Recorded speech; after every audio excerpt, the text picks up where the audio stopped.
I'm seeing double here. 4 Viking 15 horse outboards. Yeah, this is my latest acquisition. I got these for 200 bucks Canadian, so I don't know what that is in the US, probably like 20 bucks. Yeah, and apparently this one runs and that one does not. He said his friend gave it to him and his friend said it was blown up, but it's got lots of compression in it, so we'll see about that. But anyway, come with me as we try and bring these both to a reasonably sound mechanical condition. I think we'll start with this one. It's probably the better bet of the two, of which one is most likely to run. And I've never even took the hood off. I never even pulled on the cord. And yeah, we'll see how these go. And hopefully we'll have a pair of Vikings. He gave me a tank too. What a great guy. Anyway, let's get into this guy. Okay, so first things first, let's take the hood off this. Okay, and we got a beehive right there. There's the kill switch off to the side. These are basically OMC. That's new to me. This ring here. But yeah, it looks complete, minus one knob on the carburetor knobs there. So that's a good sign. I think I'm going to see what the compression's like, and then we'll see if it's got spark. Yeah, let's have at her.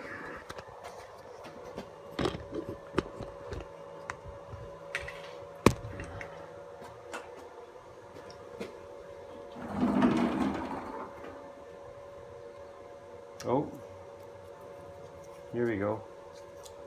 The old plug wires and electrical tape. What does that mean? What does that mean? Were they arcing or spliced or cut? Yeah, there's a little. You see what happened here? It was probably caught in that. It's probably a design flaw. Got caught in that between the hood. Wore down eventually. It'll probably make a spark anyway. Anyway. Look at that bee's nest. Ow! I just kidding. Old bee's nest. Okay. Get these plugs out and spray some WD-40 in there and check for compression.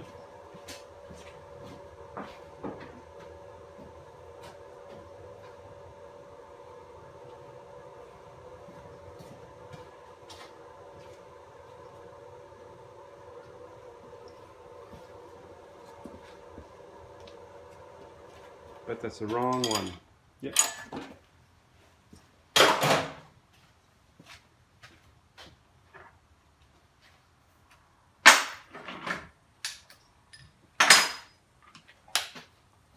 Alright.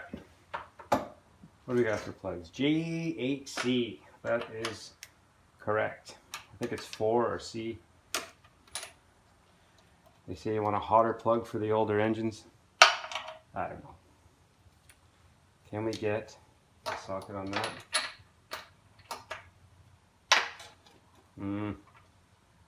We're into wrench territory on that one.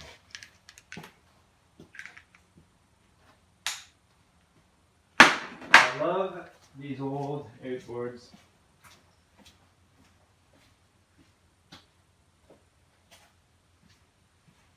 I really, really like them. Especially when they run.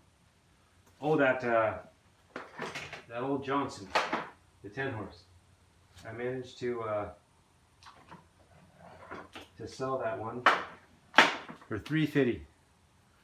So that was a win. I can put a picture or a video of it pushing around an old Starcraft at the end of this video.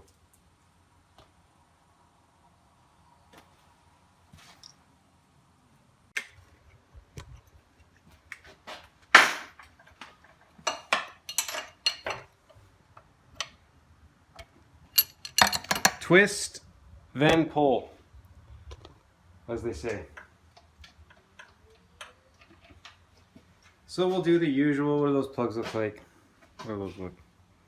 I don't know. They look a little dark, but the thing's like 1,000,000 years old. I gotta see what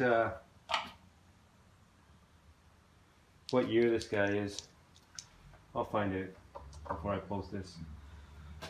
Okay, compression. What do we think?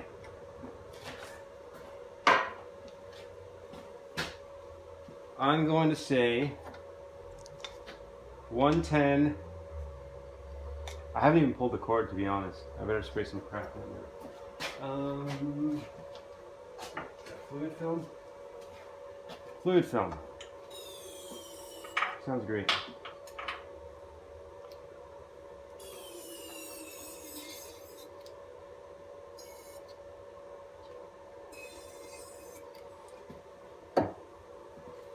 So yeah, I haven't even pulled the cord. Let's recoil works. It feels fine.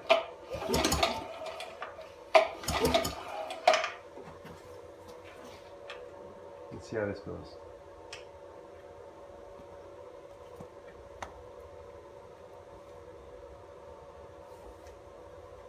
You guys see it before me? What do you think? I'll put it like this. Oh yeah, you guys will know before me. Here we go. All right.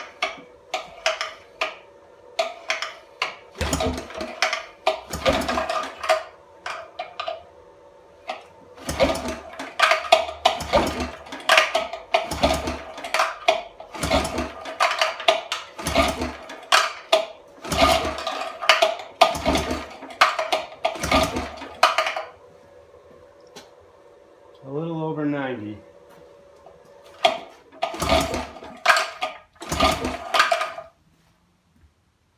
About 100.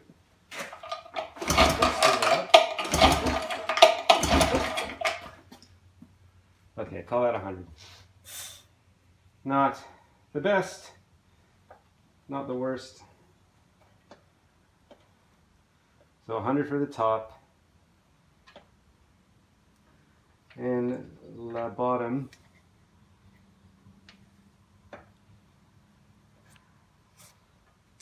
you get it threaded.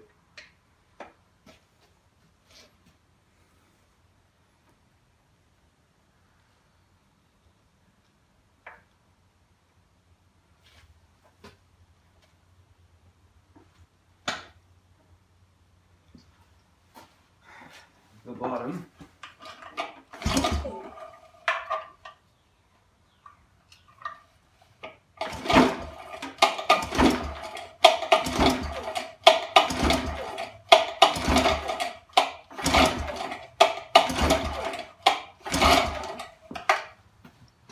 Okay, the bottom's like 110, just under 120. So that should be good. I'm sure the compression at the top will bump up. Well, I'm not sure, but I can be hopeful. You gotta be optimistic, right? So 110, 100. I should run with that. Yeah, that 10 horse Johnson I had, the compression went way down. I think the rings were gummed up or something. Should turn this the right way when I'm threading it. Yeah, it was pretty underwhelming. I thought maybe it was like just busted. But no, I used a lot of seafoam on it. And I think that ungums the pistons because it runs really great. I just had it out before I sold it, and it was good. Anyway, let's see if this thing sparks. Shall we? We'll take an unknown spark plug, just because.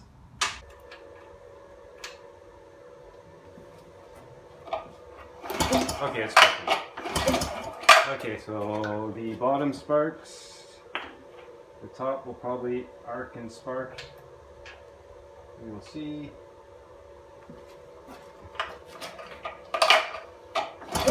Yeah, it sparks too. Okay.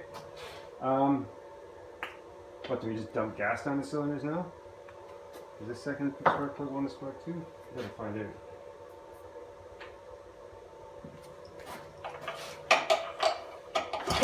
Yeah, that one sparks. Okay, so they both work. Let's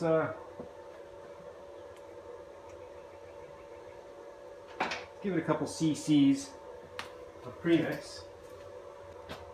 Does one go in and out of gear? That's a good question. Okay. Ow. Yeah. Just shocked myself.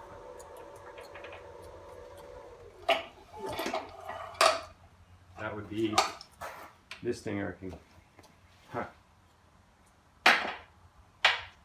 Can't say I like that. Okay, so the reverse works. Goes into forward. So the gears spin.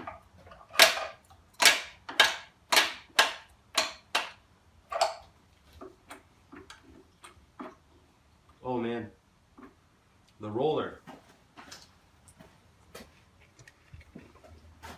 That roller has seen better days. I don't know if you can see that, but look, it is all. Where can you see that? There you go.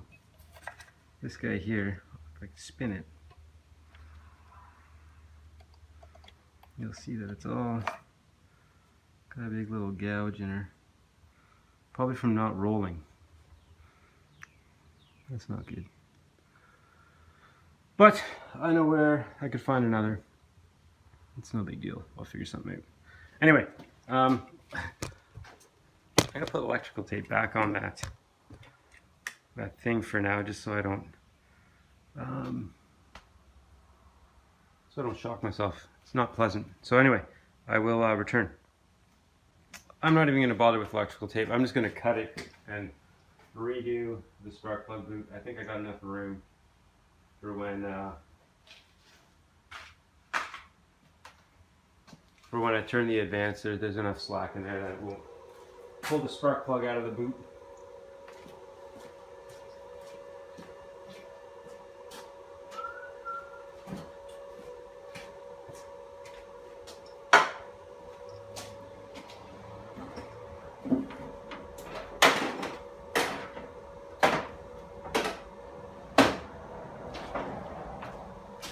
So, for those who don't know, so it looks like it's arcing there.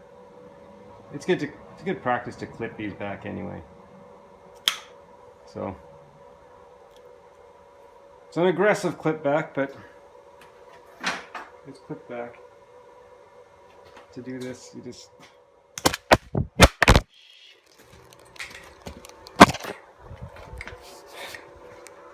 Wow, okay, my iPhone screen is annihilated now. Hopefully you guys caught that.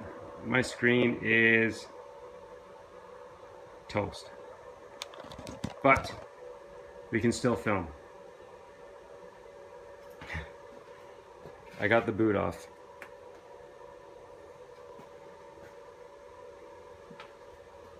And I lost a little. Oh no, it's in there.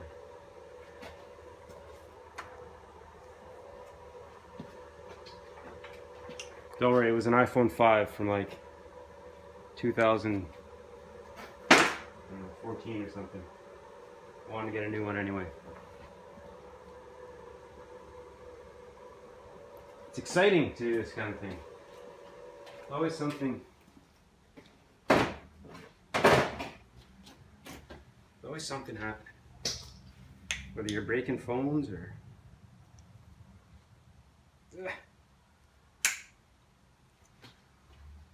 fixing engines. Okay, anyway. Yeah, so okay. So what you want to do is you want to catch that inner core of wire with that pointy guy right there. So we're going to do that right now.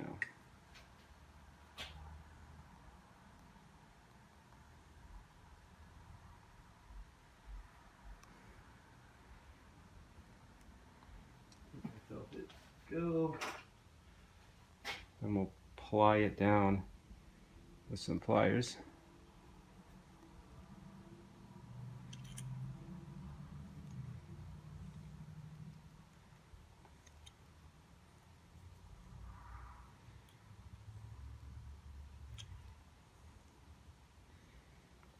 So that's that. I'm a big fan of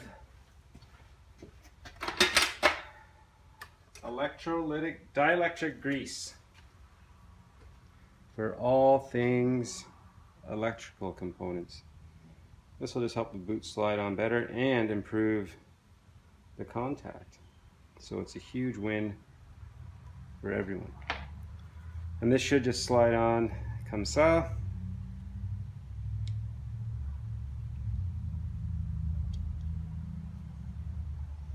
Now our spark plug shouldn't be arcing like that anymore. Okay, anyway, I was just about to put some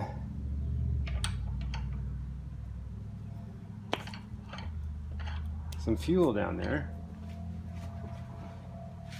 But it's in neutral. So let's do that.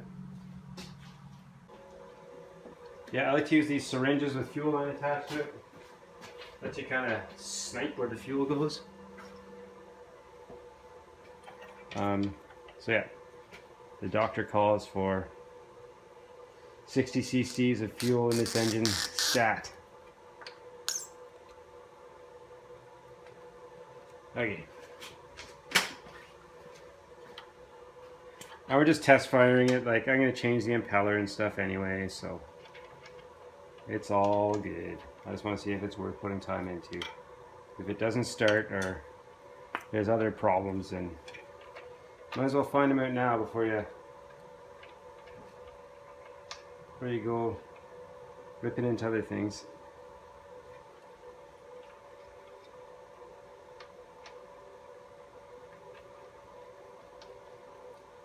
Okay, so just hand tight, top on top, bottom to the bottom. Hopefully I won't get zapped.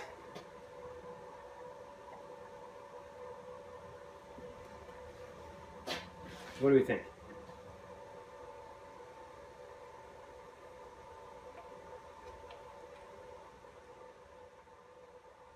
Anyway, I think it'll start.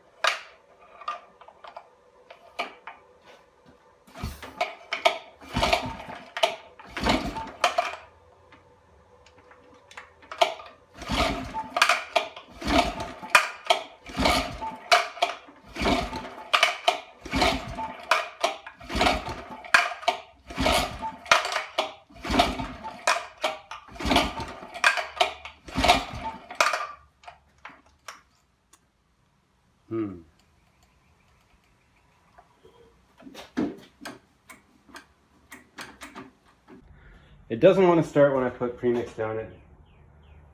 That leads me to believe that it's probably not timed very well. Because it's got compression, it has spark, and it's a good spark too. So let's pop off this flywheel.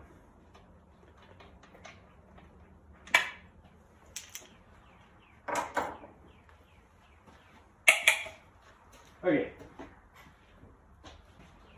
Funny how tools migrate around the garage. Classic.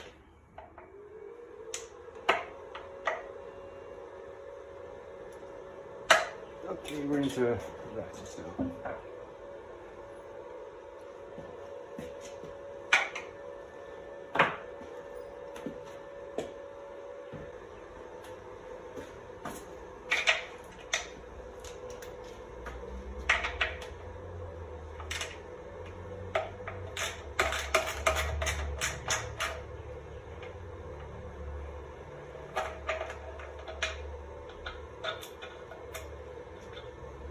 Using my actual phone this time. I gotta be careful that I don't knock you off.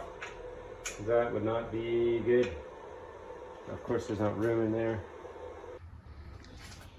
Okay, we are back after putting the kids to bed. We were here. That screw is the real deal. Okay, I got it.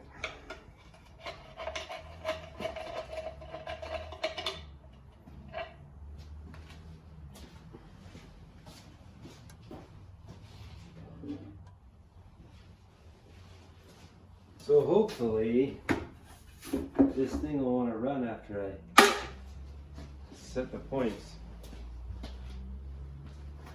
If both spark, and it has reasonable compression. I don't see, maybe there's like all kinds of crap like a mouse nest in it or something. I don't know. Well, we'll see. If it's right at a time, then that might be our explanation there. Recoil. There's your coiling. Oh, cool, it has the window. That's the greatest. And it has this thing. I like that. That way I don't take off a flywheel all the time.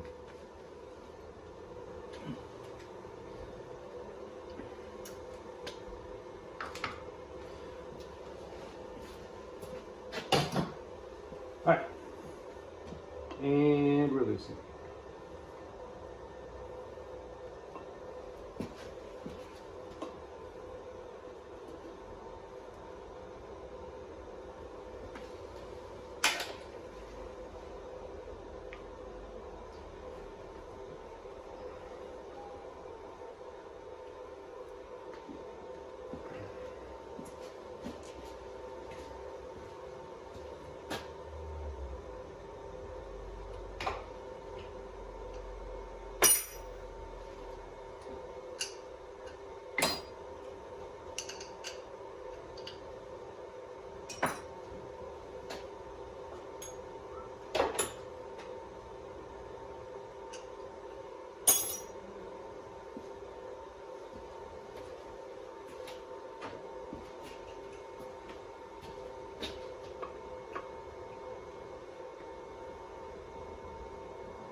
This guy.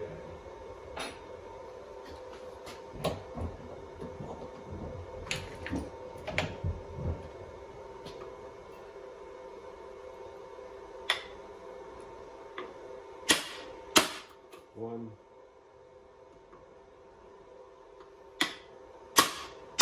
Two.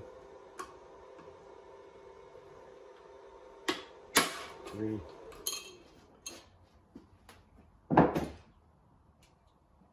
Need is probably being dramatic, but it makes it easier.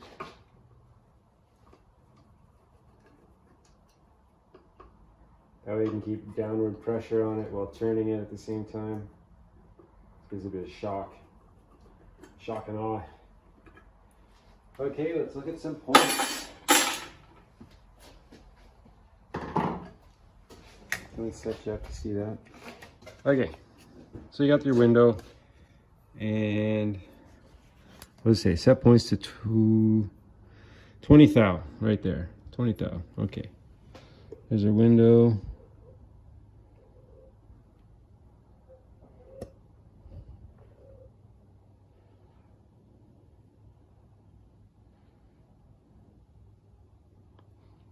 I'm gonna bring his under the light. Under the light too.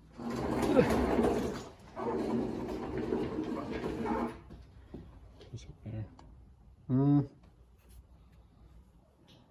That doesn't look too bad. Can you guys see that?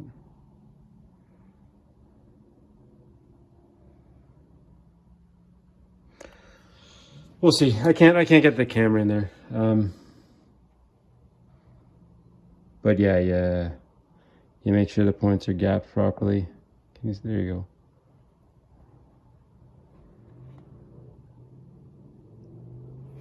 It looks a little large.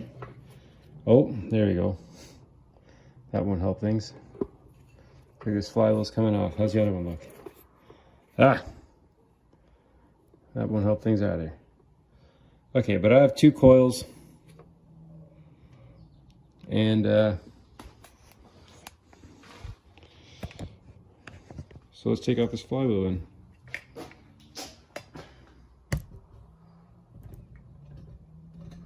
Okay.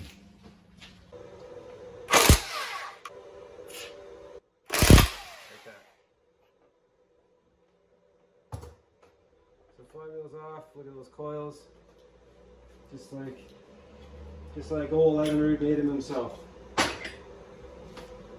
Give you a look there. Holy hell. Those look like garbage. Okay, so we're going to replace those right now.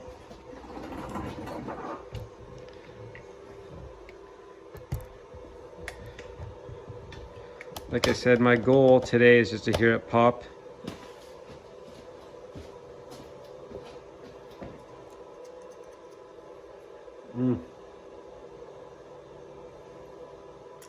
Love it. Okay.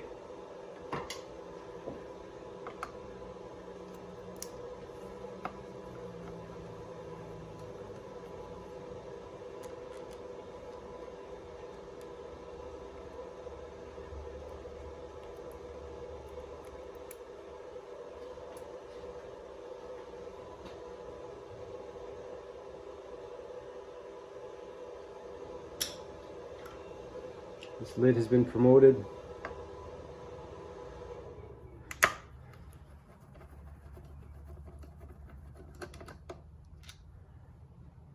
I've never seen this color of coils before. They look just like every other except black and orange. Like the Halloween edition of OMC coils.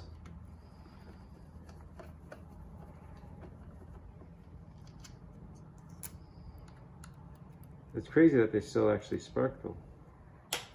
That's neat. Maybe it's not crazy. I don't know. I don't know anything about coils. Except that when you're cracked, you replace them.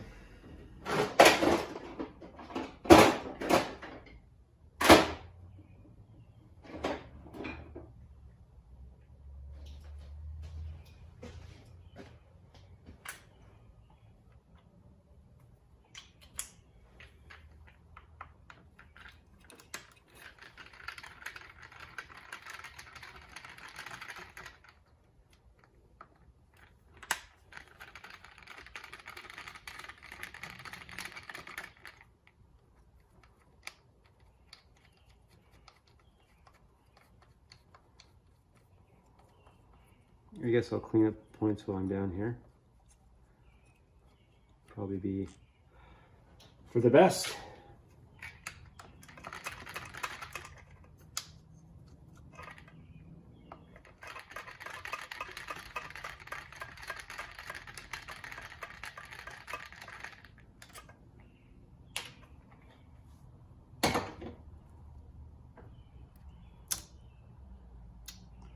Oh yeah. Those things are not looking too hot.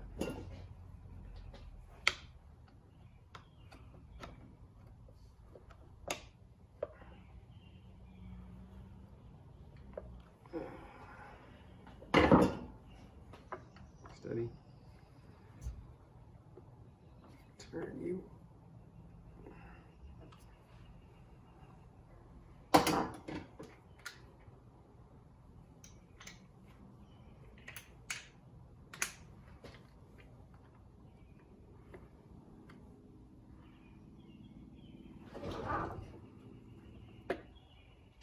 There we go.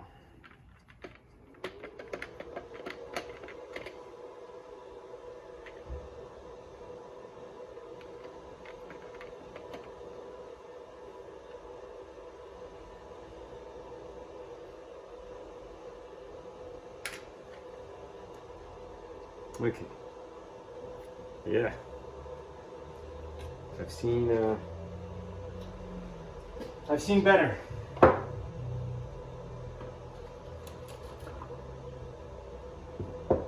gonna go with some new coils.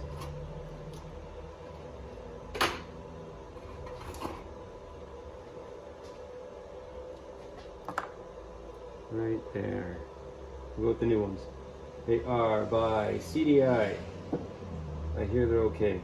They were the cheapest ones, so I don't know. So that's okay.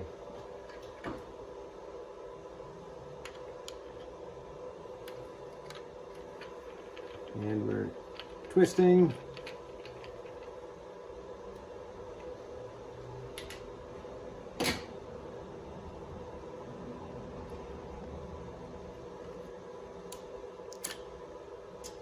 And that business again.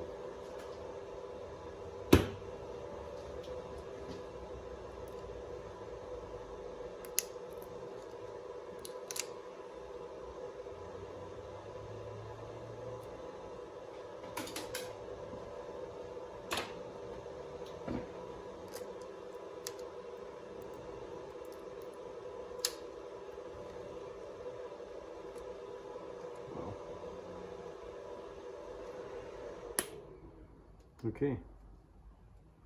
These look like broken beer bottles. It's interesting. Anyway. It's actually not interesting. But looks like a broken beer bottle.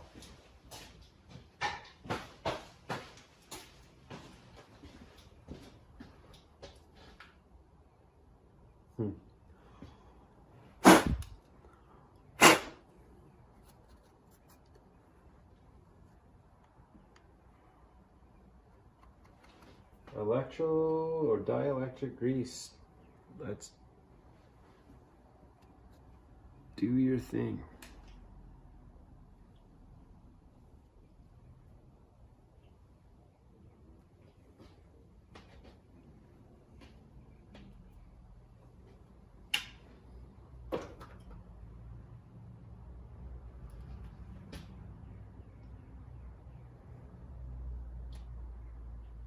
Okay.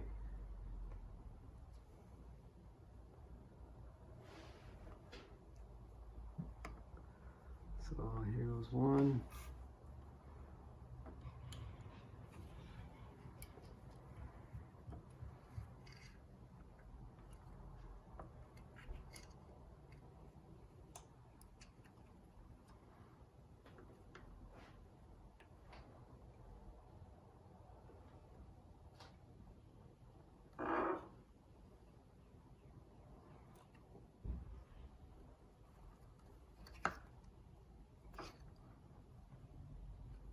Looks like it'll fit okay.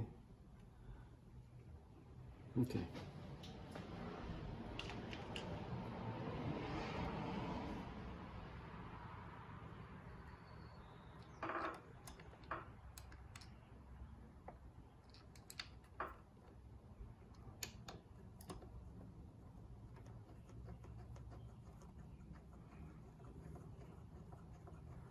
Now, obviously, I don't remember which wire goes where.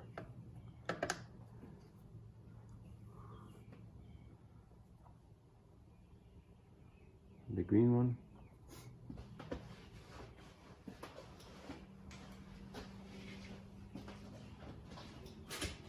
I have some kind of memory. So the one off the top gets ground. Where should I ground it? There? There? Yeah, that's what I do. And the one on the bottom goes to the points. Okay. Mystery solved.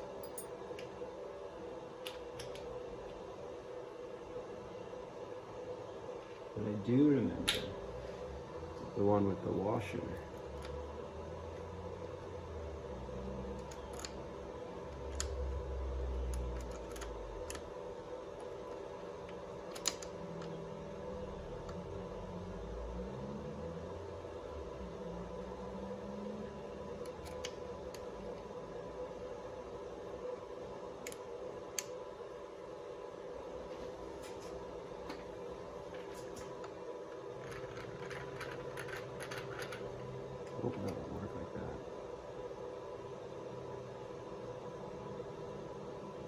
It's all about keeping these things tucked away. So you'll rub it against a flywheel or something, some garbage like that.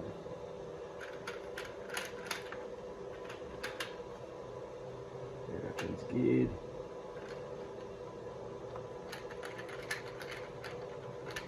And we are twirling.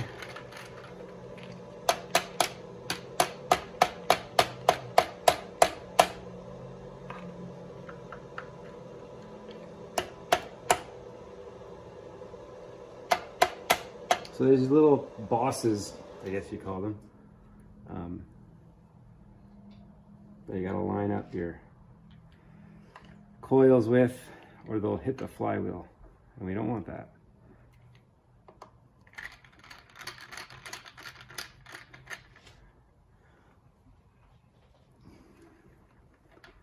We don't want that at all. Okay, I think I can get it. That should be good. There's like a tool, it's like a, I don't know, it's like a ring that goes around it or something. I guess it makes it change them quicker. I don't think it's necessary though.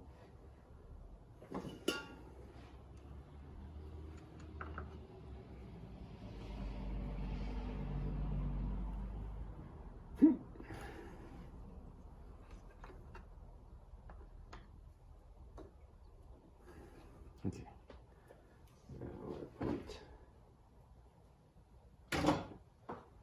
Point.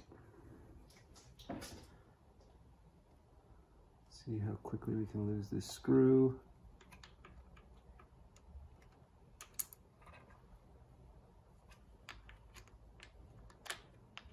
Come on, man.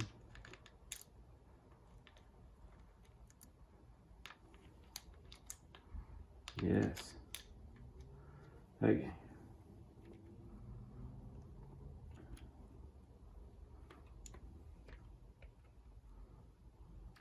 There you go. Let's do it like we actually kind of know what we're doing. There. Like that.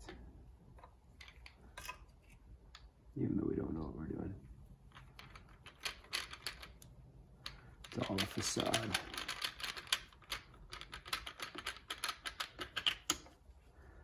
Alright. That should be good.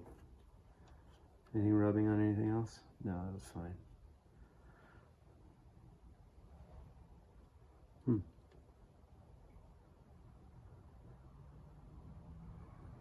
I don't see an oiler. Is that it? Looks like there was an oiler there. Not anymore. How critical is that oiler, guys? I don't know.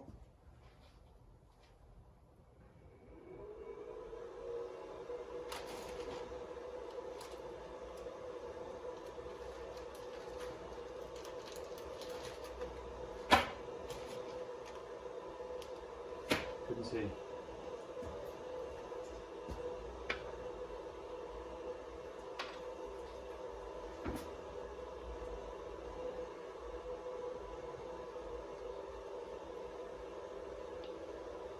Okay.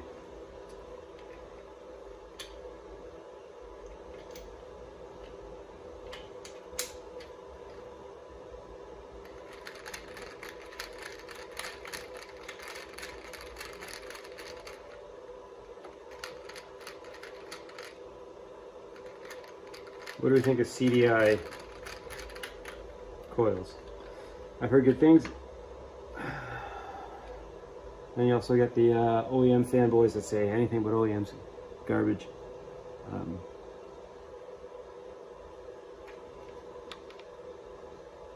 Which I don't necessarily agree with, but I do believe OEM's probably your best bet most of the time.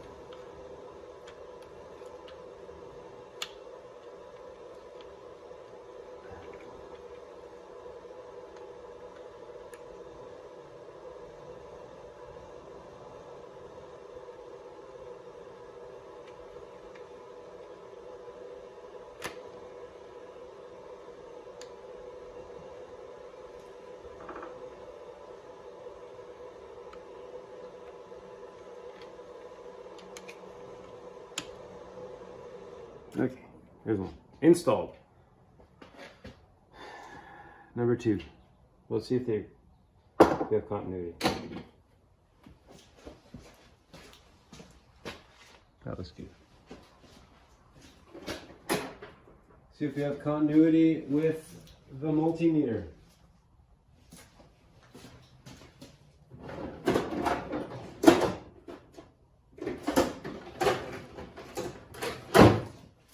There it is. I'm not going to get scientific about it, I'm just going to see that it beeps. Hey, it beeped. Okay.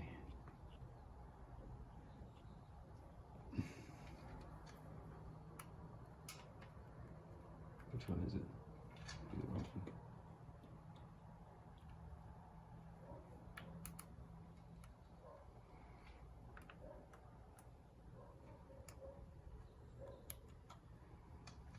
Maybe ohms? You got any ohms?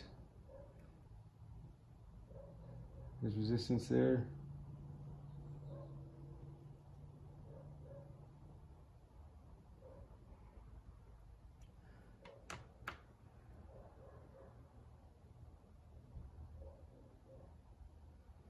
Okay. There's continuity there. And on the other one. Here we go.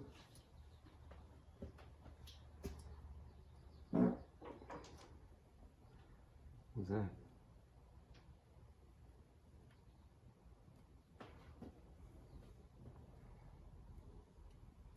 Good old dielectric grease.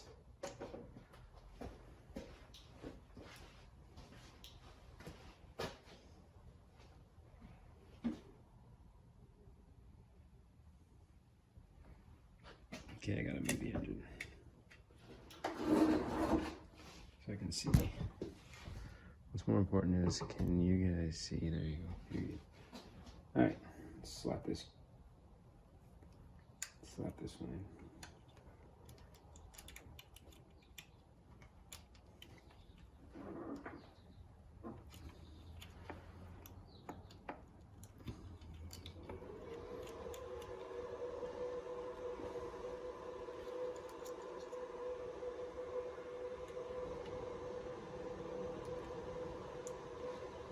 Okay.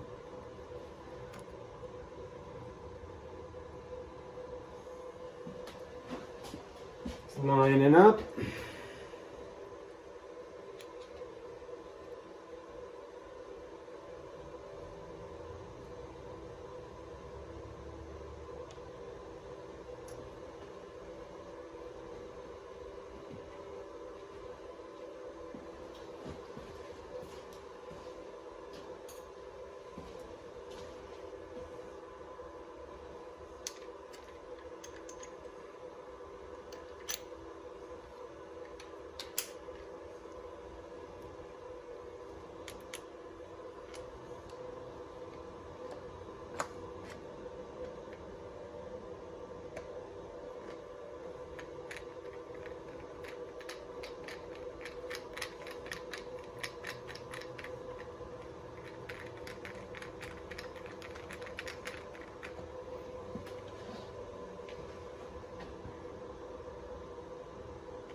Try this one first.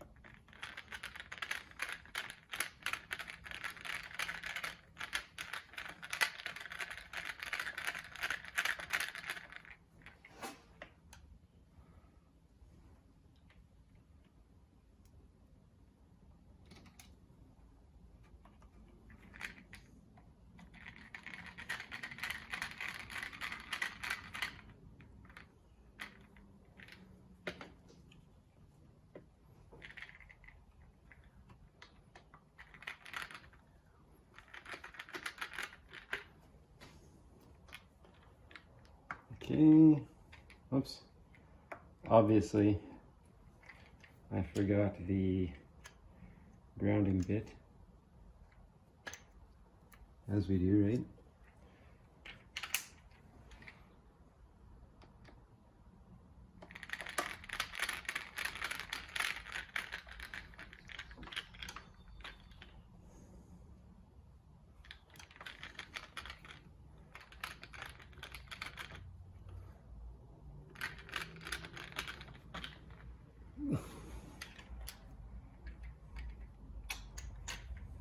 We can always put it on.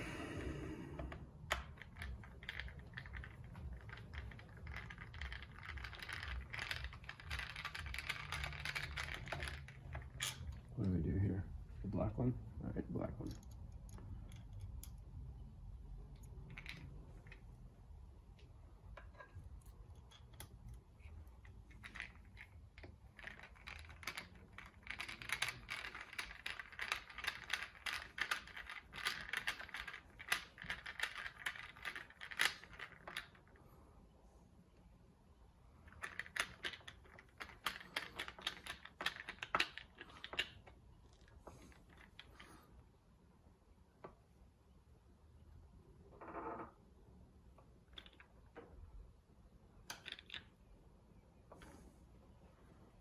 All right, the bosses are bossing. I just gotta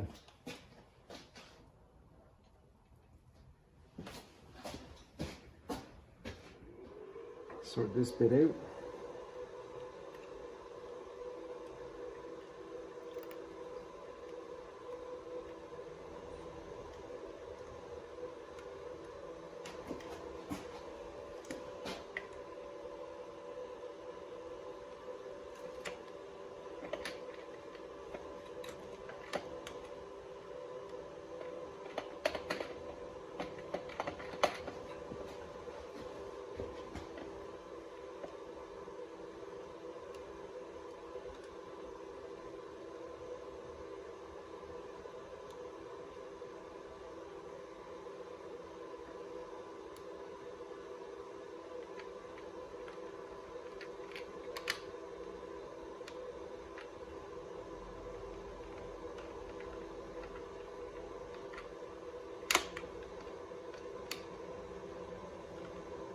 I'm always worried about how these wires run under here.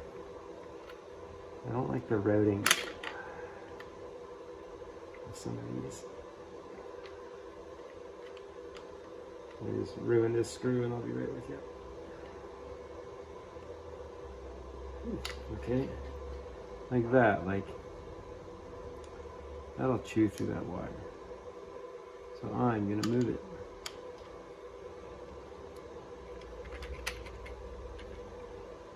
So it's not in such a precarious spot.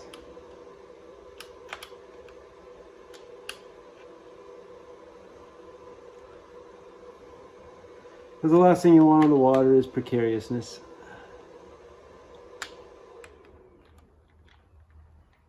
That'd be better. No.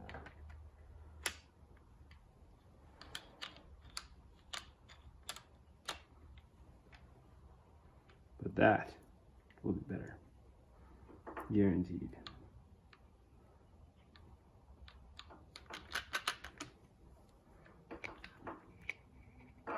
Okay. Okay, happy with all that. I think.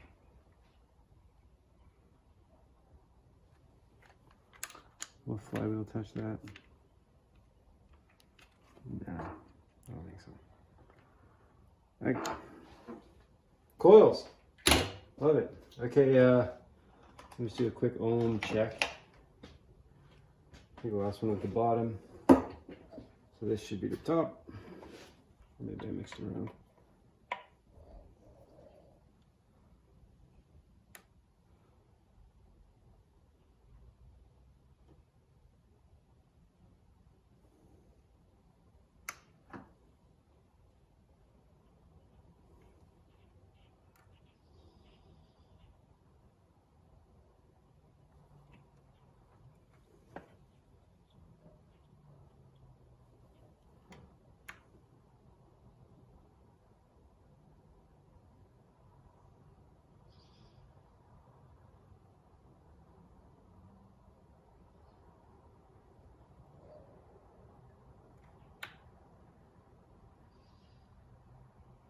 Okay, anyway, it looks like they're all connected. If there, something's amiss about them, we'll figure it out, won't we? Okay, that's not good. I'm just gonna build that right now.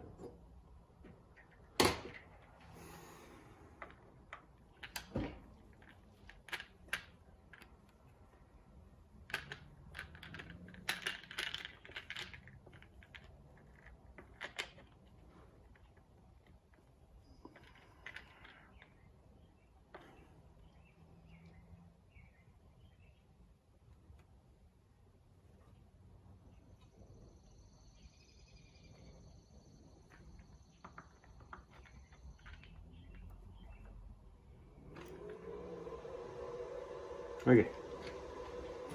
Better? Worse? Flywheel.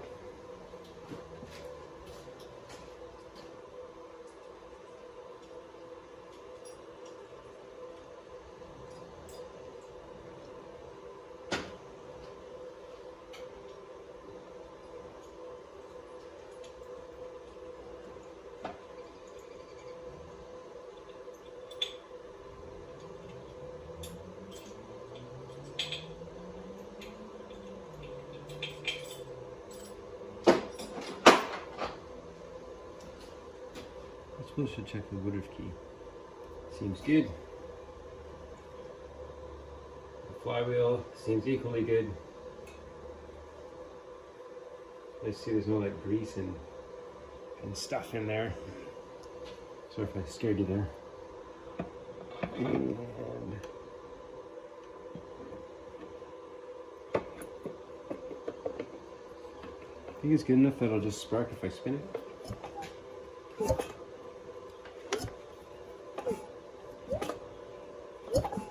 Oh, I should look at the plate too, shouldn't I?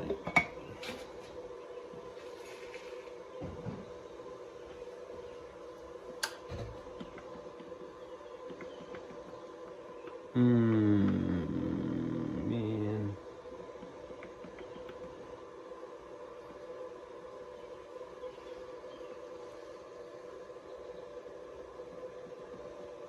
Not too far.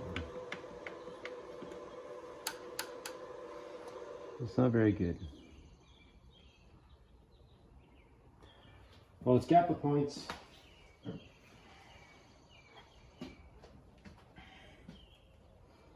This roller really sucks. Okay, points. Stay focused here. I'm gonna have to go in there again and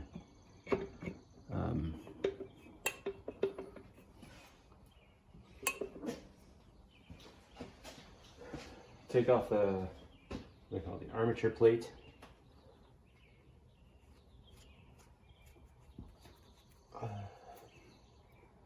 And snug it up a bit.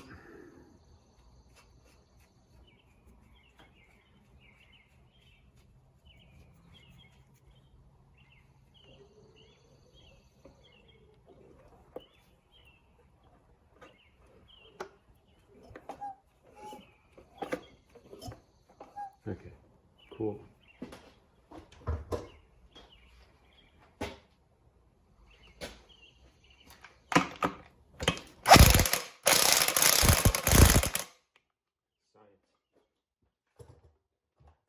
Wax with the electric impact is exactly 55 foot-pounds of torque. Okay, gotta get the points. Need light. Aziz. Light.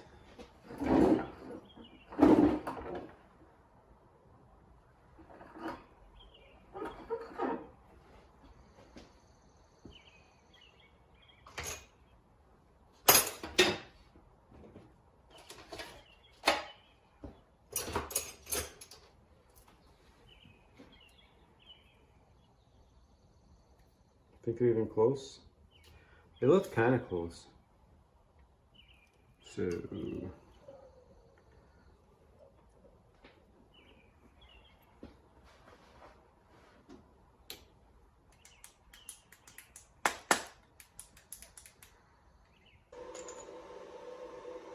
Need some AAAs. I will return. Okay, we're back. I have hit up old Aziz for some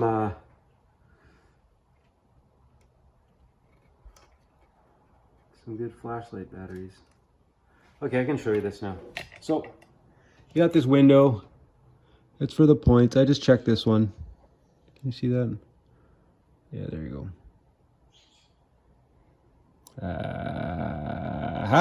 There. Okay.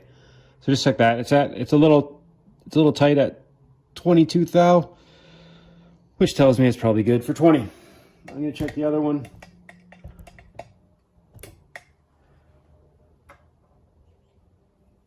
Open up more. No, that's good. Okay, there's that. Now we'll check the next one.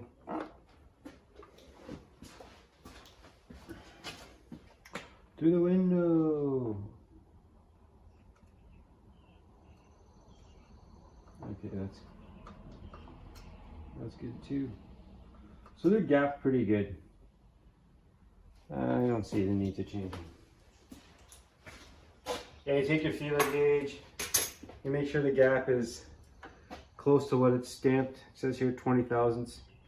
And if you're in, well, you want to get as close as you can. And then once you get it, you tighten down the points. In this instance, there was no need to move them, so I did not move them.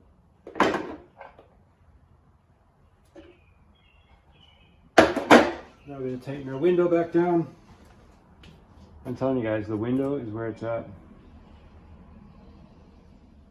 It's not a huge pain to do, but you don't always have a flywheel or puller when you're messing around with points on the water. Not that you ever should, but just it's a nice little feature.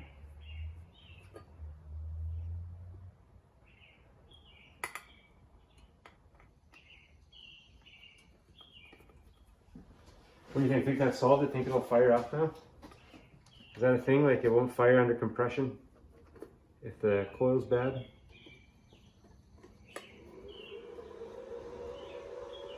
I'm like giving it 50%. Let's see if it sparks first.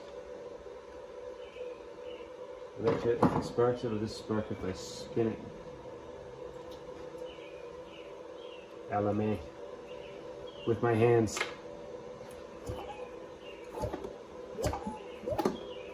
Here's how it sparked. Yeah, that's sparked. Huzzah. The top. Oh, you guys couldn't see that, could you? Maybe we can both watch. Not that one. Okay, perfect. There's a good spot. Yeah, it's sparking too. Can you guys see that? Oh yeah.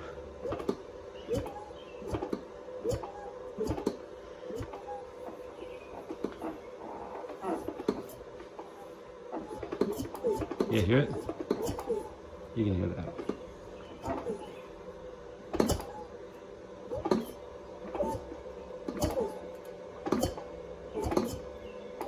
Okay, cool. Good looking spark. I'm gonna put this guy back on. I'm gonna put a snap ring. That's such a pain.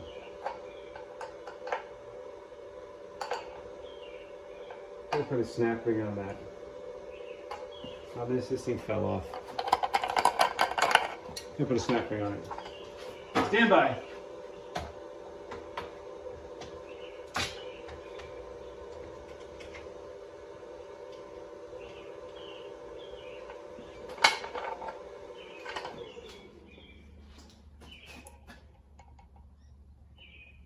Is that what's called a snap ring?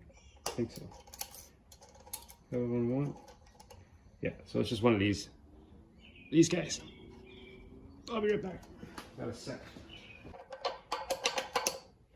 I'll keep it from moving out, but it was bothering me before. It'll still bother me, but not nearly as badly. Okay, so this is going back on.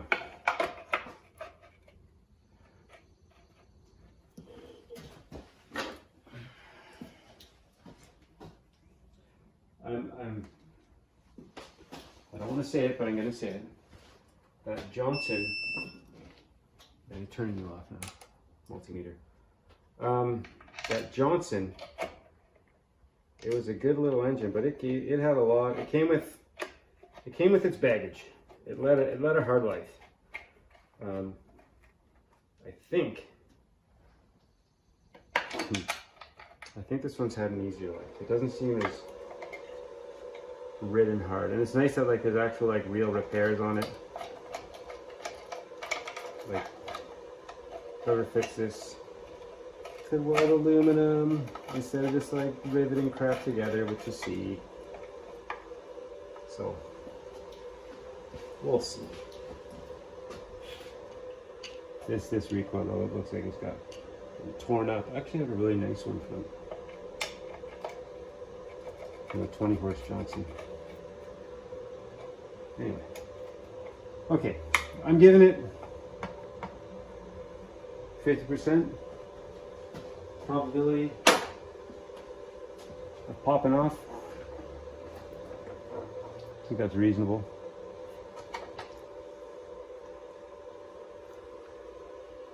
Okay. Oh, I checked the top one. I didn't check the bottom one though, did I? What's that back? Or did I check them both? Did I check them both?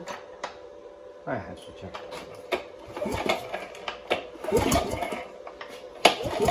Yeah, it's sparking. Yeah, I checked them both.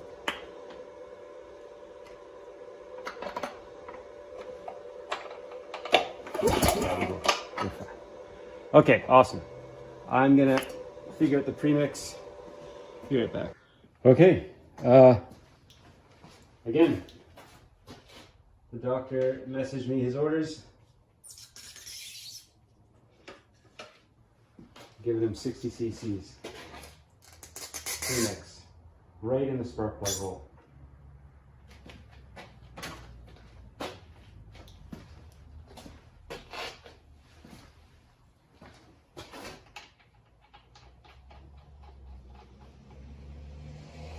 I don't know. We'll see. Well, the coils were torn up, so hopefully that's why. It's still sparking, so it kind of concerns me. We'll see. Well, I'm going to see right now. Okay. Hopefully the kill switch works.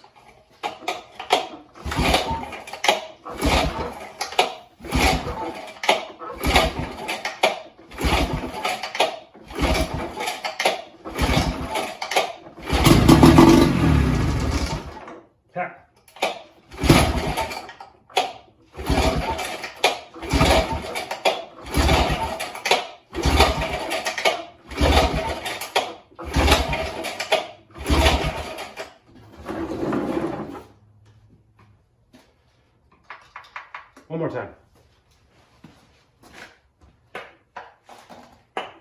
That was good, I like it. It's always nice when that happens. Oh wow. Oh, that's fine.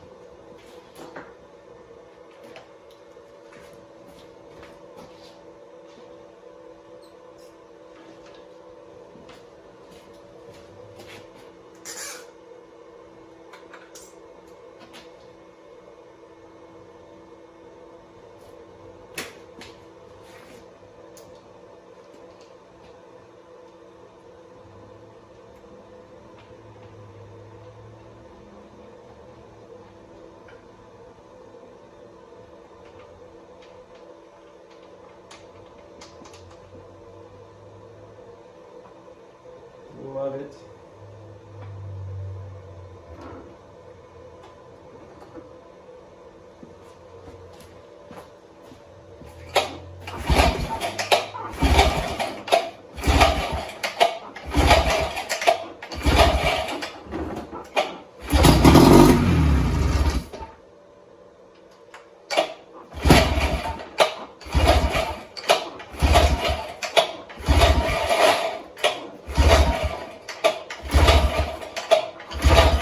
Okay, so we know it'll run. Amazing. What's next? I guess gotta clean the carburetor. Throw it in this mile right here.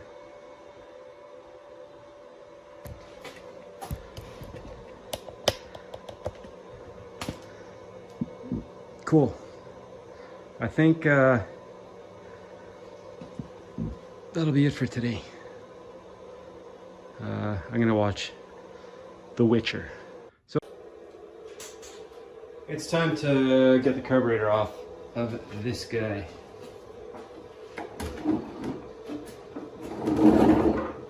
One thing I think I noticed while looking at this is there doesn't appear to be a thermostat on these. Yeah, if anyone knows if they're hidden away in some crazy place, just let me know, because I like to always make sure the thermostats are good as well. But if I don't need to, because they're not here, then that's all well and good, I guess. And I already lost the washer. Oh, there it is. It's all about losing washers. Losing washers and finding containers or components. Okay, I found something to put this stuff in. We may continue.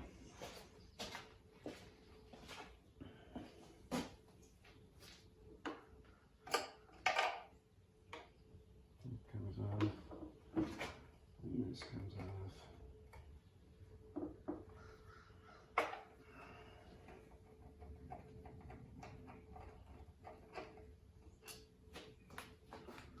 The washers to lose? Yeah, there's one.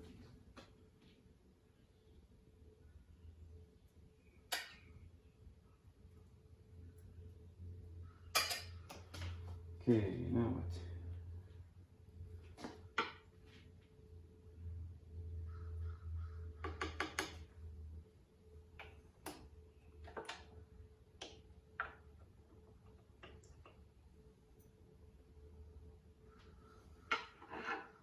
Two on the face, right there.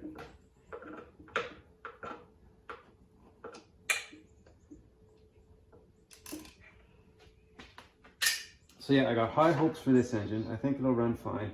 I even looked at the lower unit oil and it didn't seem like there was any water in it. I'll give it a day to settle after my pulling at it and playing with it. But it should.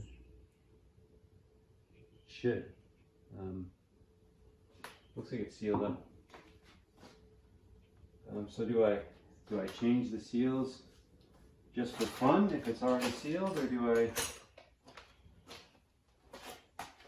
or do I just be comfortable knowing that it's sealed and not bother? Is that throwing work at something that's already good? I don't know.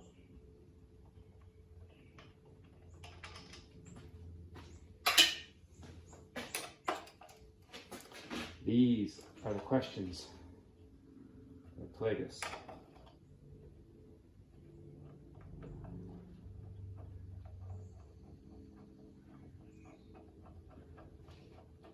I'm just taking these two bolts out. It looks like that needs something to drop in, which is awesome. So this thing slides out now, I guess. The choke lever. Does this come off yet? It's moving.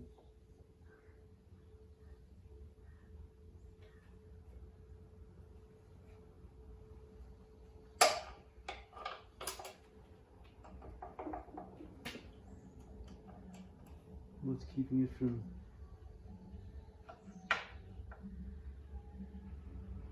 Why is this still on? Does that have to do with it? I wouldn't think so, but let's try. It's always 7/16. Remember that. Always.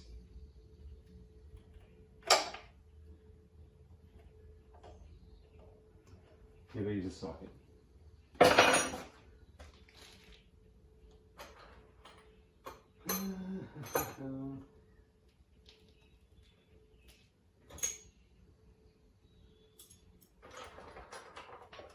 nice thin socket.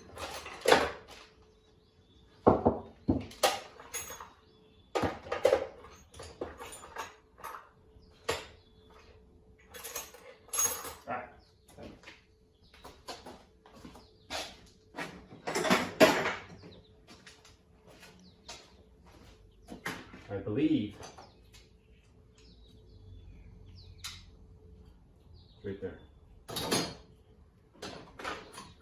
Just for kicks, I'll put on an extension.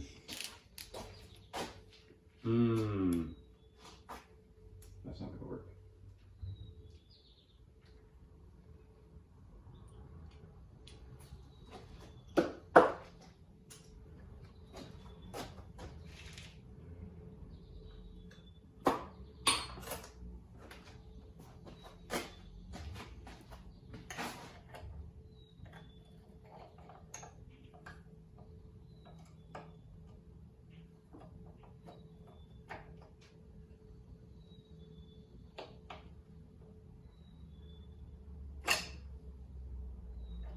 I'm just going to round this guy off. Is that the deal?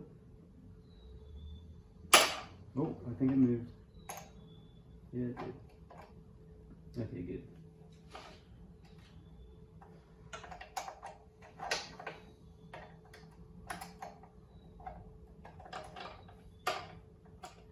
Ugh.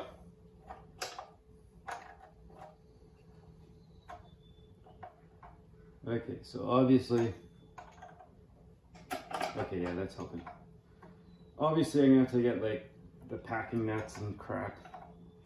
Hey, I don't know if anyone knows where a good source for those are. I have a feeling I'm gonna buy lots of those in my career as a self-proclaimed vintage OMC repairer.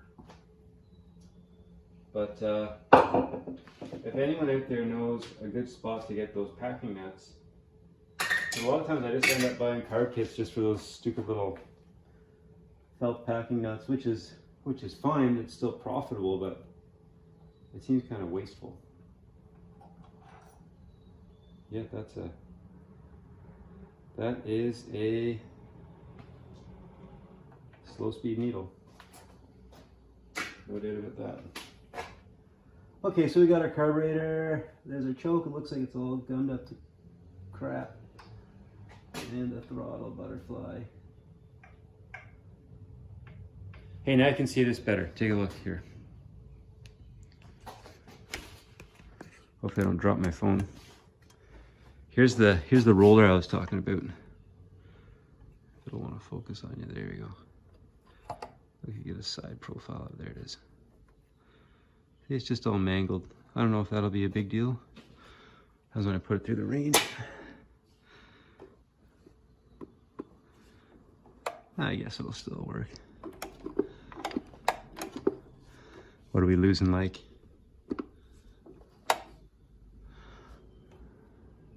A millimeter of play.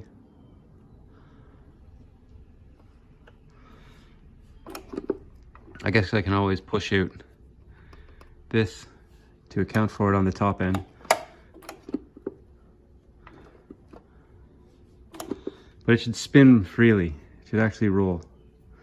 I'll just have to lubricate it or something. Anyway, that's what I meant when the thing was, when I said it was worn out. Okay, back to the carbs.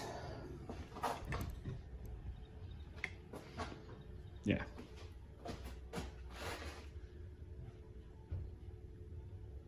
So,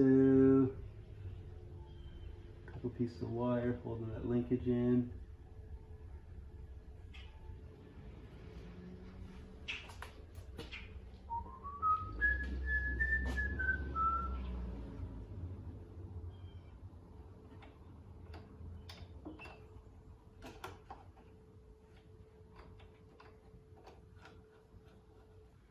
These knobs have seen better days, but I think they're repairable.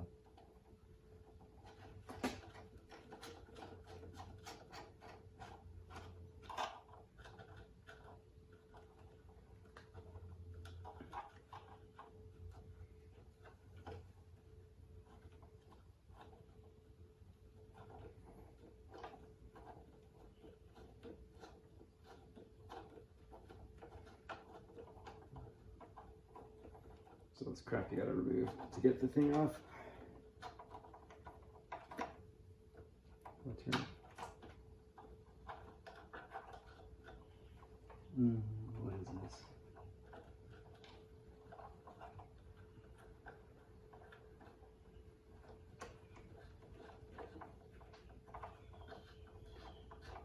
Am I helping?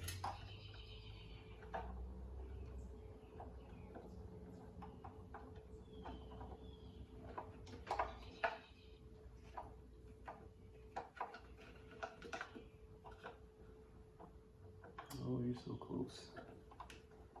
I think this is working. Okay.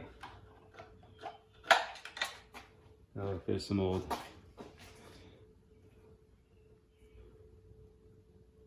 felt from the old nut. See, it causes this felt here.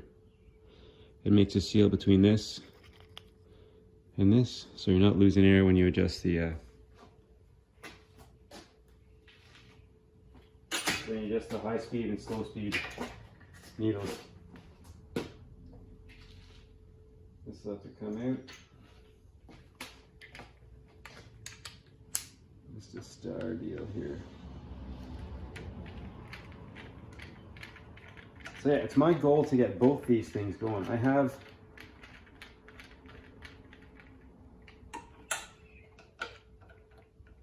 some lower unit bits from an old engine. Is it broken? No, it's not. Some lower unit bits from an old engine that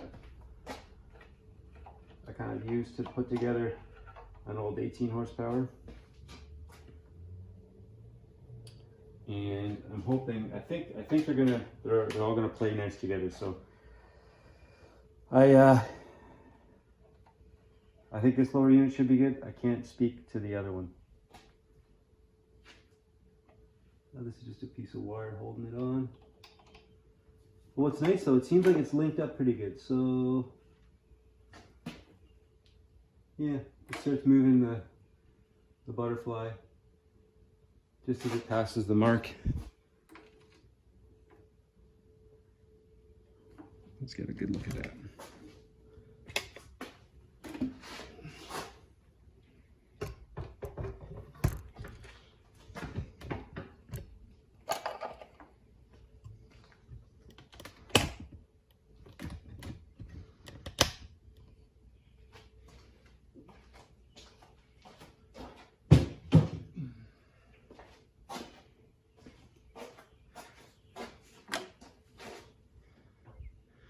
Yeah, you can see the mark right here. And then you can see, you can't see it, but these are linked up pretty tight. So you'll see this guy move just as it crosses the mark there. And we're moving the butterfly now. So it's pretty close. It might need a bit of an adjustment, but it's not way out to lunch like that 10 horse was. So that's good.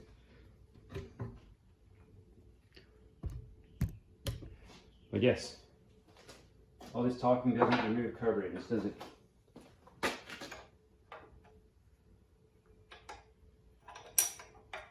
That's half inch.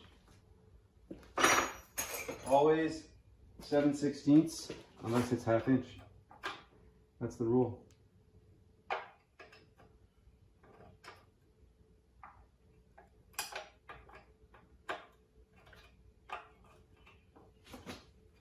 But yeah, thermostat. If it's hidden away in some weird, wild place, let me know.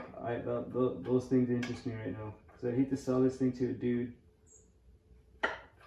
saying it doesn't have a thermostat when it does, and then he ends up blowing it up because it was in a funky place. Because Shears thought that was better or something.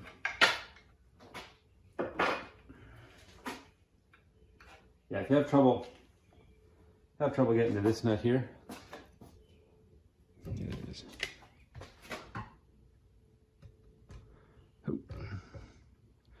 Have trouble getting a wrench on that nut there. You just hold the choke back, and then you can get something on it. And then as soon as you get them loosened, you can just spin them off with your fingers. Unless they're all tight, then I'll figure something out. But it's not tricky. These carbs just fly off. Well, I have to get rid of those wires. Yes.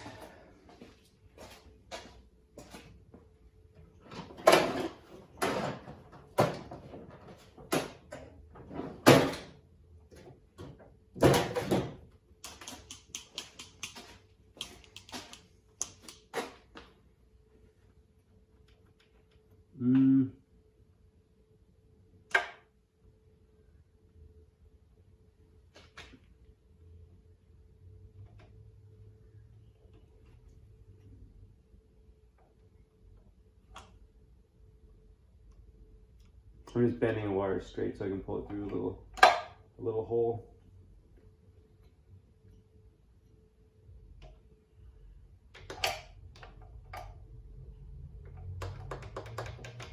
I'm using my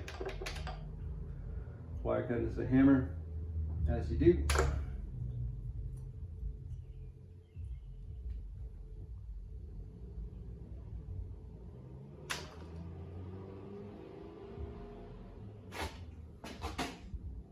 Oh yeah. Try and reuse that. I think it's all stainless bits, so I like stainless. Is it stainless? No, it's magnet, so it's not stainless. But it is a bit.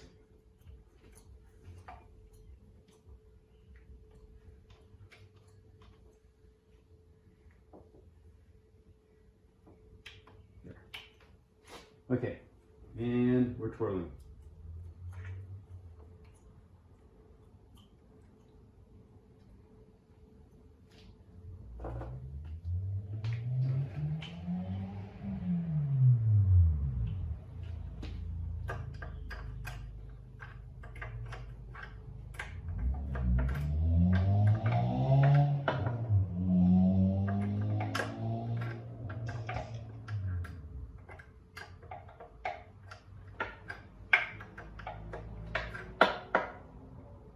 Yeah, it's Canada Day here today, so a lot of guys much cooler than me in their loud cars with turbos and stuff.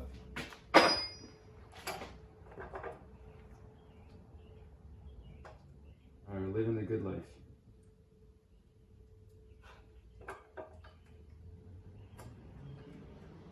Whereas I'm living the life of lameness, working on old, tired outboards.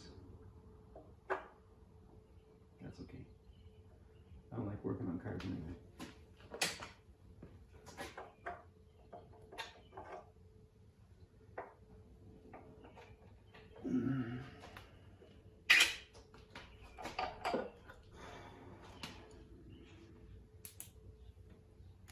These lines will be replaced.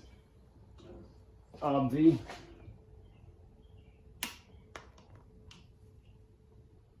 Looks like this gasket needs to be replaced too.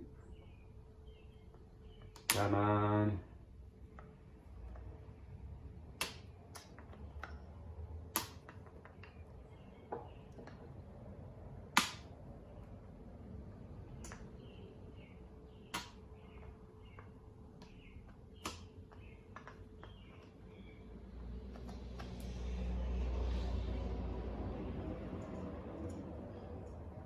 What am I doing? Come on, man. We're replacing these, right?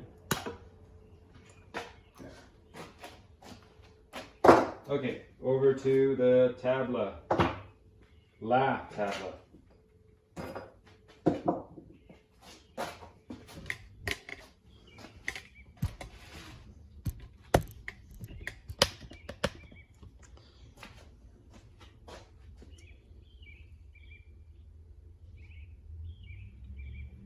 I'm just going to take this guy apart and throw it in the ultrasonic cleaner.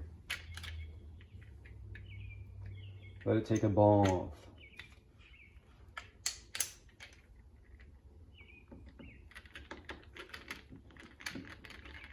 Does that need to be cleaned? Nah, let's not be crazy. Let's just take out the jet suit.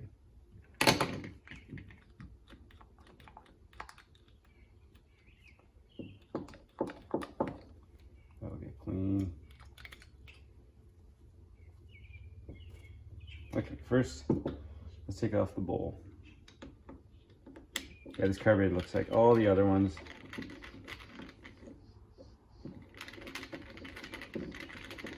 This this gasket there looks pretty, dare I say, new-ish as well. Come on in.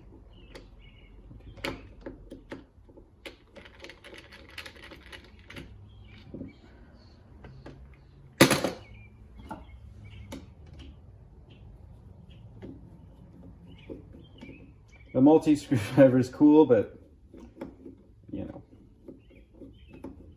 sometimes a regular one will be better. That wasn't on loose or tight at all either.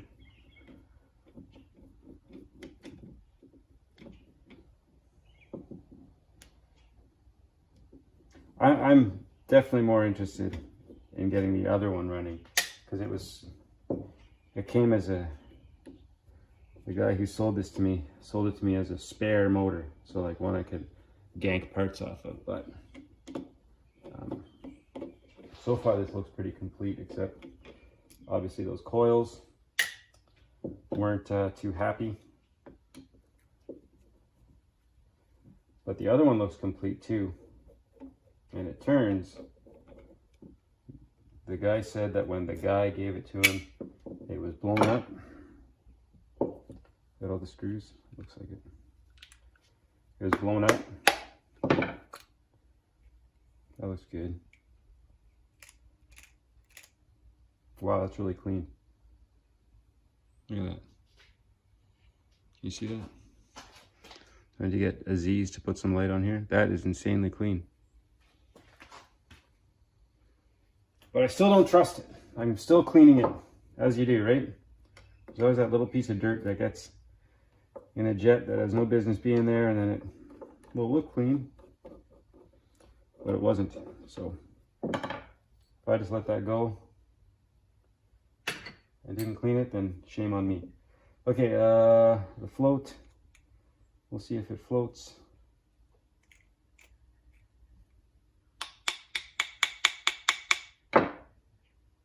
Get this pin out. Cut my nails yet last night. Why would I do such a thing? Okay. The multimeter saves the day. That float looks good. This gasket looks good. Yeah. Let's put the float. Okay, so my phone died when I was knee deep in putting the carburetor in the ultrasonic cleaner. You didn't miss much except for a carburetor vibrating in an ultrasonic cleaner, so not a big loss. Anyway, we're gonna put the carb back on. No, we're gonna put the carb back together. Yes, and put it back on. I got parts ordering that should get in tomorrow. I put the packing nuts in, probably like give it an actual run, and then we're gonna look at the lower unit. I cracked it. It didn't seem to have water in it, but I let it settle, and then I'm going to crack it again. And look at the impeller. The impeller should get here tomorrow as well. So, I got this also. We're going to put the new fuel pump on. These old ones are obsolete. I bet you it works fine, but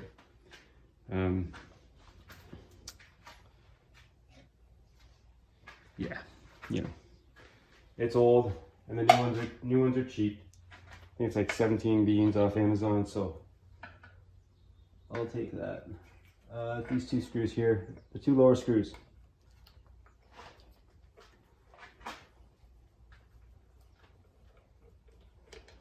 We're going to replace the fuel line.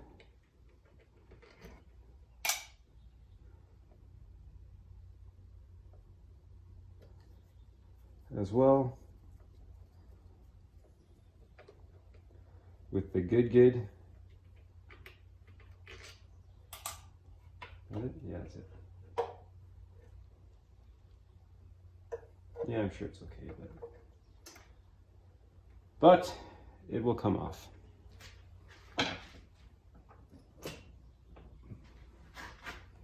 And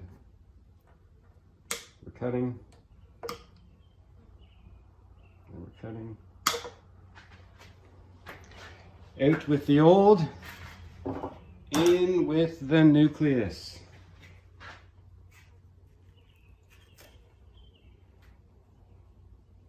What are our thoughts on this backing? Is there a reason for it?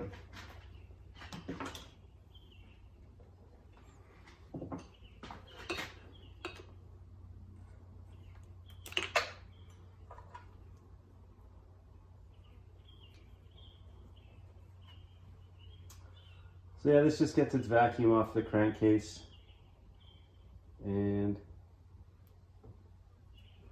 it comes with a gasket right here.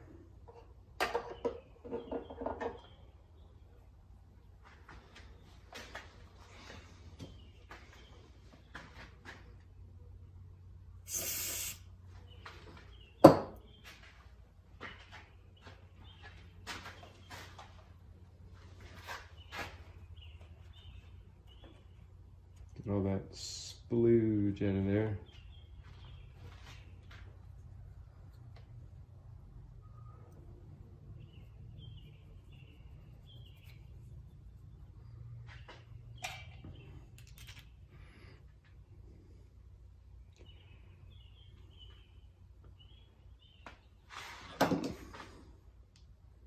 I like to thread these on the gasket first because it's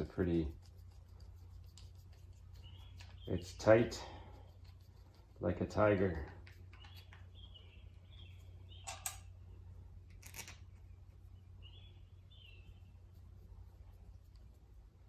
And there's the other one.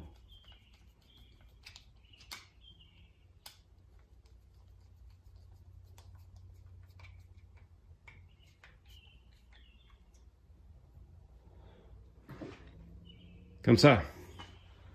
This, I'm gonna do that.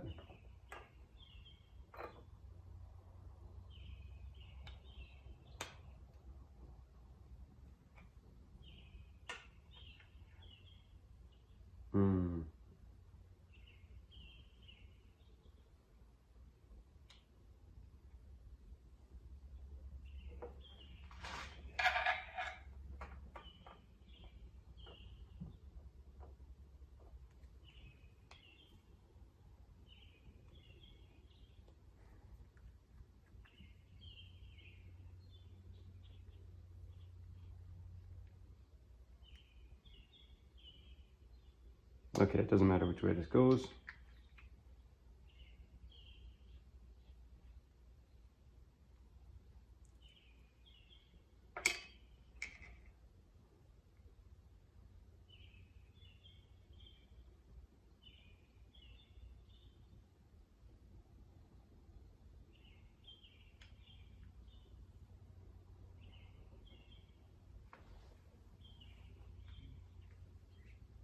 That will work.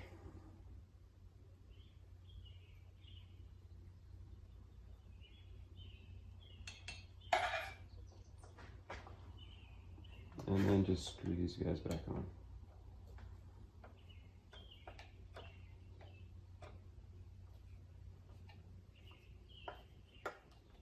One started.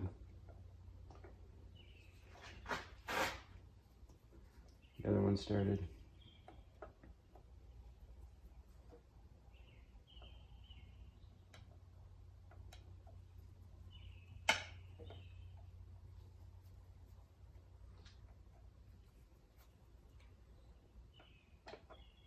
Yeah, for 17 bucks it's, or 19 bucks, and it's Canadian too, so I don't know, that's probably like 10 bucks US.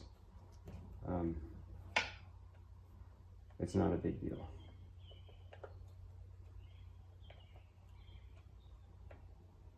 And snug that up.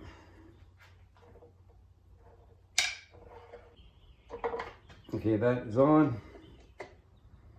Usually I like to use WD-40 or something to make that process easier. I was on my back the whole time I was doing it.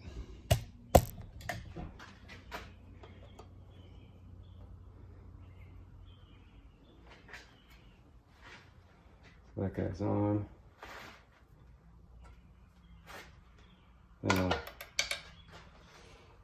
some line for the other one.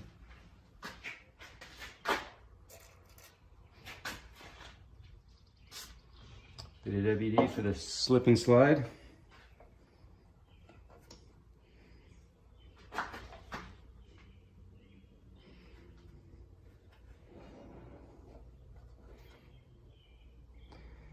On it goes. Then it gets, that goes on the carb after.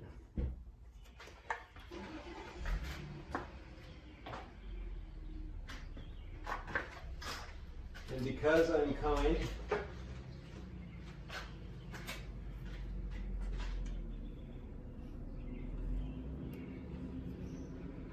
I will put some zap straps on and cut them nice and short.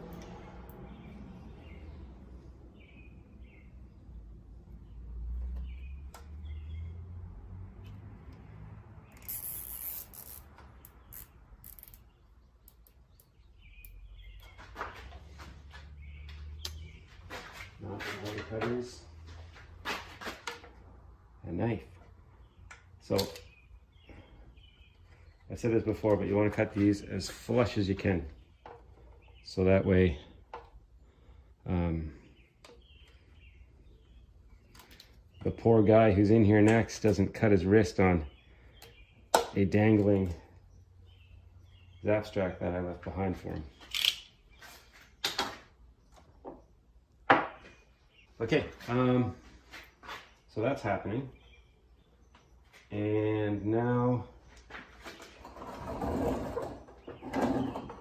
let's put the carburetor back together. Let's scrape this gasket. Let's do that. Who doesn't like to see a good gasket scraping, right? I should.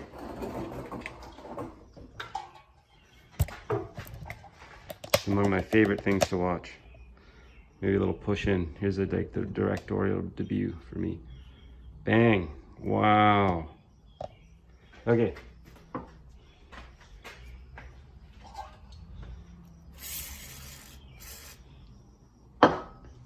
And we're scraping. This stuff is so mushy, it has actually become one with the engine.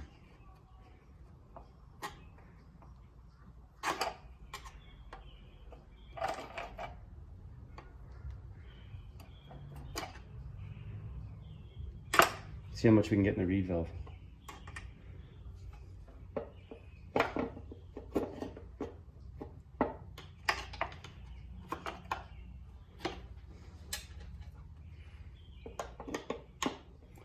I prefer when, oh, there we go. I prefer when the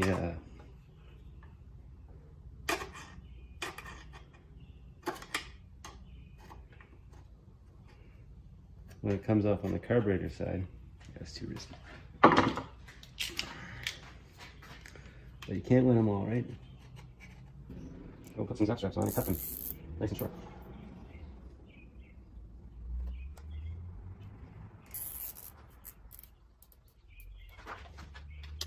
Not really cutters. A knife. So, I said it before, but you want to cut these as flush as you can.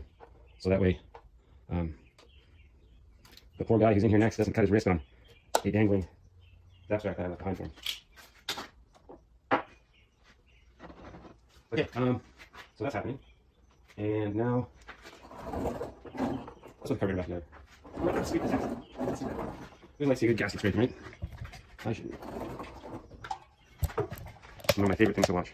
Maybe a little push in. Here's a directorial debut for me. Bang! Wow. Okay. And we're scraping. This stuff is so.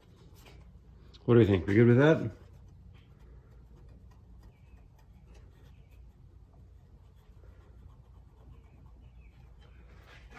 A couple people pile on. Say back in their day they get fired if they put on a new gasket over something like that.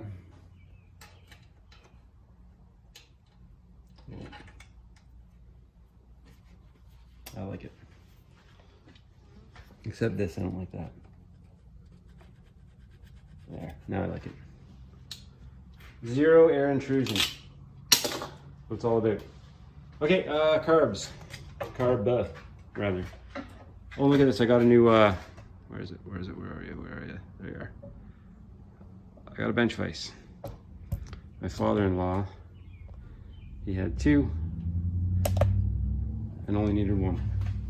So there you go. New bench vise. Okay. Carbs going back together. We got the float, the 2 needles, saws, packing nut, and it's all cleaned up.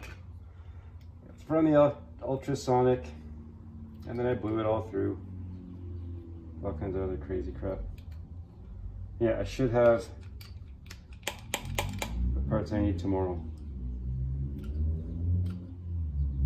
I like these carbs because they're so simple. There's no like really tiny, teeny little holes to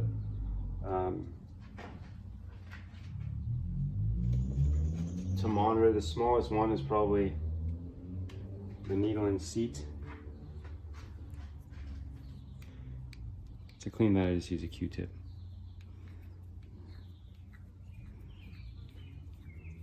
Some people put it on a drill. I've done it on a drill too.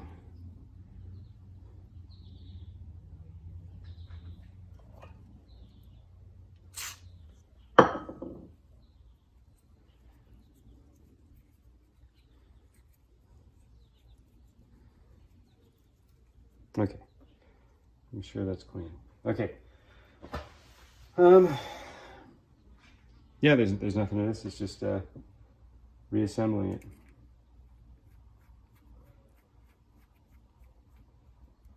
So here is our, what do they call this? Emulsion tube, which hooks up to the main jet. I'll use that. I'll use this. Just to snug it up. And then let's do the needle seat. We'll do that.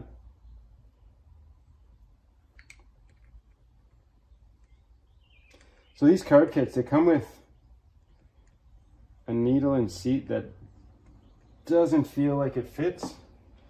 It does fit, but I don't like it. It's like it is like, I don't know, like a slightly different thread pitch. It feels like it feels like it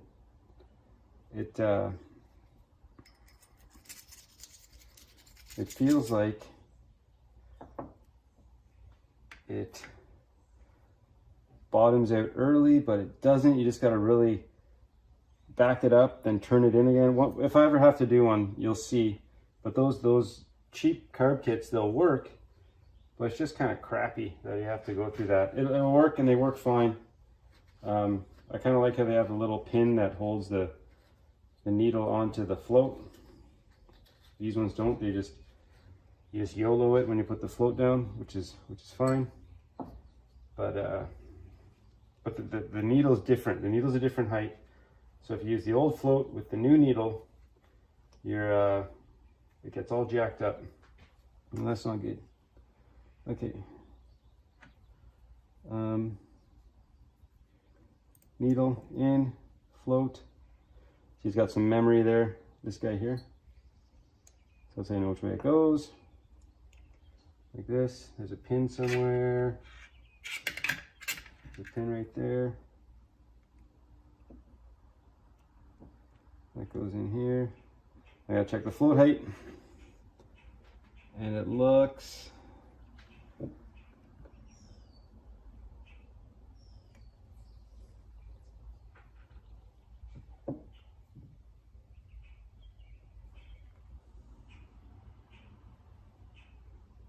that looks good. Float height is supposed to be level with, it can go up a little bit. It's not like anyone puts a micrometer to these, but there, float height, that'll be fine. You see enough pressure that it pushes down on the needle right there. Anyway, moving on. Gasket. I have confidence in this gasket. I like it.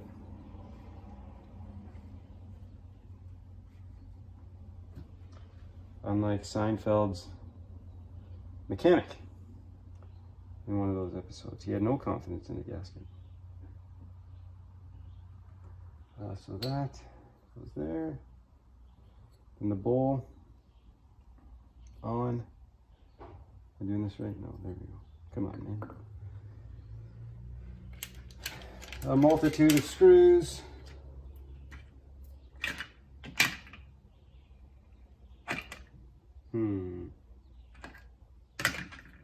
The 5 that are the same. 1, 2, 3, 4, 5. Okay. Those screws.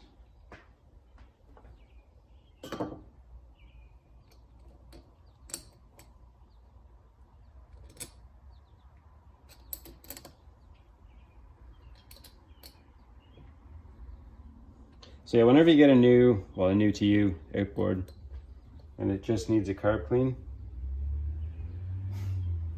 that's rarely the case. It probably needs everything else. But even if the guy says he cleaned the carbs, just do yourself a favor and clean them yourself. It doesn't take much.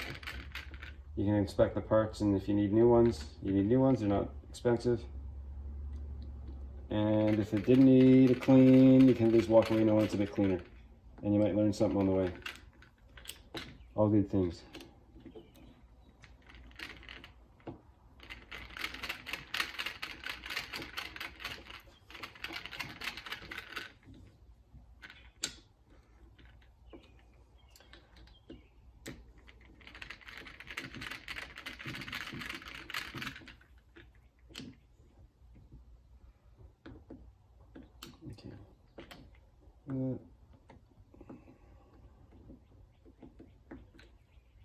Yep. Yep.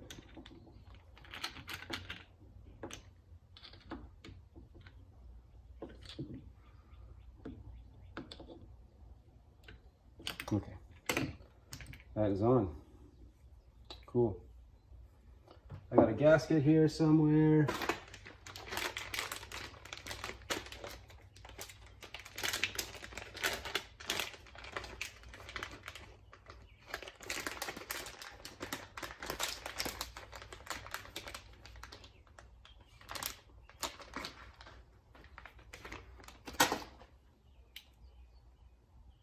That's the one. Now, can I put these packing nuts back on?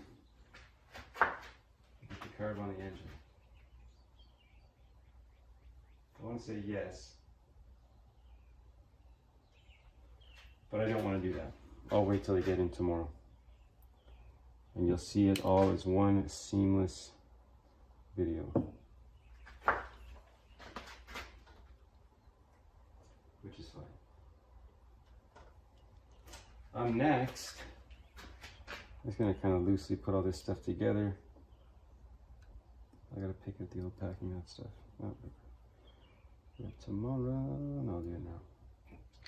Now is always better than tomorrow, what I say. So you get this guck in here. Where is it?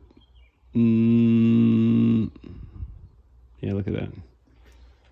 That's the old nut packing. So you gotta scrape it out.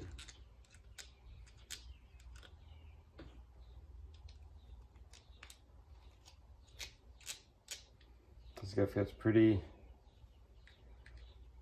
gucky in there, but it's fine.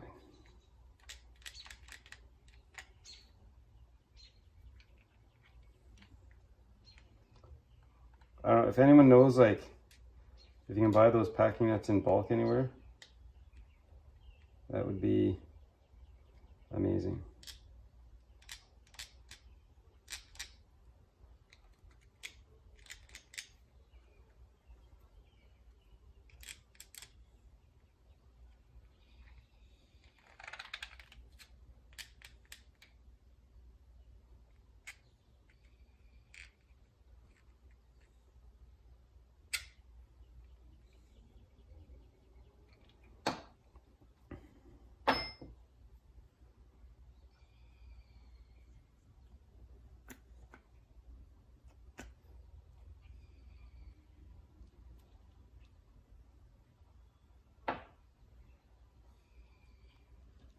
Anyway.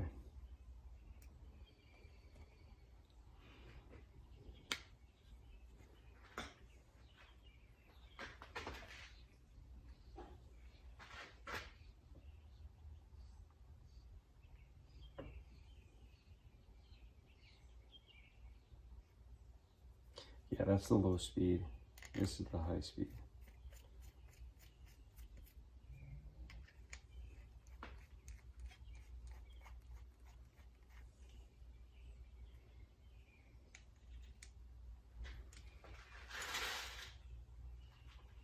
Yeah.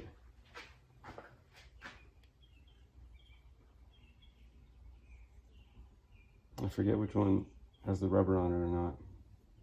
It doesn't matter. And I can look at the other engine because I have an exact copy of it. I think that's about as far as we'll go for now. I'm going to move on to, oh, you don't want to forget the orifice plug. Let's go right here. It goes there. No, not that one. It goes, where'd it go?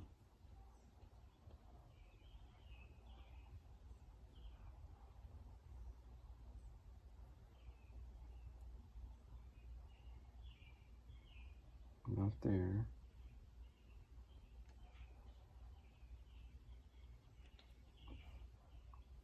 Yeah, I think it was there.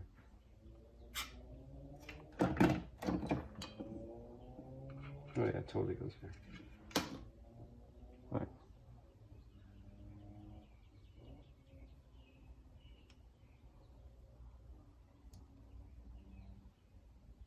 Yeah. This doesn't do anything. It just stops a hole from like the old school machining back in the day. Okay, so there. That's all put together. Just got to do the packing nut deal.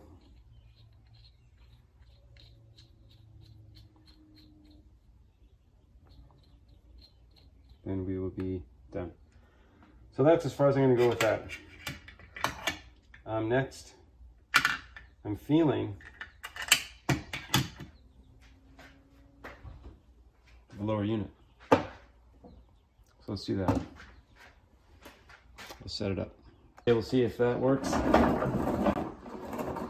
So nothing new here.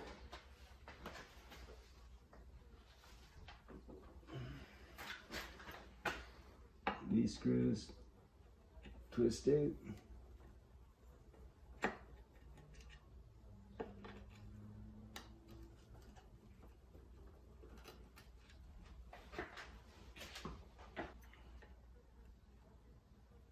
Like that. Save the gasket, that's great. I like that. Okay, and then you got two either flat screws or bolts. They're bolts this time. Probably 7/16. Because as we know, it's always 7/16 unless it's 1/2 inch. That's the law.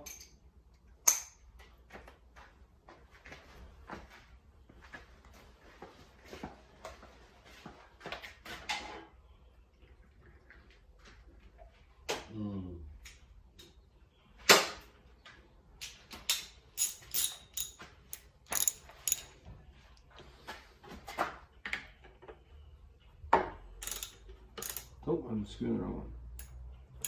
And you want it, of course it's not even 7/16, it's 3/8. So if it's not 7/16, it's 1/2 inch or 3/8. New rule.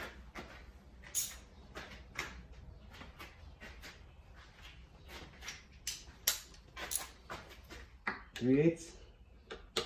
Oh yeah. Okay, and we're twirling.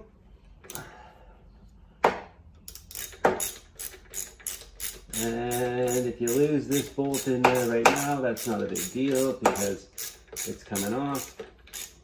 But if you lose it when you're putting it back together, it's a bigger deal because you have to take it out again. And that's typically not a good time.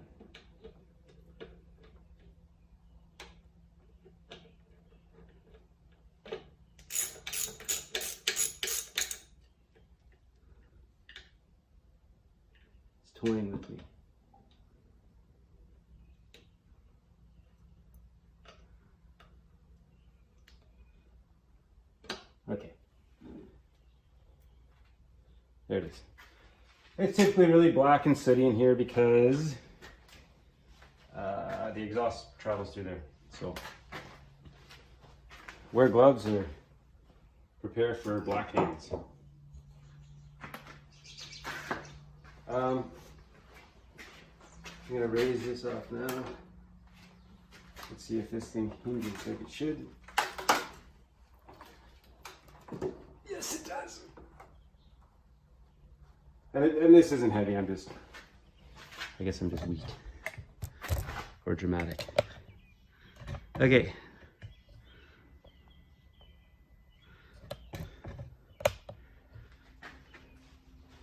Now let's see how.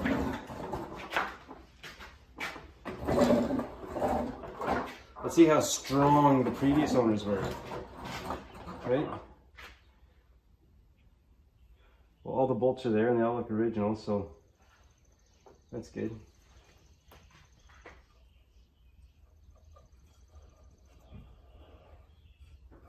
It's a neat looking prop. I think it's 9/16 and 7/16 for these guys. 9/16.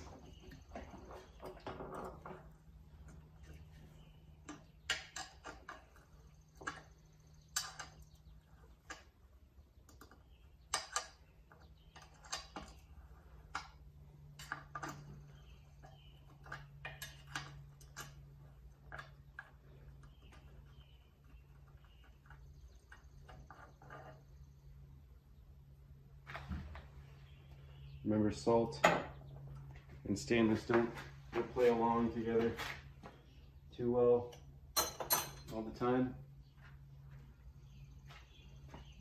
Okay.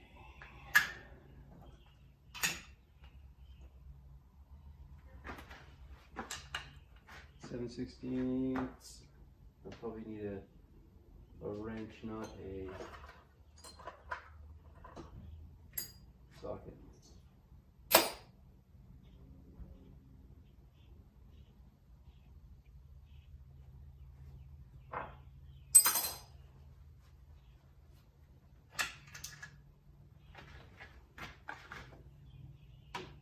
Oh no, socket one. Got acres of room.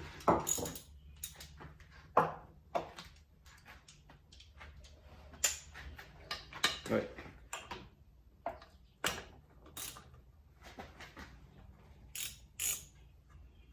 So when you take these off,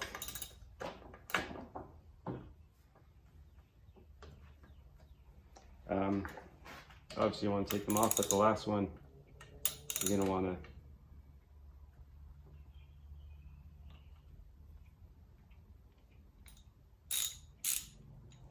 turn the right way, obviously. The last one you're going to want to just leave it hanging by a couple threads so this thing doesn't come out after you when you get the last bolt off. It's been known to happen.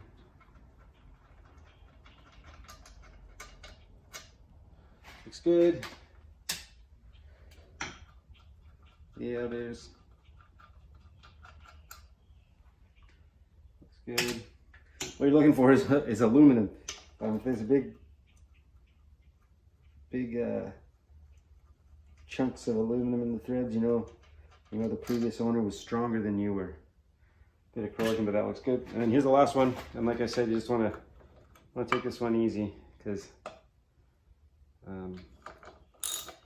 lower unit could come down with it when you get this last one undone. So I'm just going to check the impeller.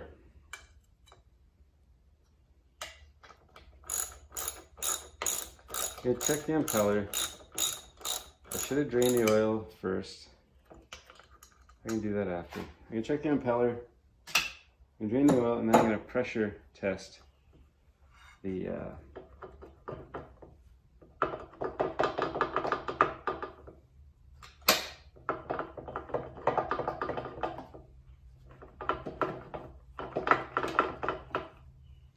forget something? Shift one. That should be good.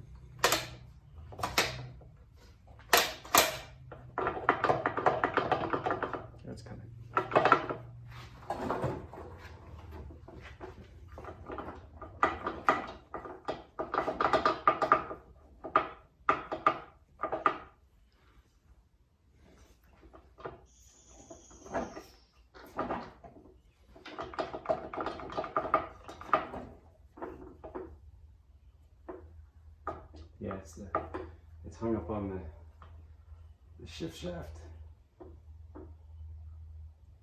It'll go.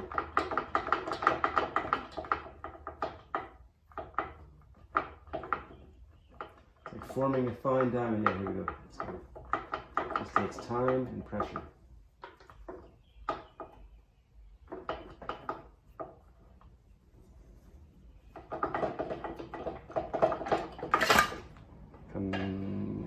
There it is. Okay, it was stuck on the O-ring, probably. Okay, so we got the impeller housing here. We remember this guy I like to put back in the engine for when I get back on. It's the water tube. Doesn't want to come out. That's okay.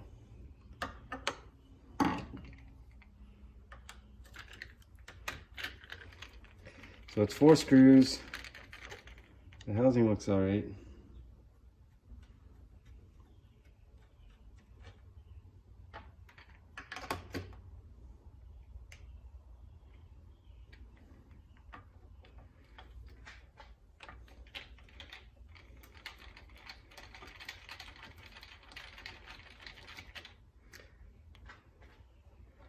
Other than like general sootiness, it doesn't look too bad.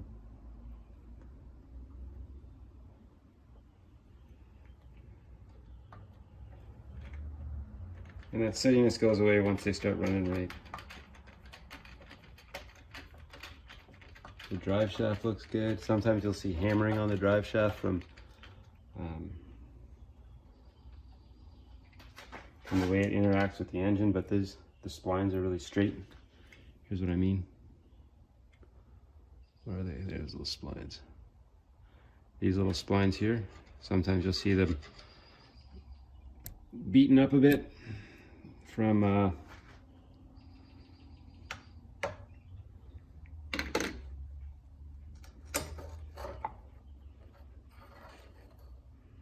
wow. See, that's not a good impeller right there, folks. I think that's the worst one I've seen. There's 1, 2 fins broken off, and it feels pliable. Like it feels fine, but it's not fine. It's hooped. So I'm glad I ordered an impeller. You always order an impeller. That's just what you do. You get a new engine, the guy tells you, yeah, I changed the impeller. They thanks. And you still order a new one. See, look at that. That thing is effed. See, that one's about to snap off.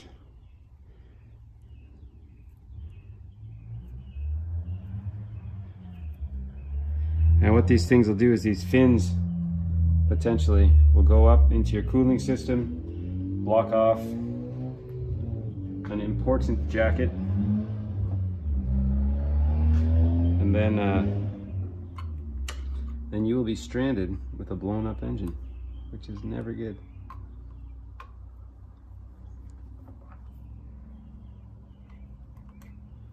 There's our little pin. Don't want to lose that. You can take out this plate. The plate looks good. The housing looks good. The plate looks good. Doesn't look all torn-ish.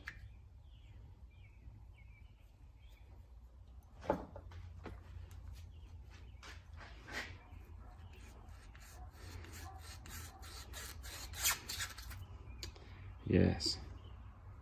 See this one, I think this is in backwards. The pointy end goes in here. Come on, guys. Lace is out. That's no big deal, but square end goes up, the pointy end goes down. That's why it was so hard to get off.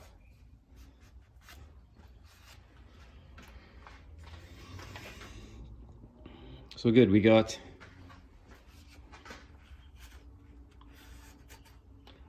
we got the impeller off. Our work was not in vain because it was all torn up to smithereens. And yeah, with all outboards, I think it's a pretty easy day to change the impeller. It's not too daunting.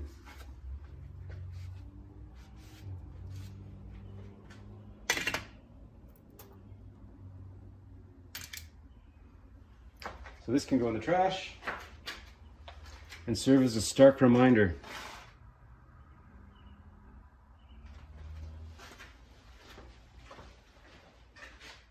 So yeah, the guy sold this to me, and he was being honest. Like, I don't think he was trying to rip me off or anything, but he said, "Yeah, this engine runs." He didn't say it was great. He said it would need a carb clean. But yeah, already, like, I went into it, I found two like smashed to shit coils. Two smashed up coils. I cleaned the carb anyway because that's just what you do, and the impeller was inoperable. Like, it wasn't going to work, and it would probably destroy the engine if I ran it like that. So yeah, so I don't think he was being dishonest. It did run because it had spark, but it's also good to, they say, trust but verify. So you buy an engine cheap, there's usually a reason it's cheap. And it's not always a nefarious reason. They're not always out to get you. I find most people are honest, but they just either don't know or they forget things. Because everyone's just trying to get on with their lives too. Okay, I'm gonna try and, no, next we're gonna drain the oil. Let's see how that looks. We'll drain the oil, and hopefully it's not all watery. Is that gonna work? Does that prop have to come off? Really? Maybe I can push from there. Oh yeah, that'll work. Yeah. Nah, I don't want to do that. Okay. I gotta mess around with the prop. And then I'll set it up for draining oil. All right. Okay, it's my latest discovery. When I took the prop off, I don't think these seals will be good. You can see kind of oil like smooshing through. Right in there. We'll see. But more alarming, I took off the prop, and there should be a pin right there that mates with this slot in the propeller there. That's what lets it turn. But there is no pin there. So, like, again, this is just what I was just saying.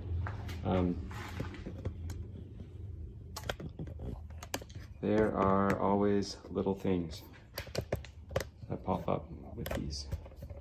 So anyway, we're gonna drain the oil. I just wanted to show you that. Yeah, I got my Javex bottle at the ready, or my Javex pail. Let's see.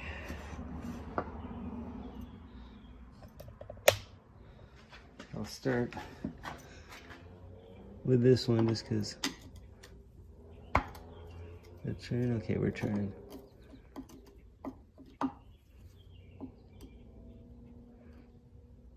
You guys probably can't even see that, can you?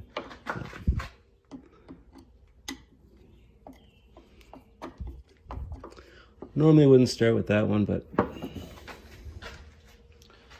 we're not normally here. Okay, let's see what we got. What do you think? Water?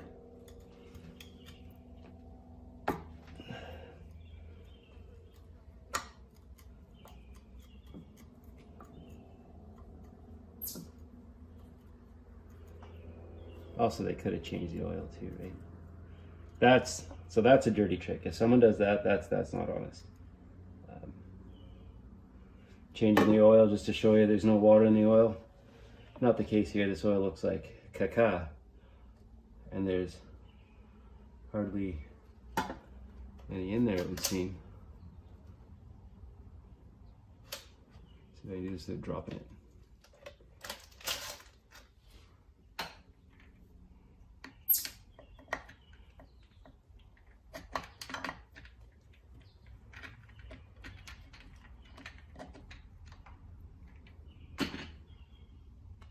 There we go.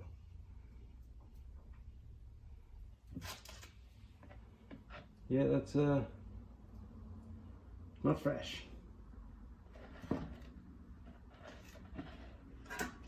But it doesn't look too watery, which is good.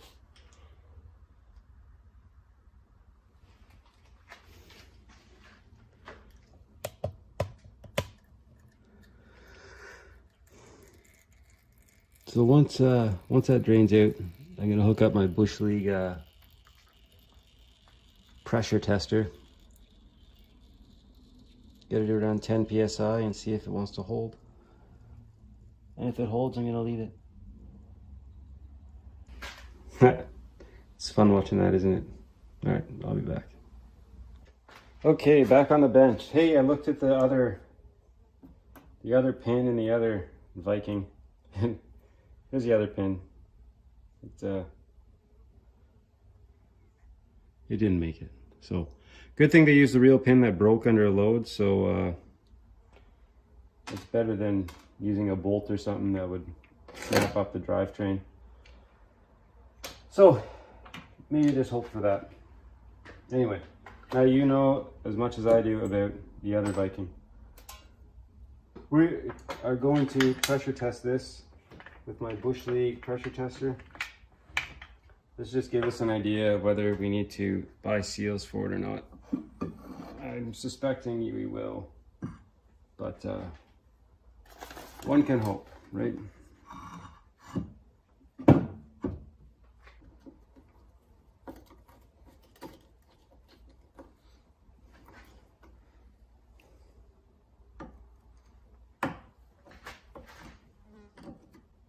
Also, now that I got that bench vise, there's a piece I'm missing on that. What's it called? The Elgin. That I'm missing the part that interacts with the swash plate and the throttle. So I can turn the lever, but nothing will happen to the carburetor because it won't do anything. So I gotta fabricate a piece for it. Those Elgins they're around, but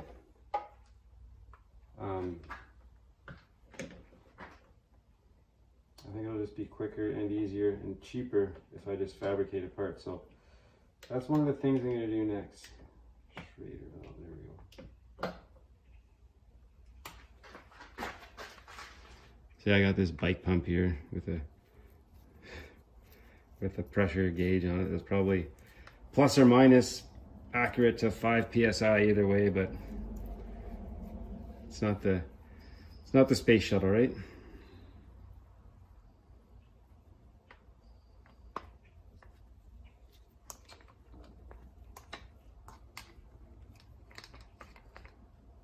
Okay, let's see if this works. Get all the kinks out. And we're looking for 5.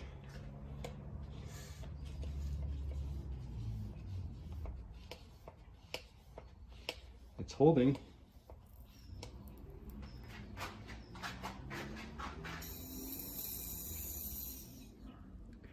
That's about 10.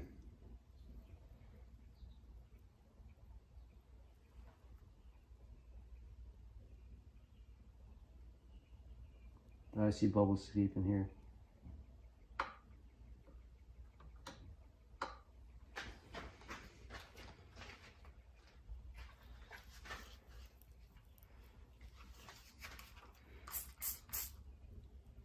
Yeah, bubbles.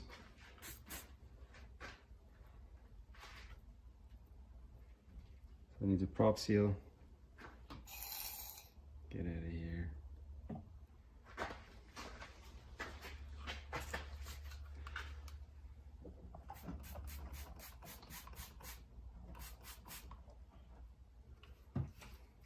Our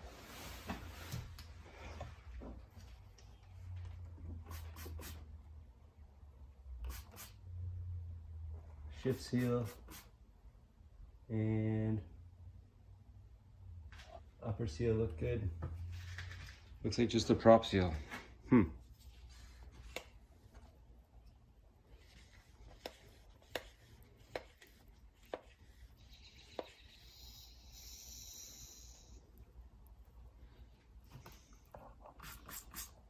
guys can see that. See the bubbles?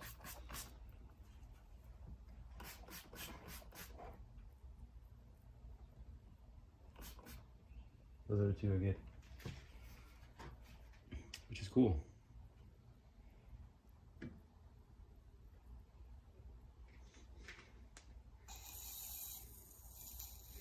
That's again the apparatus.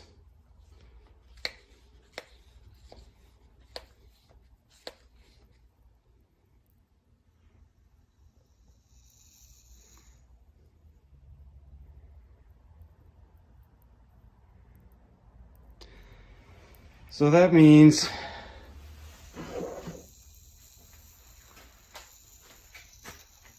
I gotta buy a seal kit for this.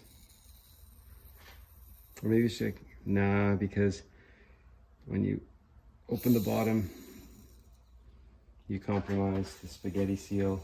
Unless I have a spaghetti seal. I don't think I do. No. Combined seal kits. We're in this. That's not. Well, at least we can open it up right now and look at it, see if it looked good or not. Let's take this drive shaft out.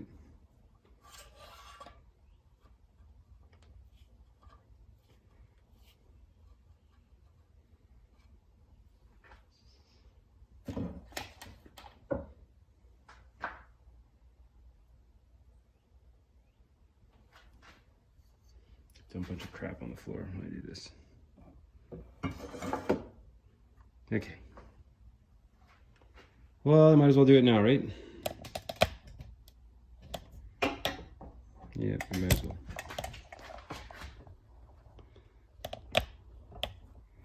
What angle are you getting today?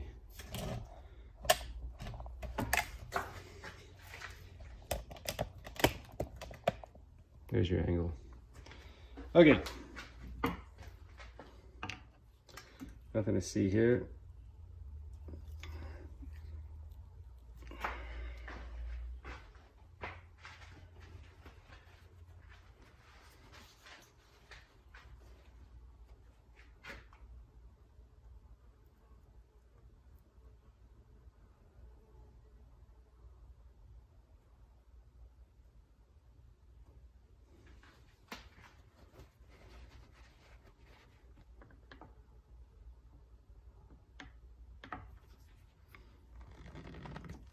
One,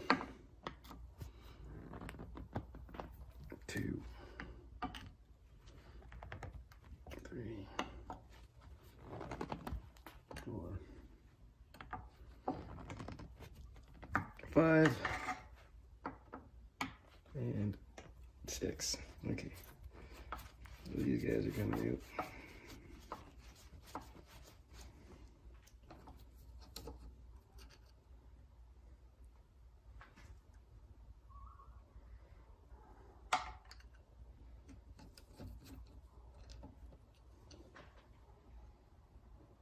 See, they used sealant on that.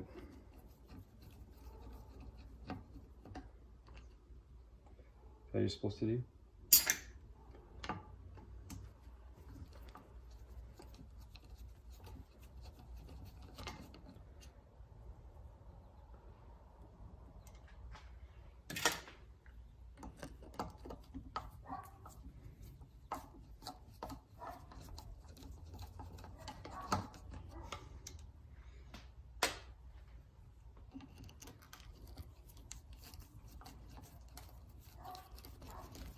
So what, you get the engine, it's 100, we'll say $100.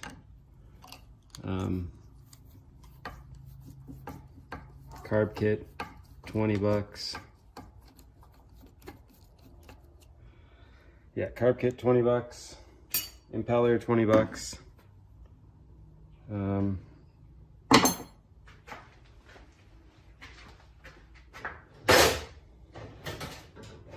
gotta get a new pin.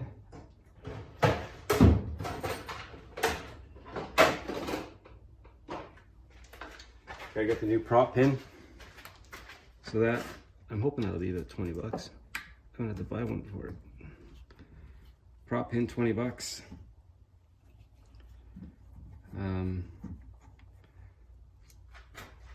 What are you gonna say? 20, 20, 20, 20, 20. What am I at now? 180? One of those guys, eh? So I'm at $180. Then the seal kit, they're typically $80. So that's 180 plus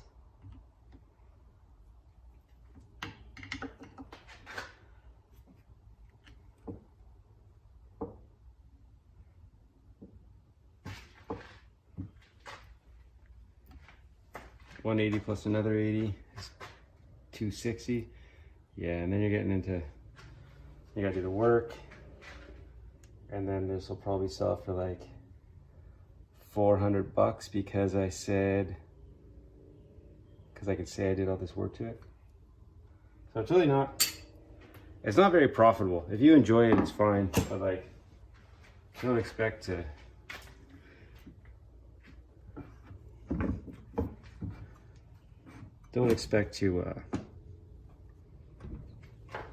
you know, become a millionaire doing this stuff. And then you got problems, like you always got little things that always come up. You got the guy in your driveway, you tell him how great it is, it won't start for whatever reason, and then yeah, it's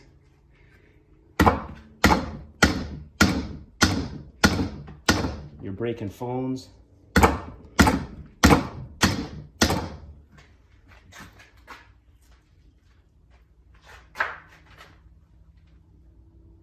This guy use.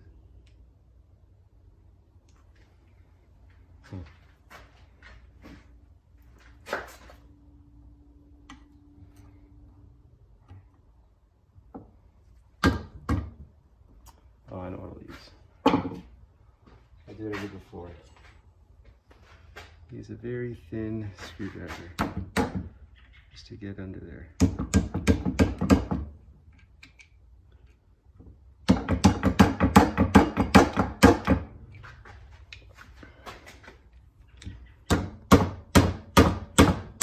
I think that's what I did before.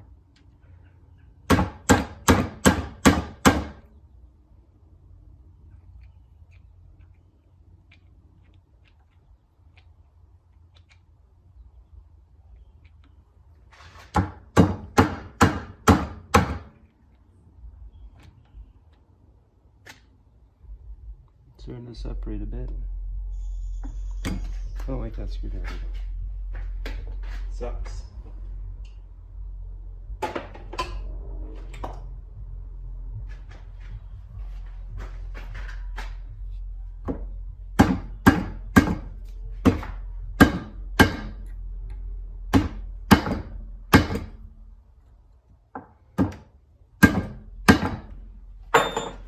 I remember.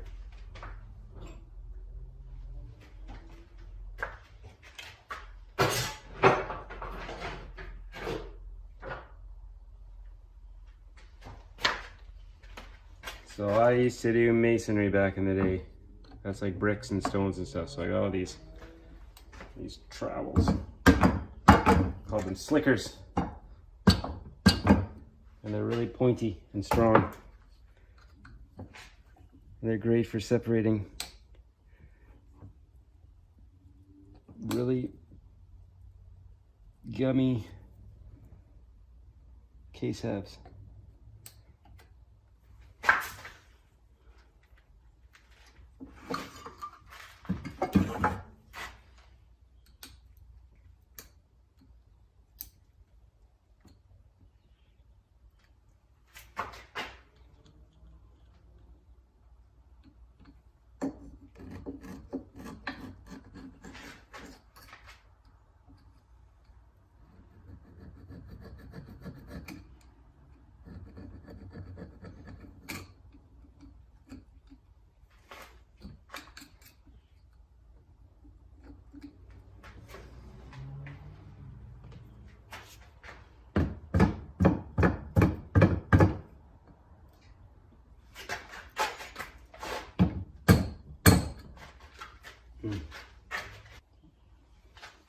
I'm gonna play around with this. You guys don't need to see this. All right.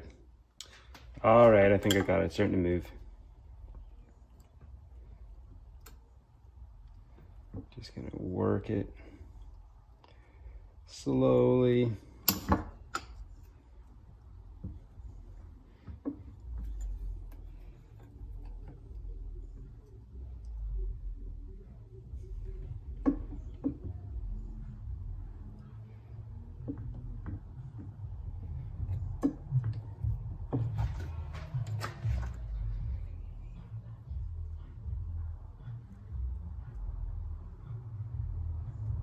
Oh yeah, here you go.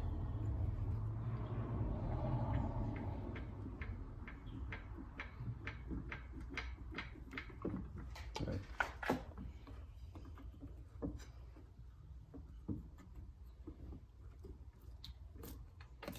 There we go.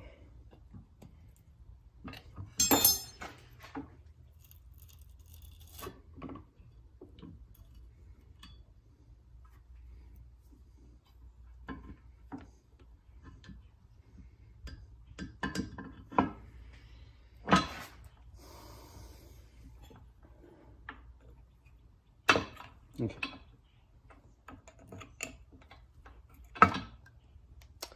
All right.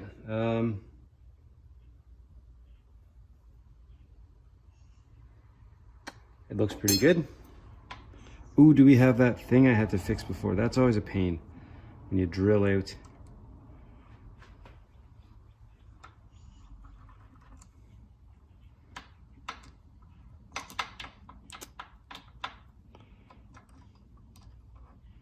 No, I think this is looking good.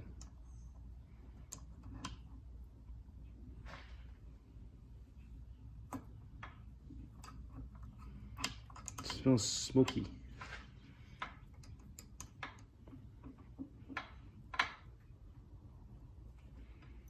Okay. There's that. That looks okay. And this should lift out. Is there a pin still there? Yeah, look, there's the pin. Look at that. Oh, I love that. Okay, so our pin looks good. That's like, oh man. I don't want to say the Achilles heel, but it's a pain to replace. Anyway, those are all good things. The gears don't look all torn up.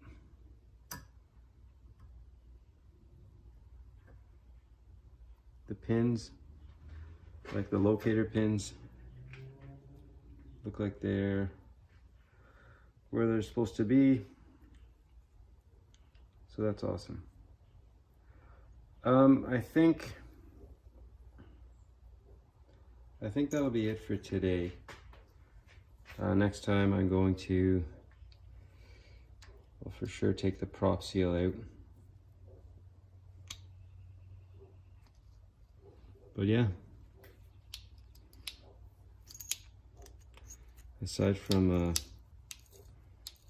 getting new seals, it should be pretty good. Wicked. All right, I'm gonna smash all this into a video and hopefully you guys enjoy it. Till next time. So I got my carburetor kits for the 15 horse Viking. And there it is.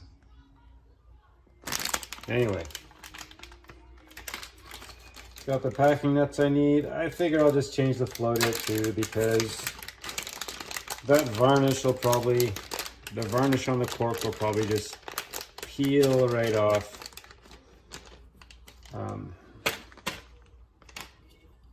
With ethanol in the gas these days or something, I don't know. So I'm going to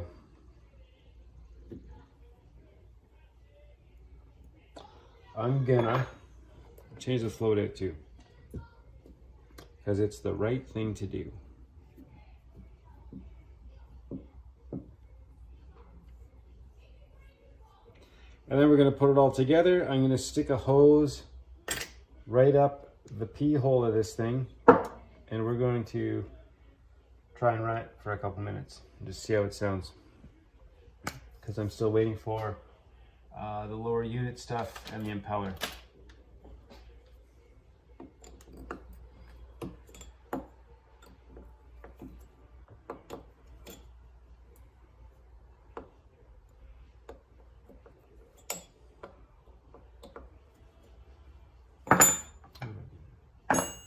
Okay, will that work?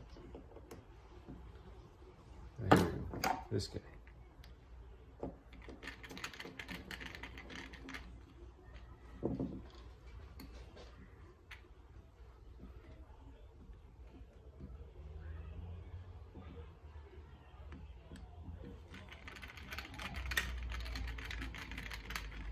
So yeah, we're gonna change the float out. Plastic probably floats in ethanol better than cork. There's no varnish protecting the plastic, so.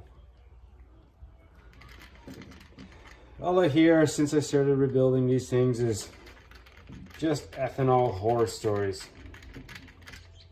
Probably might be a good idea for a new movie series.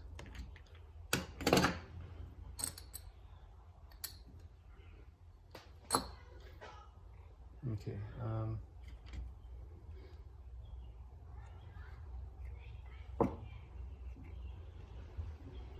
So there's the old float, and there's the new one. These ones actually are the same. So look at that. See the profile. They're the same.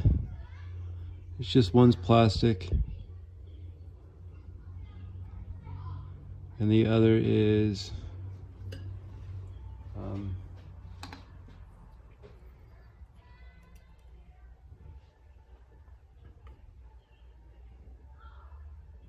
and the other's cork.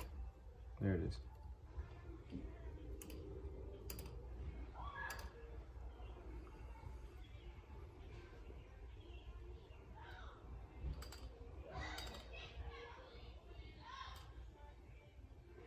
Okay.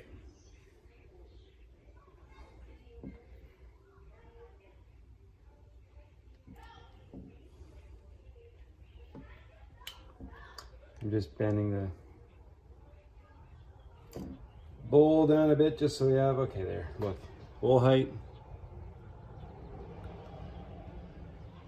adjusted, so that'll be good. Okay, so we'll call that replaced. Now I can put this back on, provided I put it on the right way,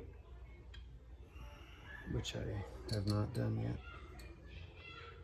Okay, there we go.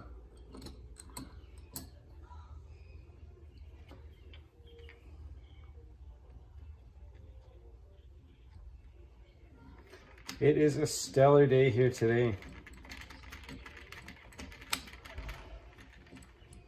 It's like 30 degrees Celsius right now. I don't know what that is in Fahrenheit. So I lived in the US for like 2 years, and I never got Fahrenheit. People would be like, oh, it's like 65 at it. I'd be like, don't know. Actually, that's not true. I started to get it near the end. I think 75 and up is a little nice. 70 and up, maybe. I'm probably wrong. It's probably way off. But yeah, 60s is when it started sweater weather. 70s and up, I think you're looking at putting on shorts, maybe. Someone will correct me.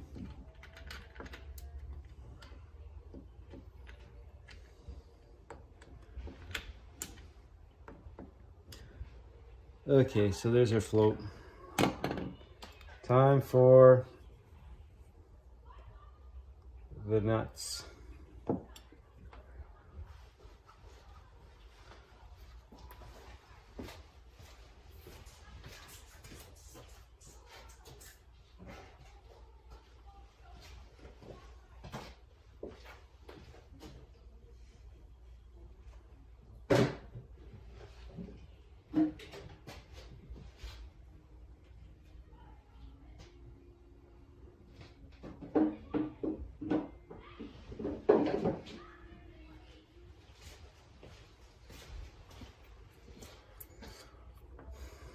So for all the kids out there, that one goes on the low speed, which is the top. The high speed gets nothing in terms of rubber grommeting. So there you go. Okay, let's lay these out.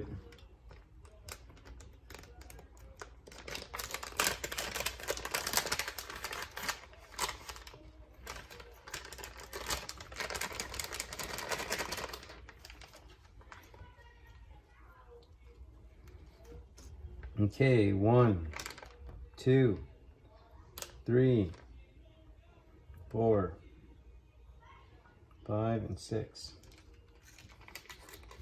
Our needle and seat, which we prefer not to use. A bunch of Welsh plugs. Some gaskets. Cotter pins. Float pins.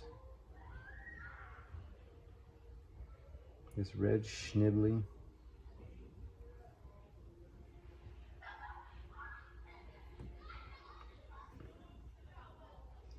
What we care about are these nylon guys and these felt guys.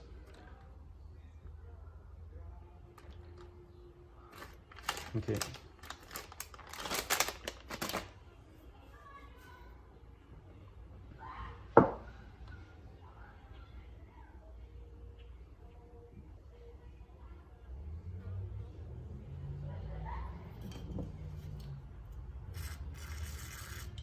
I'm going to start with the low speed.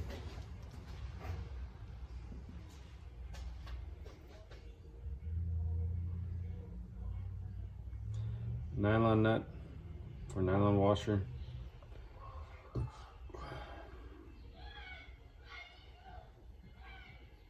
And these.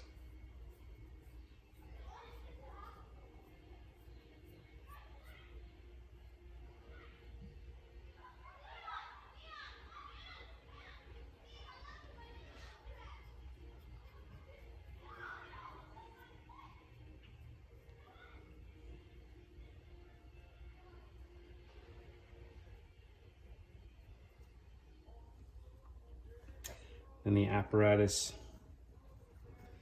it goes in.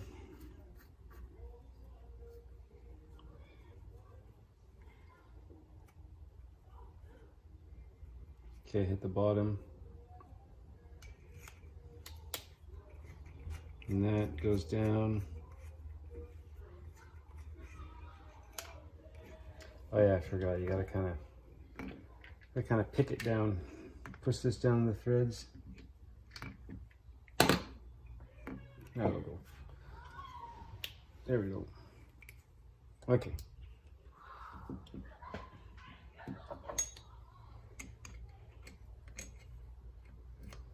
It's always 7/16 as we know. And this gets tightened till it snugs. And then it's one turn out. I'll wait till it's all on the engine. But yeah, that's installed. Now I'll do the same with this one.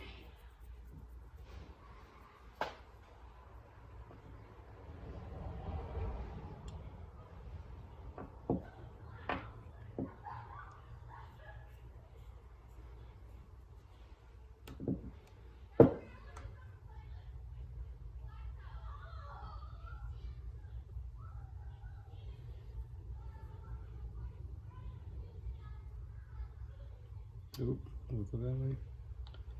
Oh yeah.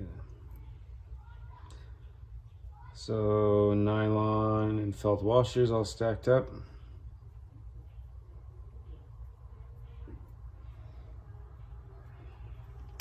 Like that.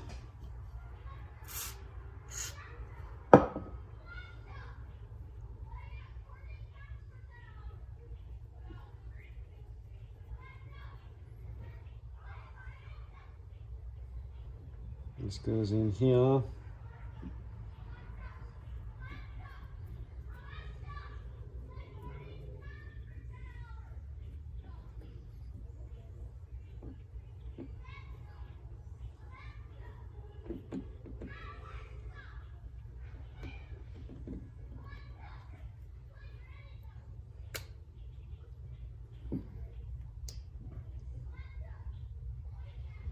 And then we want this nut to go over the threads.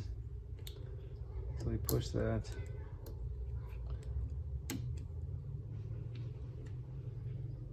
Make sure it catches the threads for this guy here.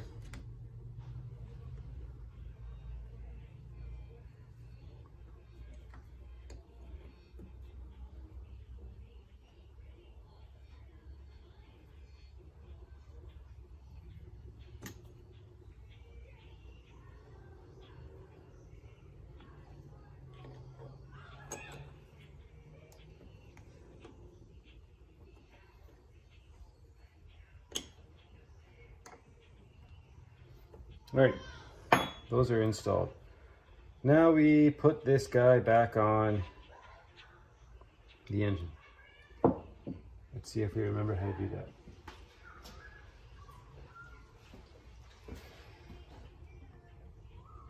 See how this shot works. Okay, so nothing new here.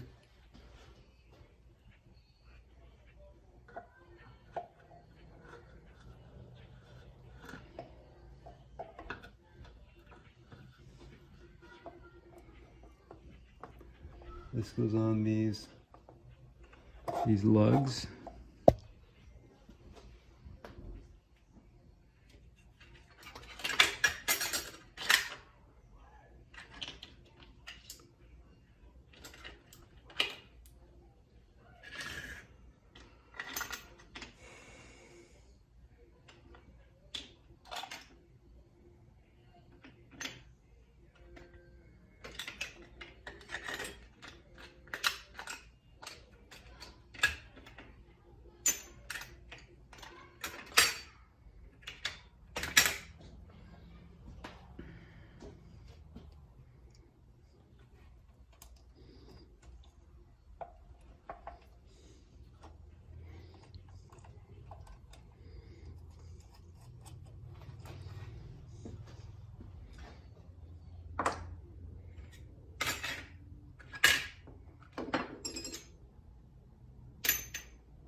Ah.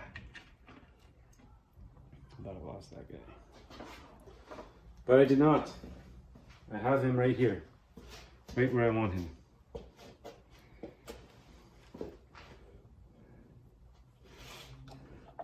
Yeah, this one you gotta kind of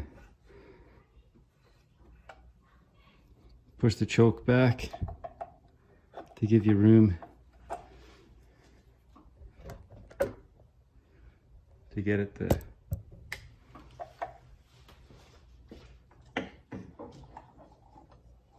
nut.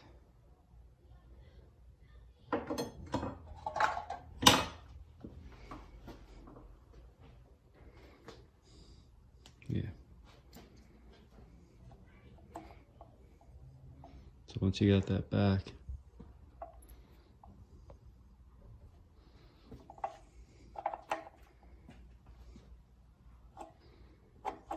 right there, then you can start putting this stuff on. Starting with the star washer.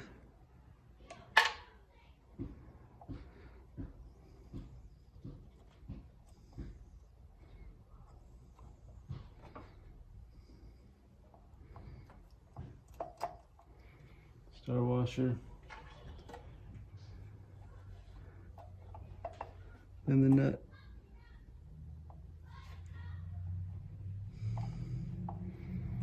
It's a two-handed affair. And just once you get it started, then you're on your way. So, there. And then turn these in at the same time.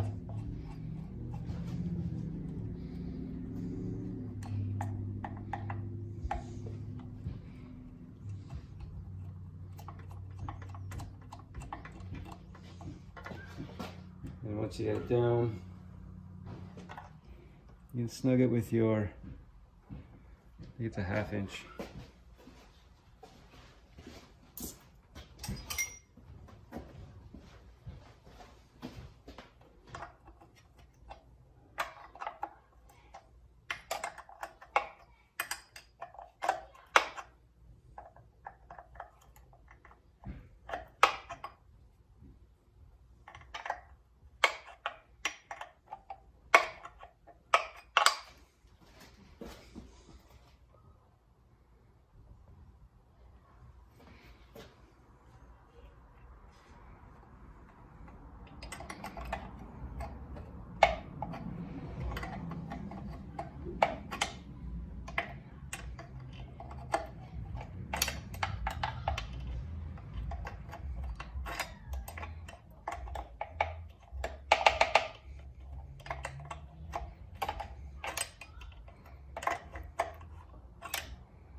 Alright, that one's tight enough.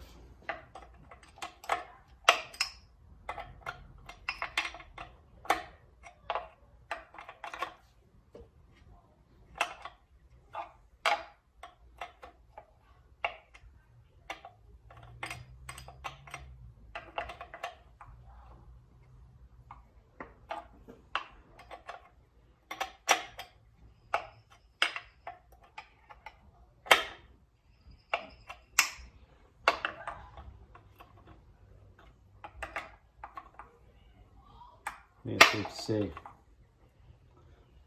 that one's not going anywhere either. Okay, so it is bolted in. Now, what is it next? Is it this Airbox contraption? I think it is.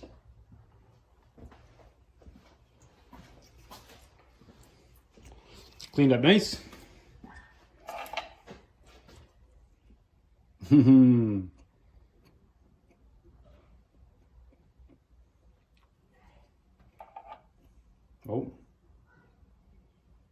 No, I think I'm good.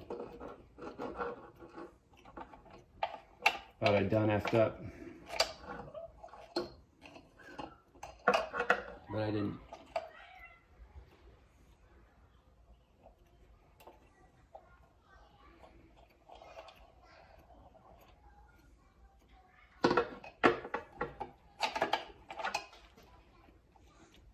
Here, let me. You guys gotta see what I'm doing. Or what's the point of it all, right? Gotta get better at that. It's a process, right?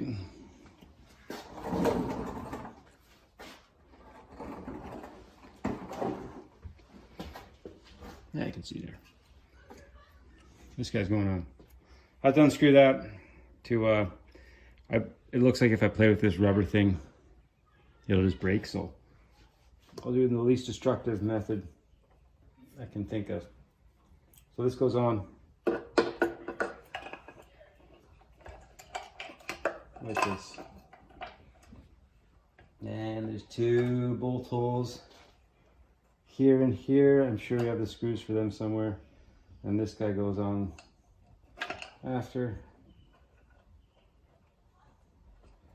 Feels like I've caught the threads.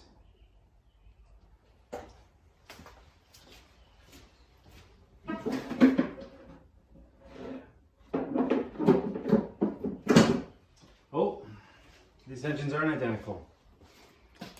This is silver on this one and the other one is white, the other airbox. So I'm a liar. Okay, now I gotta remember which bolt goes where. Okay, those are for the lower unit, that's for the lower unit, lower unit, lower unit, lower unit, lower, lower.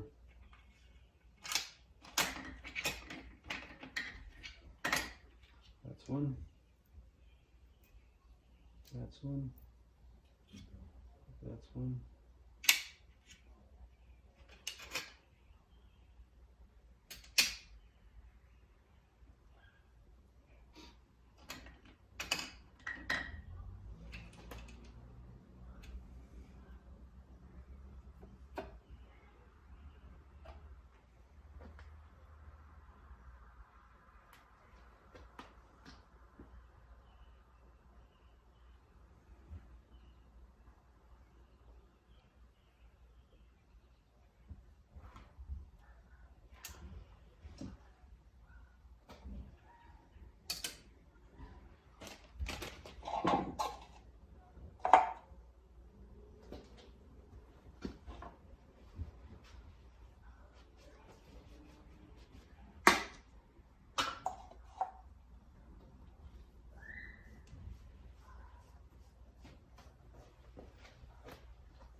Okay, so 1, 2.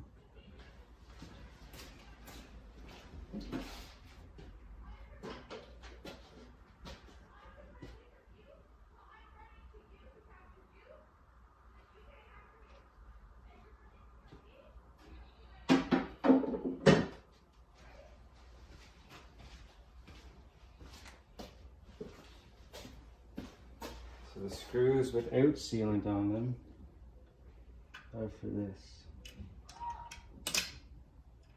Oh yeah, they had a washer too. Okay, so they look exactly like the ones from the lower unit. So this one, and this one. So these are things you don't want to run them all the way down yet. You just kind of want to get them started because you might need to fiddle with things to get it all lined up, so we won't go there just yet.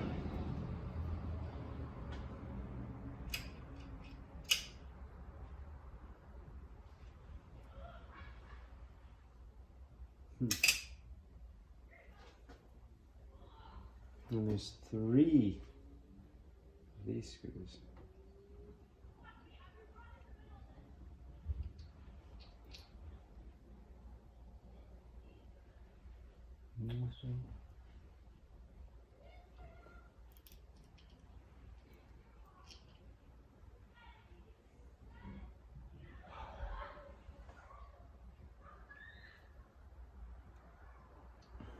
For this thing here.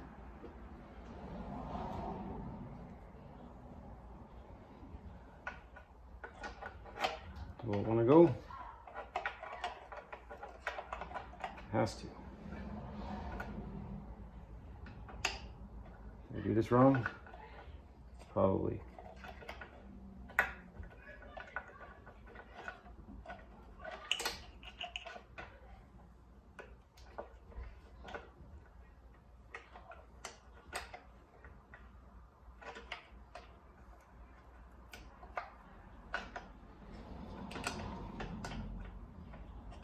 Come on.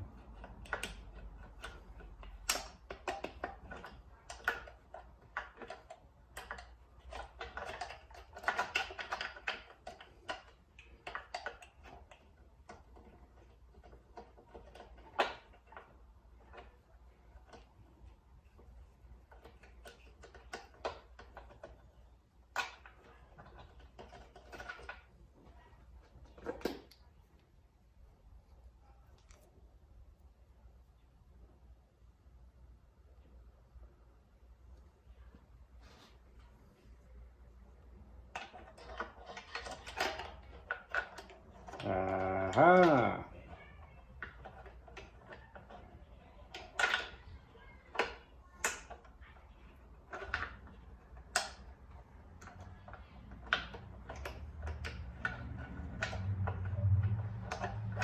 There we go. I hope.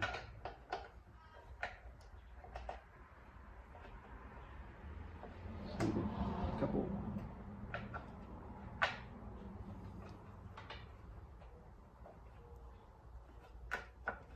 There we go. Okay. That was, it's like Tetris for adults right there. I guess Tetris is for adults. What am I talking about? Tetris rules. But I did it. That's the point. Now I gotta find the right screw for that. Let's put the choke on. Actually, that looks really yucky. Let's just clean that quickly.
Okay.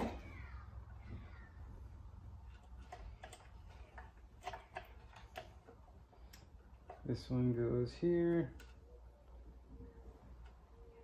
Get that on, kind of.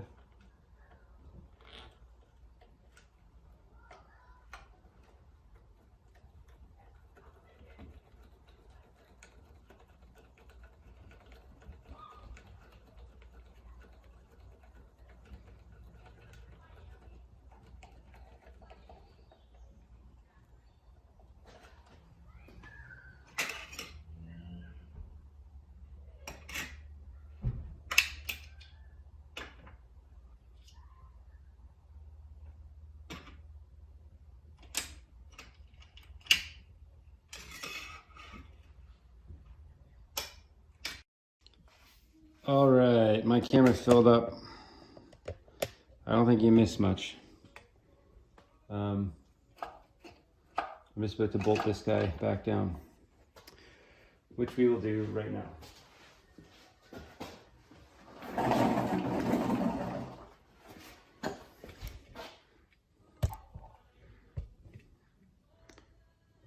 Oh yeah. Background music, does that copyright strike you? How does that work? I hope not.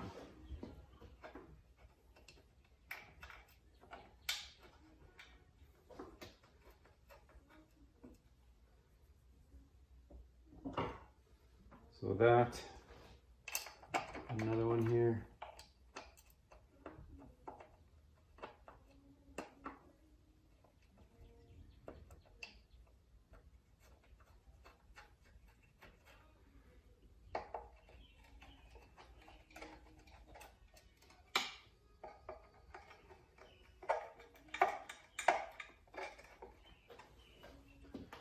Two more screws to deal with.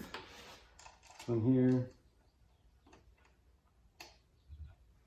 See if they want to play. They do.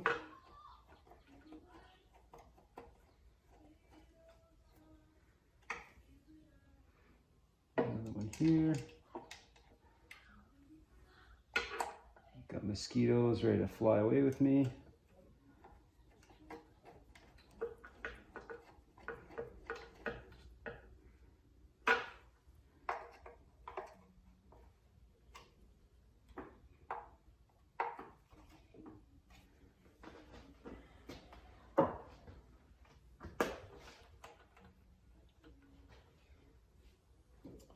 Why suddenly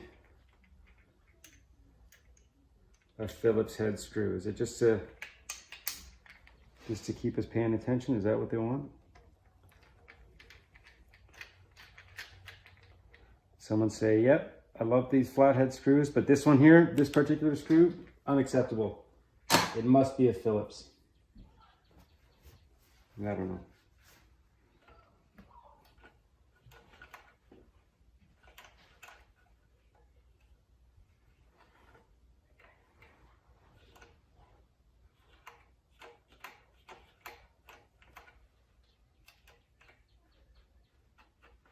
Okay, choke works.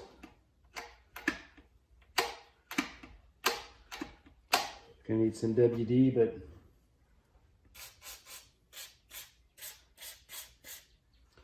it works. That's better.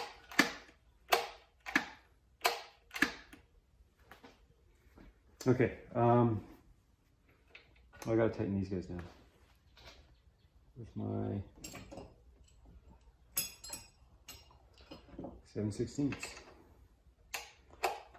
Office Classic.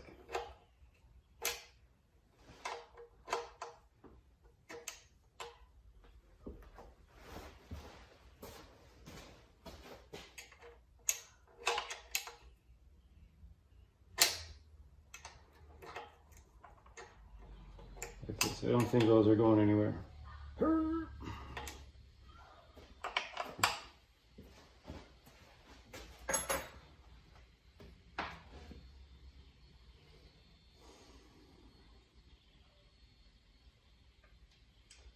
This knob right here.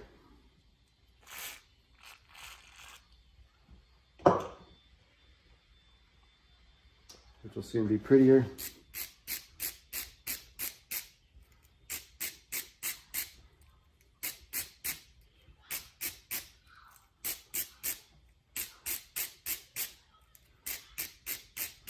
Oh, and I gotta put the packing gland, kind of gross. The packing gland back on.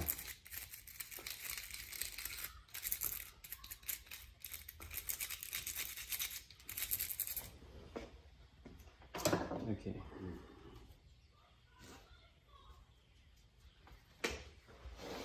And then next, once the carb's on, I'm going to adjust them as they should be adjusted. And like I said before, garden hose up the pee hole,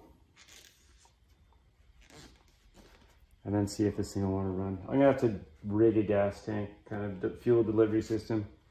Can I do it there? Probably not. I'll figure something out.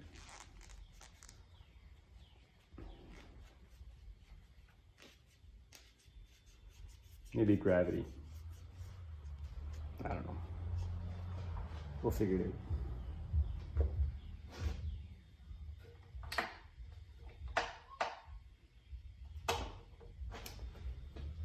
This thing goes on this thing.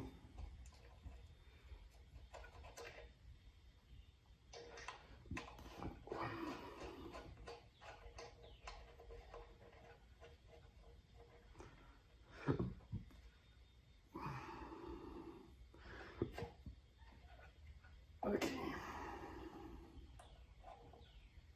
That goes there. Look at that, it's even turning.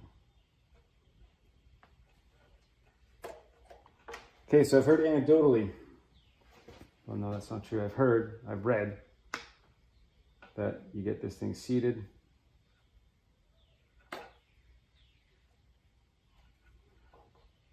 And then it's, I won't even turn. There you go.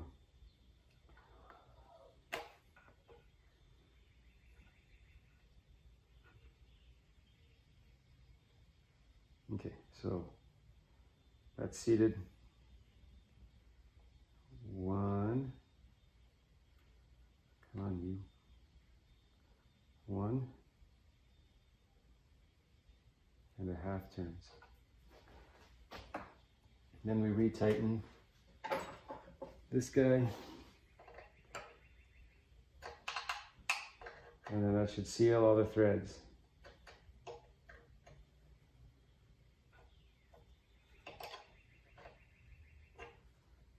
There. Now there'll be a bit of resistance just so it doesn't shake loose due to vibrations, which I cannot abide. Is that okay? And this one's one turn out, or 3/4 of a turn. I don't remember. Anyway, it's the high speed. So first,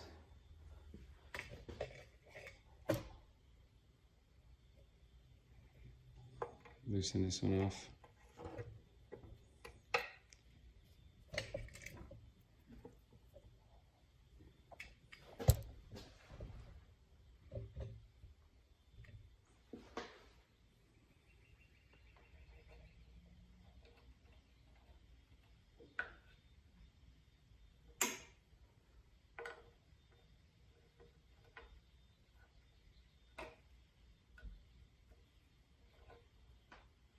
And one turn there. And then retighten this guy.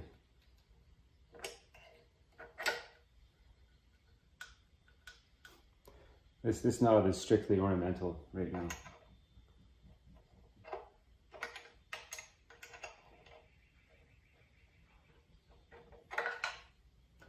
Probably better suited on this one. No, no. Anyway. Knobs, love it. Okay, so I'm gonna try and figure out a fuel delivery for this. Oh yeah, I gotta hook up the fuel hose to the carb as our last order of business.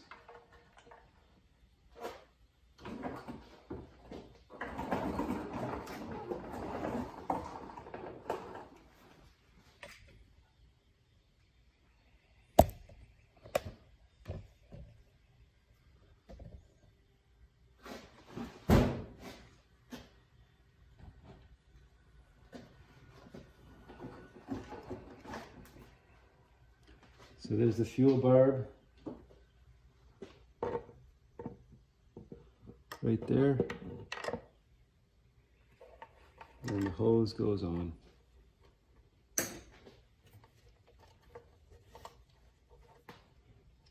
can't see that, I apologize. But we've all seen hoses go on things before, right? Is there any kinks? Negative.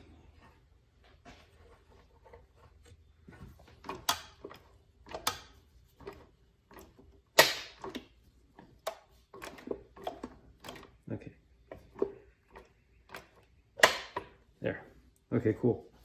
I'm gonna figure out fuel and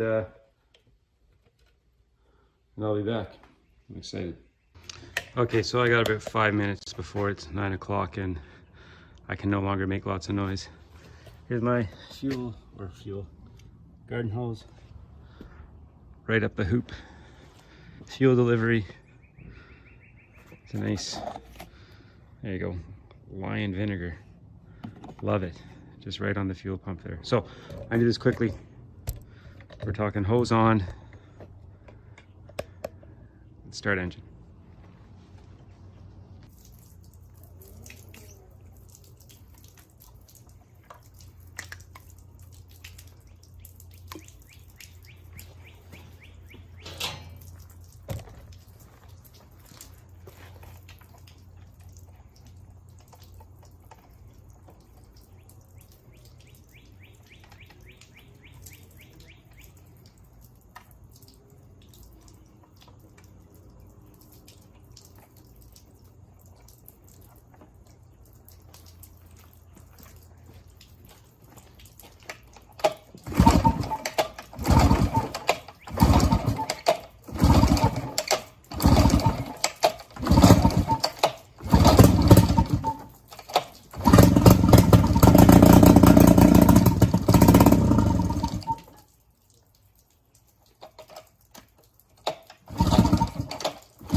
Cool.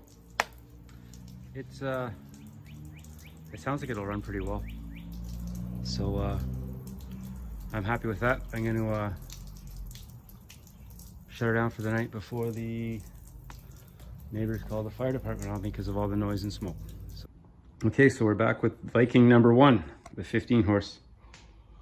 So the other day when I was starting it, it looked like there was a leak in the exhaust manifold here. So we're gonna see, I don't know, maybe we'll replace that with one from that guy there, or maybe we'll just put more goop on it. I have some red RTV. They claim it's high heat, but yeah, someone really went to town on this guy. So yeah, that's what we're gonna do today, because that's really all we can do today until I get some more parts to show up. Yeah, so let's get to work. Okay, so some legend has already drilled some holes from their previous handiwork, so I'm gonna use those to take this off.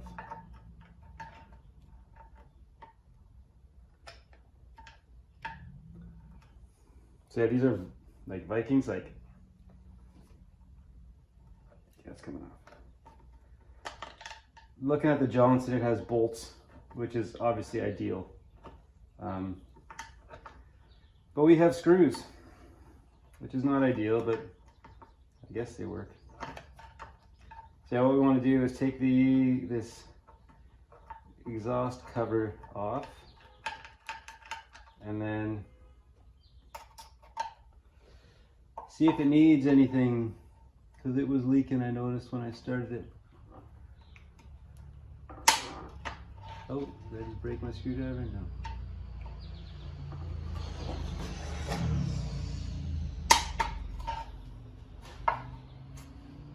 And you need a Stoucher screwdriver. Oh, tons of room.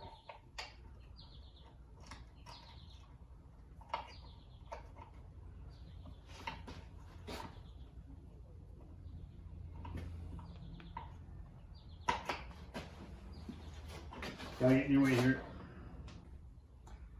This bottom screw is giving me a hard time. I feel like I'm going to, maybe I can get an impact driver in there. Huh. It's worth a try, right? If it'll fit in that hole. Will it fit? No, but I can always embiggen that hole, right? This is what I'm gonna do. Because I don't want to mess about just drilling and tapping holes.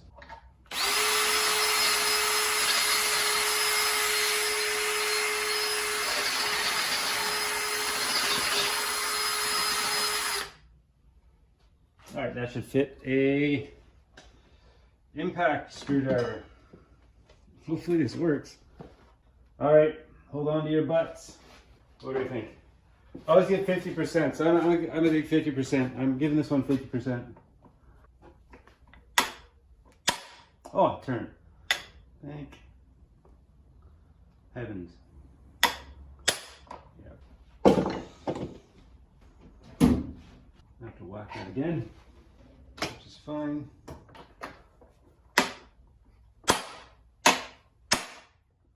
Yeah, it is turning, so that's good. It's just so stuck.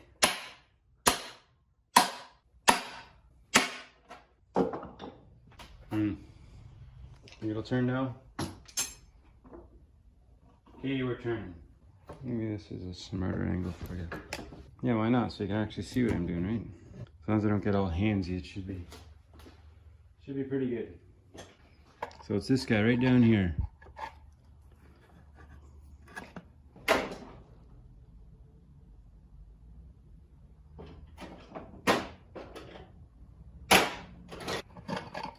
And I'm glad we got it out. Okay. I think I'll need that impact driver some more.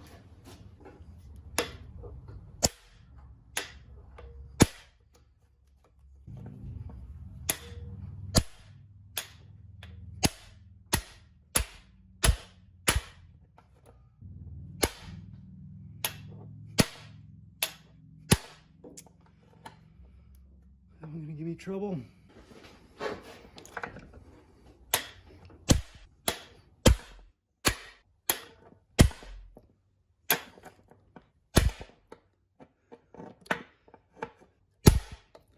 That one turned. I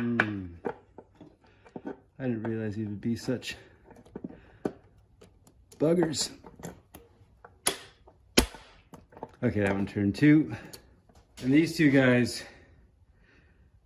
will have to hope want to turn. They have to drill those holes out really big so I can get a good old screwdriver on there. These are holes, right?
More impact?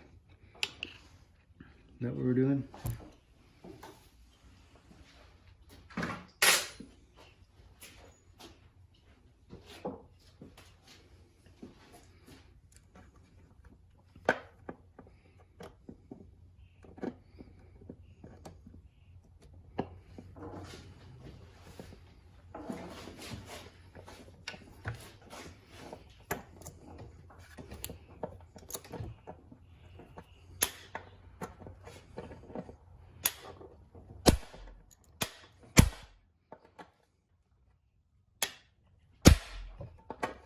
Turning.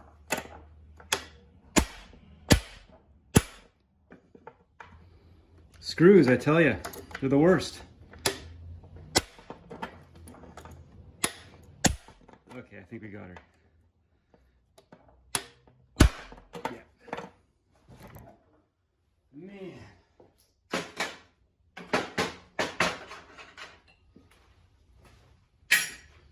What a pain. Yeah.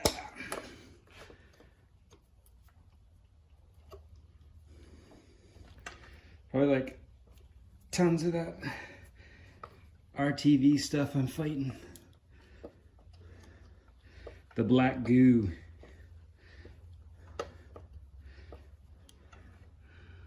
So what are our prospects for these two down here? I'm gonna say not excellent.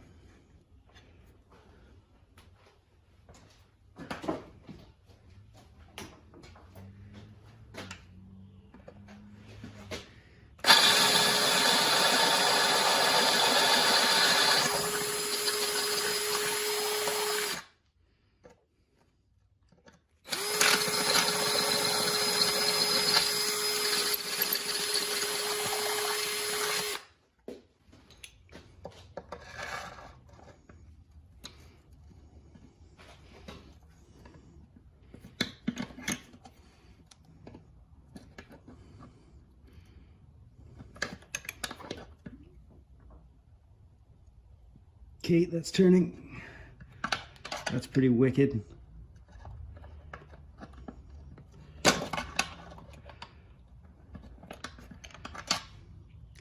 I read someone's quote in like their signature on a form or something. For some of the effect of a 20-minute project is one broken bolt away from being a 3-day affair. Okay, that one's turning too. I totally agree with that statement.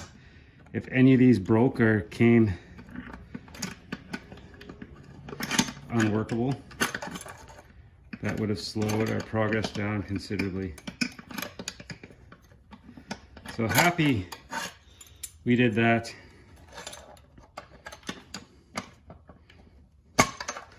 All screws are turning. I think I'm going to take the bolts off the 20 horse.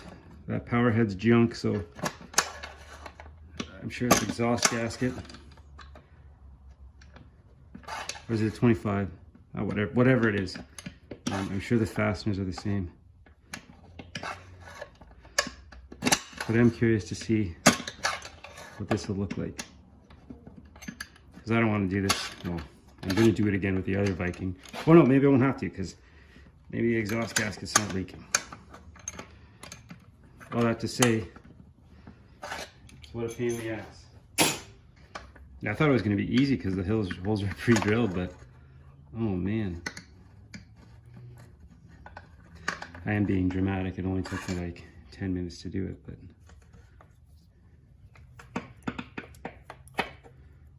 but nothing, right?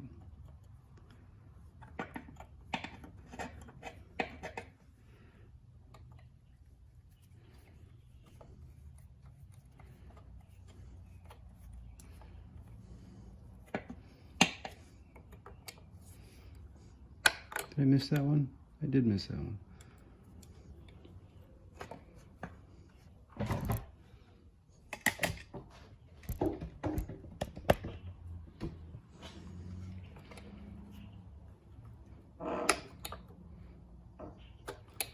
And what is with these screw heads?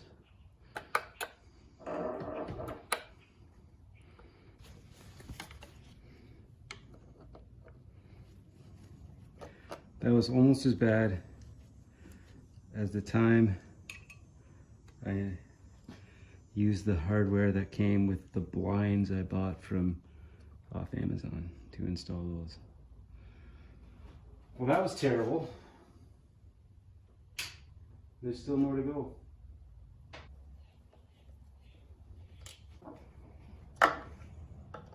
So yeah, if this is the same exhaust housing or manifold or whatever we call it that comes off that 25 horse, something there's going on, at least the bolts. Now you know this isn't going to come off easy.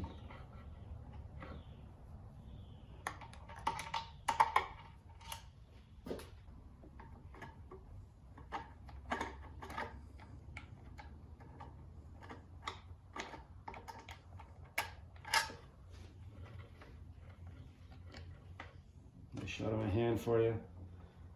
Okay, so they're all out. Wow. Okay, now let's work on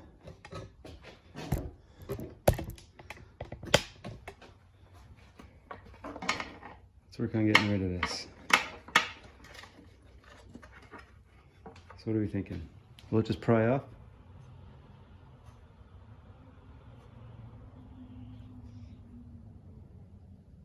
Is there a spot to pry from? I think I see something. See if it works. Oh yeah, yeah, it's coming right off. So, not a challenge.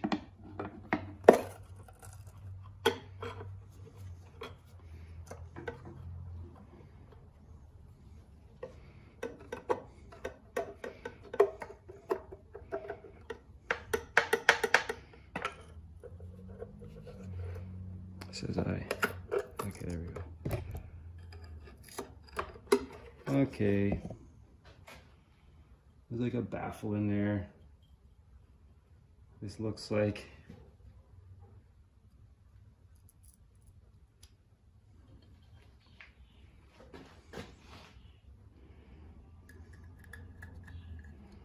it was leaking. Now, I don't know if it was leaking.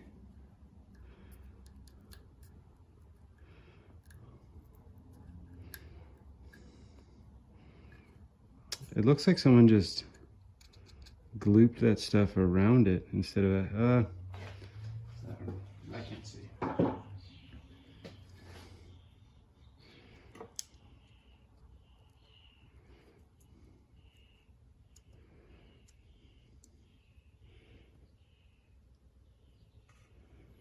We got the baffle,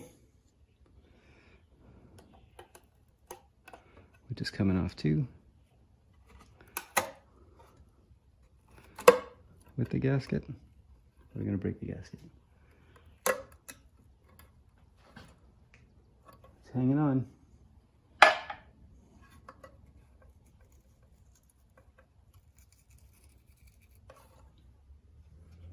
Nope, the gasket's destroyed.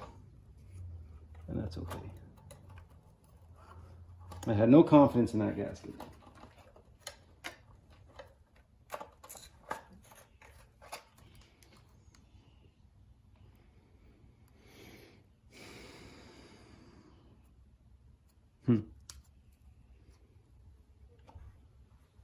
We can look at the rings here. That looks pretty good. There you go.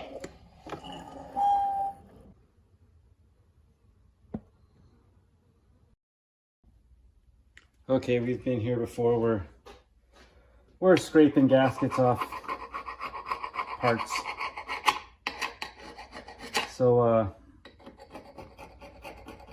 once these are all cleaned up,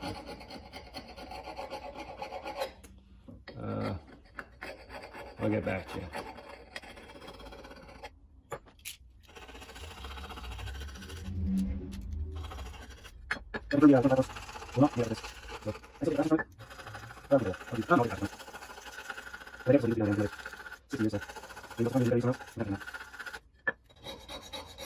So this is the water jacket bit. So this cools the exhaust coming out the engine. And it's just a flat kind of baffle that sits on this where the exhaust passes through. So try to clean up the mating surfaces on that guy. So it sits like this. The exhaust comes out this way, and there's a water that flows behind here, and that keeps the exhaust coolish as it comes out. The reason they have water cooling on exhausts on a boat is because fire on a boat is the enemy. So you don't want anything getting too hot. So there you go. Boats and fires aren't good.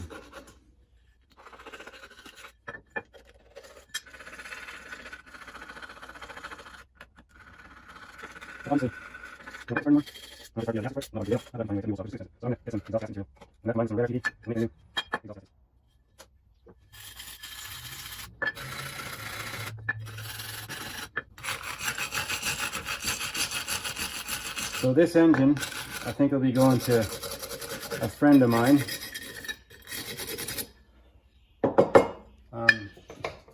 Before I started doing videos, I fixed him up an old Evinrude. I think it was a 67, and I didn't get a chance to test it, but it had lots of compression, had a good spark, it ran at idle fine. Like, yeah, just take her out, you'll be good with it. But it wasn't. It doesn't want to rev up, so I'm gonna trade him later in the month, and he should be happy with this because I'll be able to test it because I have a boat in the water now. I didn't earlier this year. I had the boat, it was just not in the water. Oh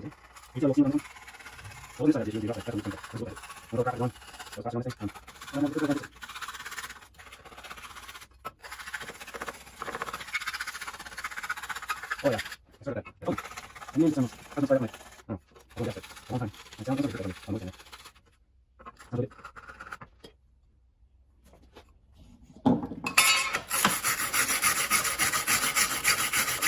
Again, I'm just going for the mating surfaces here. I'm not going for that pristine look. Just doing what I gotta.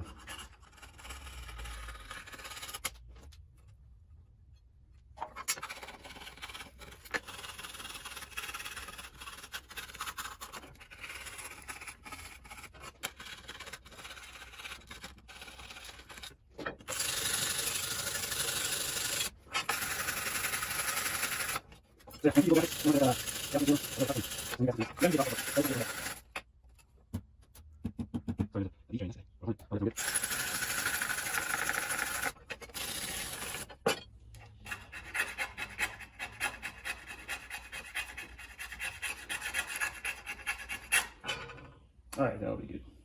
So I'm gonna clean the inside of the engine bit now. I'm not gonna stick a camera in there. All you'll see is this, and you've seen that enough today. So I'll be back when that's done. Okay, we finished scraping this gasket off on that side.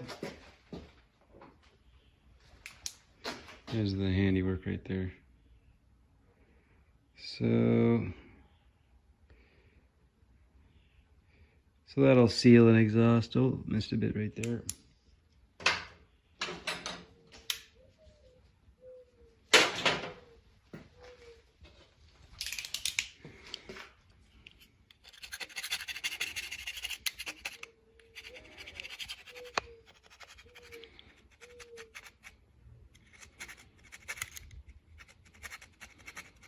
There we go.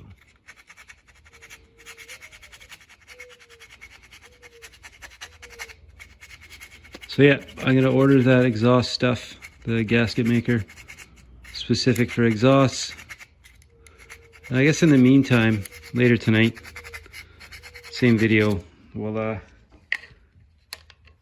deal with this. There's play in the plate here.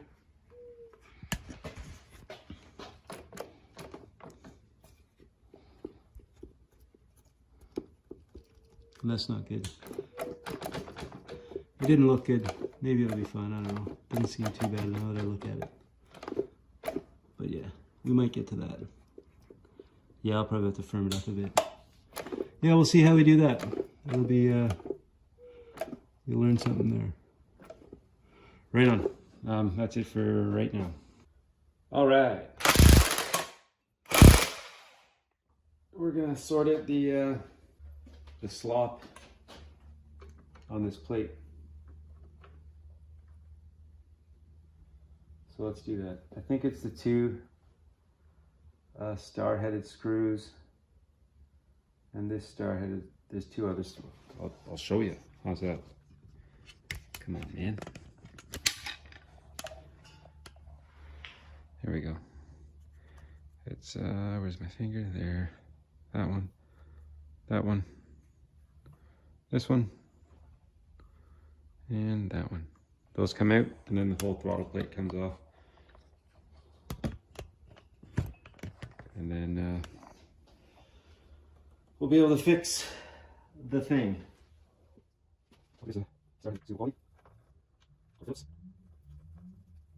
So that one. This one here.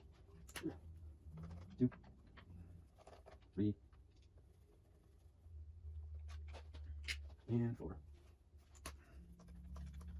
And this guy should just pop right off. I'm gonna keep it all on. And here we go. Come on, you. So we got some kill wires to fight with. Oh yeah, forgot about this guy. You can see that? Yeah, this just flips right off. I'm speeding through this, it's not good. I'm not being careful. So that clip comes off. And no harm, no foul. I'm just gonna put this off to the side. Like that. Okay, now we have this. We have this guy right here. So this is what, so this ring right here, you see these screw holes? This is what this clips into, and it's all slides around via friction on this brass or whatever ring. And when this thing buckles up too much, it loses its friction. I think it buckles up because I punch it down. But if it buckles up too much, you'll lose the friction tightness, I guess. And so the way to fix it is to very lightly tap it back down. So what you do is you make up your own cardinal points, call it north or south, north, east, and west. It doesn't really matter what you do, but up, down, left, right, for all you gamers out there. And then you just very lightly give it a good tap. And if you go too heavy, you gotta pull this off and then pound it down flat again on a flat surface. So let's see if I do it right the first time. So I got this old pry bar here. So 1, 2,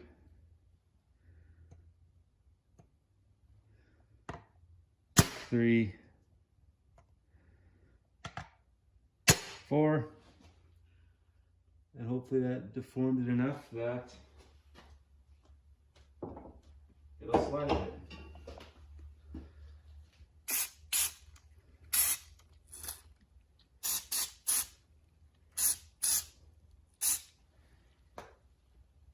That's for the friction on the ring. Now find where my screw holes are.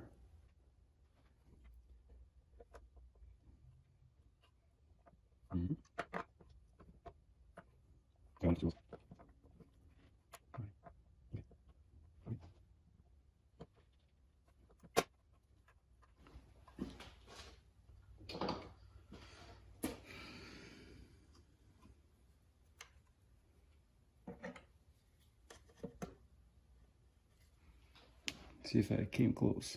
Let's use the right screwdriver today, shall we?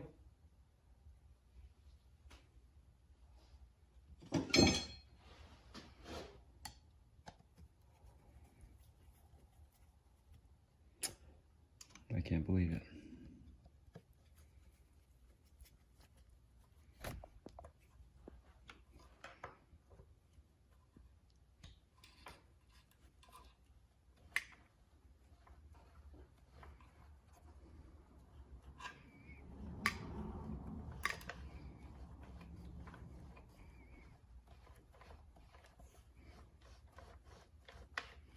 So now there is zero slop in there. So let's see if I did that too tight or what.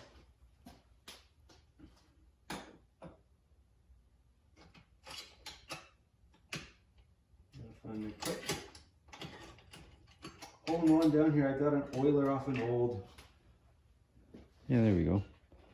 I got an oiler off the spare Johnson there, and I intend to. Do I need to take the coil off to do that? Oh no, I think I do. But which coil? So off with that coil. You can see what I'm doing. I'm just gonna tuck this guy in just like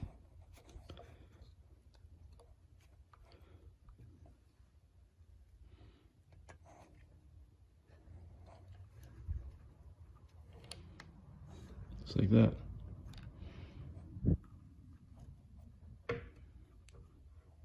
That's my story. There. That oiler is installed. How do you like that? Okay, so now this coil can go back on. Remember, keep it up. Not proud. A little off in there.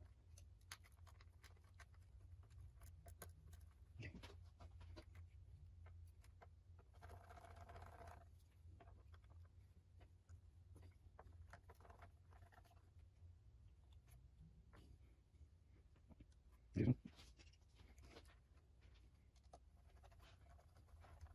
I was thinking about get out of here.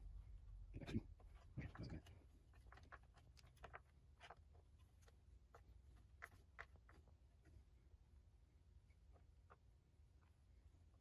Who's here, love? Where's he? Oh, let's get that way. Now, please. That guy was in the same employee was in the office again who demanded that Phillips head screws are the way of the future or something.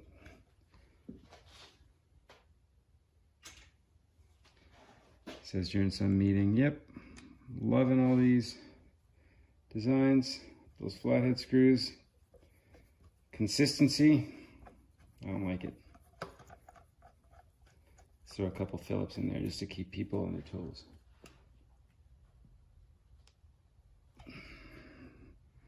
There, that should be good. And we have oiling. And oiling's never bad.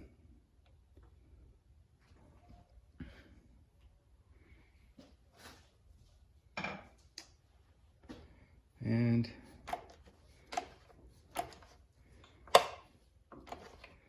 that's good.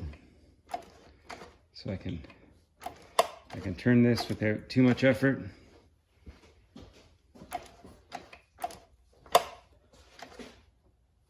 And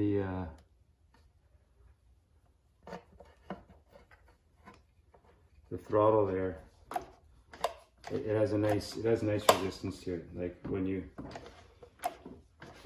if you let go of it, it's not going to just walk and turn on you. So where it lays is where it stays. So I'm happy with that. There should be very little slop in play in this, which is good.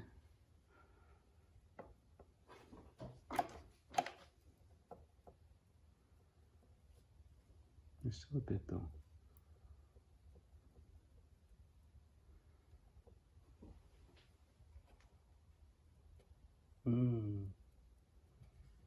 Uh-oh. I gotta take this off again. That's a different thing. Okay, so we're coming off again.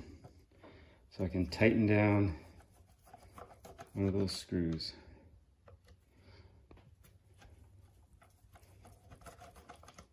Because yeah, it feels nice and tight, but it still had a bit of movement to it. And I can see that on that brass ring. I should have checked when I was down there.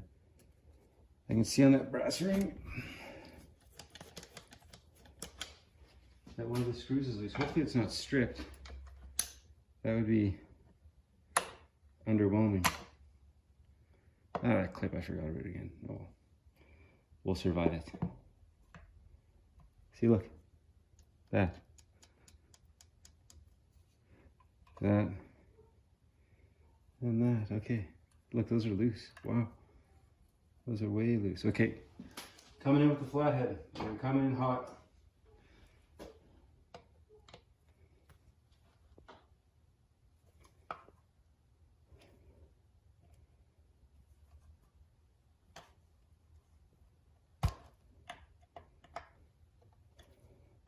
How about this one? Oh, that one's good. Okay, now we should have that minimal, that much ballyhooed minimal slop that I spoke so highly of.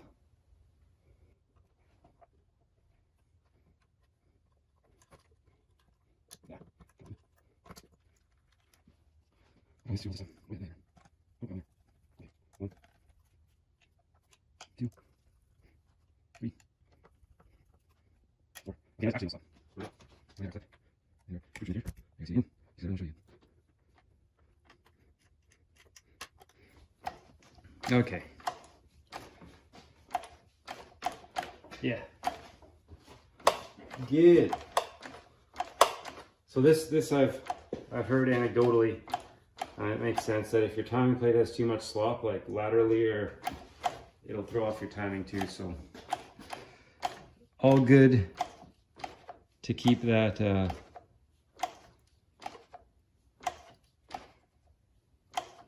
moving. Awesome. All right.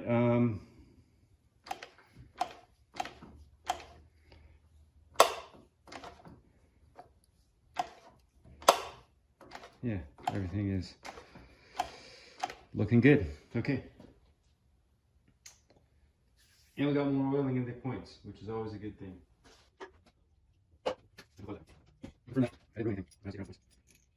As I wanted to do.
Oh, there we go. That's one.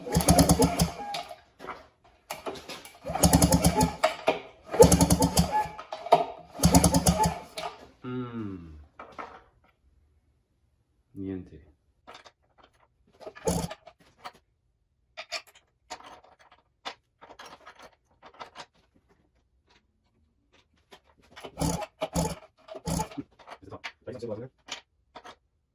Maybe when I put the oiler on, maybe I messed up one of them coils. So there we go. Yes.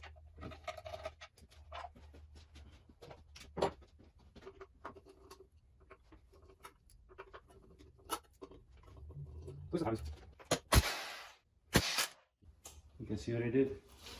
I pinched the wire.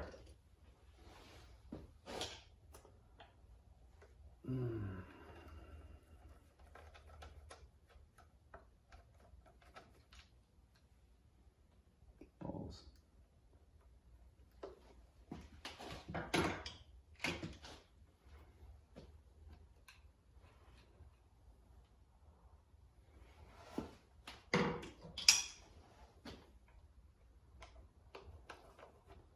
Where were you guys on that one,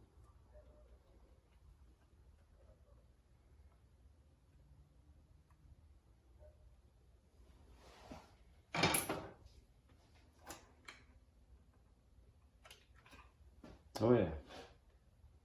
The pinched wire right there.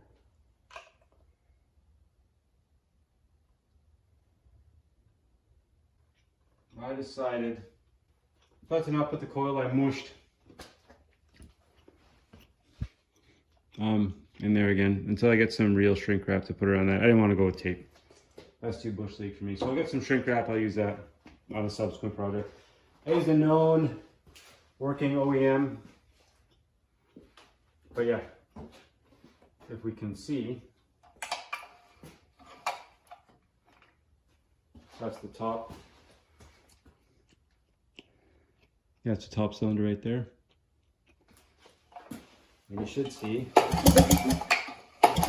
in here a fine spark. There's that.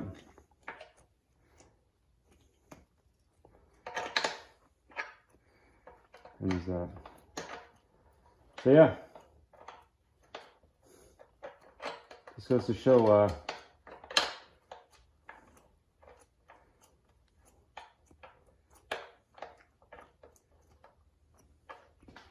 mistakes happen, right?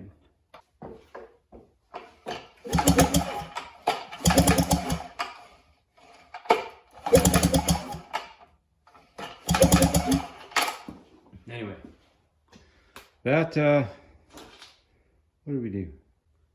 Next we wait for exhaust cover gaskets and then lower unit parts.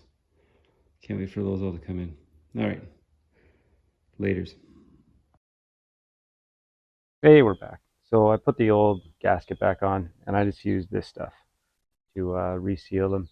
I couldn't find them at a reasonable price in Canada here. It was like, I don't know, 30 bucks for the gaskets, great, but like 50 bucks shipping, so that's not good.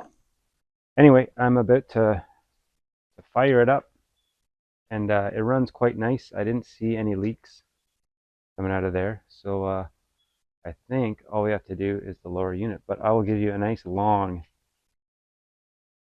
view of this thing running, and it runs pretty nicely. I just got to turn on the hose. Now the impeller's pumping great, eh? Here we go.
Yeah, we'll call that one a success, and I guess we'll get the lower unit next.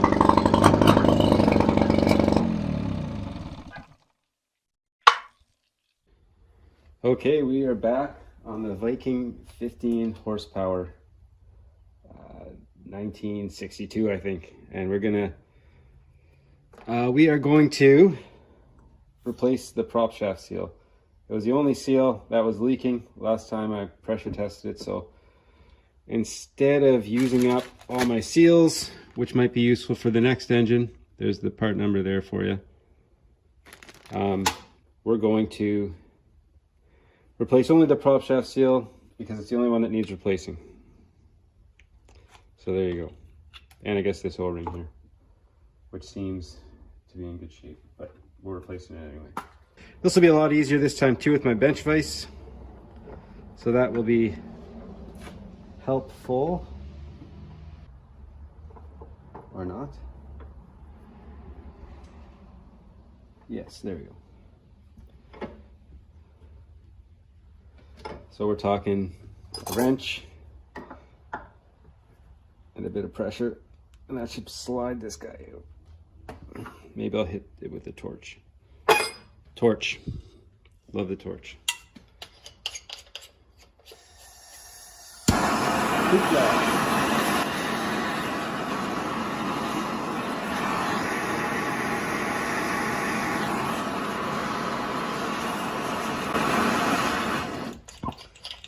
Let's see if that helped.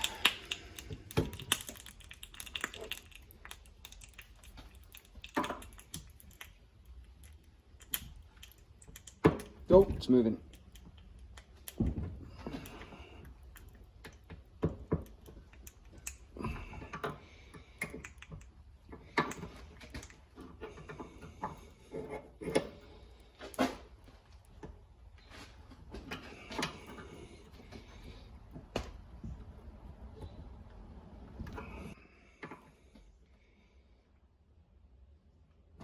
All right. Prop shaft seal. There you go. That easy. It's way easier with a bench vise. So if you can get one of those and you plan to work on outboards, I recommend the bench vise.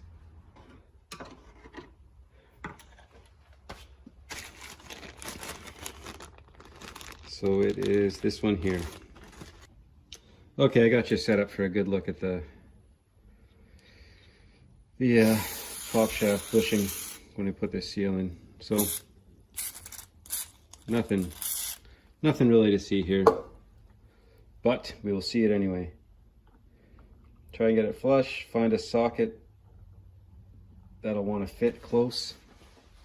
I'm going 3/4, and then just tap her down with the hammer.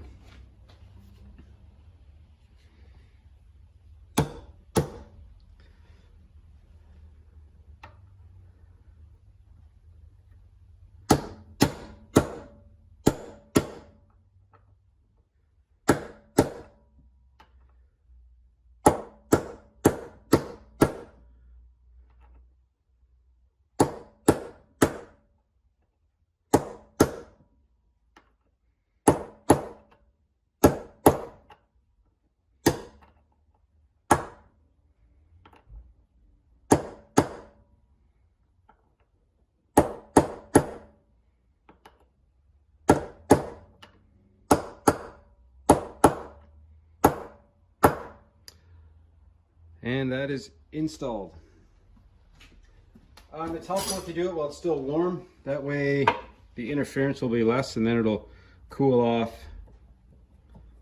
and you'll be able to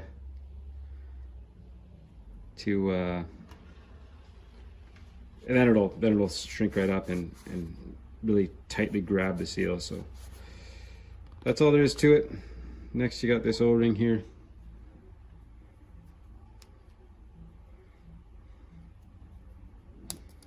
Comme ça, there, that's installed. I'll get you back to the bench once I get all these gaskets scraped off of the skeg and the lower unit. So more to follow. All right, so I got all the mating surfaces cleaned up. So now we're ready to, there's the skeg. Now we're ready to put it all back together. Okay, and now before we get ahead of ourselves there, we got to put this stuff down. So I got the gasket maker, and this goes on all the mating surfaces.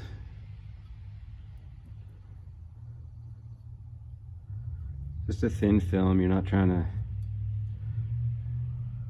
this just fills in any gaps.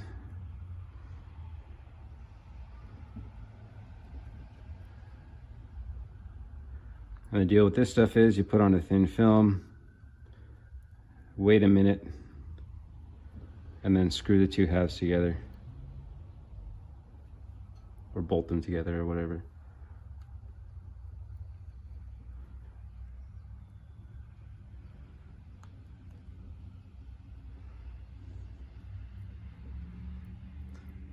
So remember, it's not the Taj Mahal, guys. Just get your stuff on. You might get squeeze it on the inside. It won't ruin anything, but just keep it thin and light and evenly covered and you'll be good to go. All right, we'll do this for the skeg.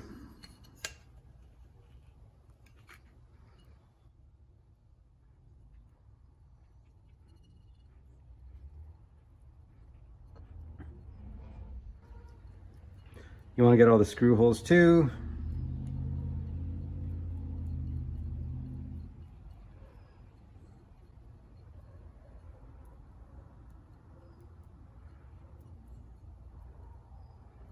So that's done. Next. Is that here? Oh, we got the we'll turn. We got the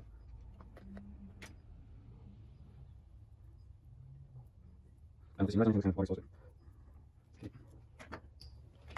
I missed a bit. Here. Make sure your parts are dry too. I sprayed these down with brake cleaner before I went ahead. On the skeg as well. That's all ready to go together. Next, I have an offcut of spaghetti seal that'll fit.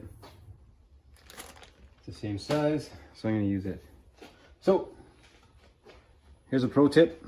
Take your old spaghetti seal and line it up with the new one. That way you won't cut it too long or short.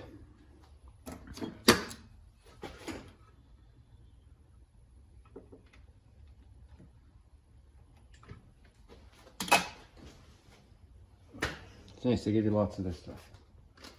Okay, so we got that, which is looking good. We're gonna put that in here. I'm gonna use some glue. So I don't think this is necessary, but I'm just using it just to kind of globify the spaghetti seal when it gets in there. I'll just hold it down a bit. So with my glue,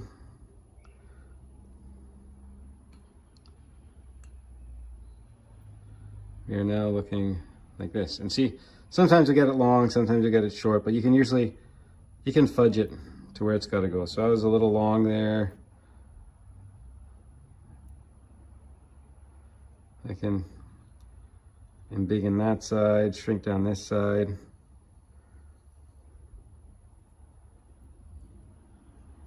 There, so that is ready for installation.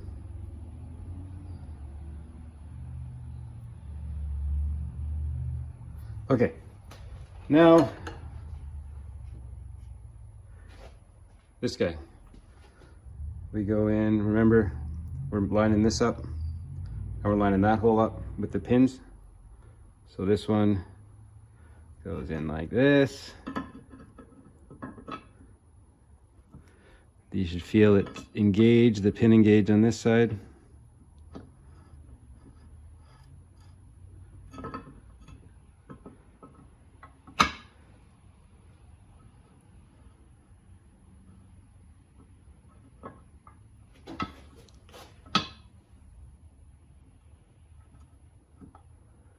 And there's locators on this.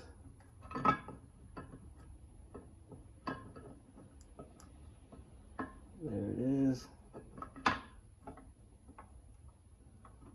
Okay, got that pin. Now I'll turn this guy. Okay, that one's in. So I got both pins engaged. The shift cog is shifting, and this guy is going to screw in to, yeah, that hole. So you want to be wary of that. Ooh. Let's put this where it's supposed to go. What a pain. There.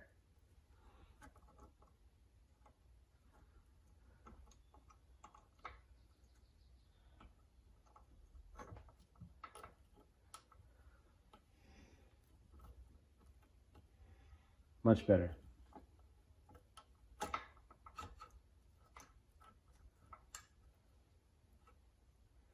Okay. Awesome.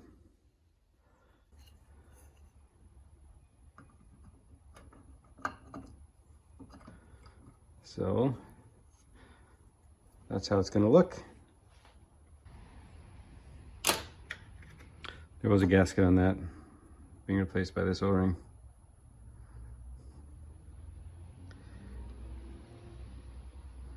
There. That's how it goes.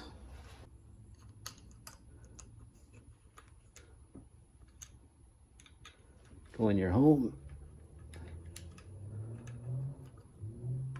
There, okay.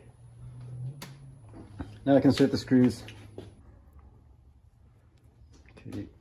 Make sure they're the right screws because they kind of look the same as other components from this engine, but make sure they're all the same size, and then it's probably a good bet that they're the screws you need. Take your favorite flathead screwdriver.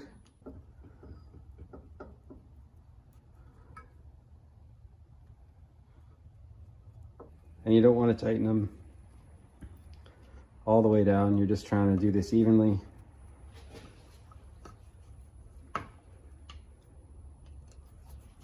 And then I think the best bet is start in the center, work your way out in kind of a cross tightening fashion when you go to tighten them down. And you're not trying to weld the two pieces together by pressure and friction. You're just snugging them down nicely so they won't go anywhere, and call that a day. So start in the center. Basically I go till I see squeeze out, and then that's good enough for me.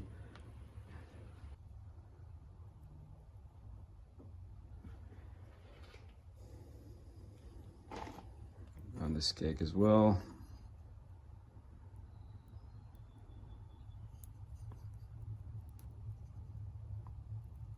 All right, enough gasket stuff has been sufficiently squozen out.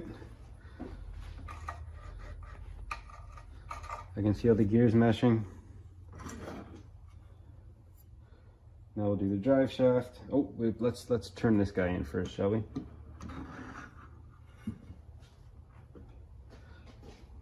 The wrath of the boardroom member who insists on Phillips screwdrivers is back at it again with this guy. That's all ready to go. Check that the shifter's working. It appears to be. Well, it moves freely.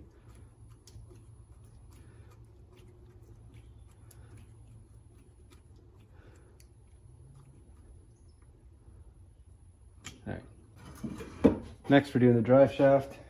So first I'm going to hit it with some brake cleaner, cleaning all the yuckiness off, because I don't want to damage that seal while this is going in. And make sure you put it in the right way. So the right way is all these gears. The other side is 4 splines. That goes towards the engine. This goes towards the lower unit. So we want this to be slick.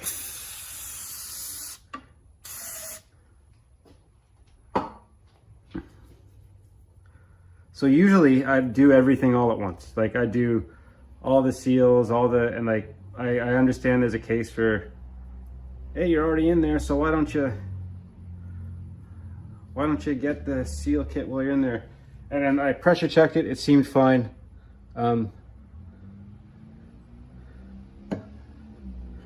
And honestly, I just want to get this out of here. If it holds pressure,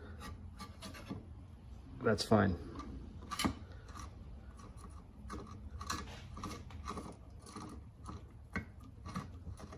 Okay, we're turning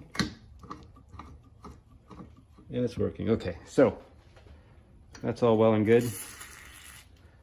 Next, we have this impeller plate. You can see the shiny side. The shiny side goes up because that's where the impeller's polished that over the last 60 years. So, how was it again? I think the screws can only go on one way.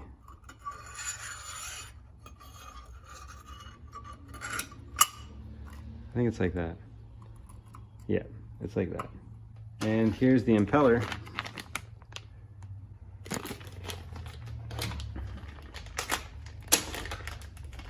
Oh yeah, the last impeller was just trashed, wasn't it? That's right.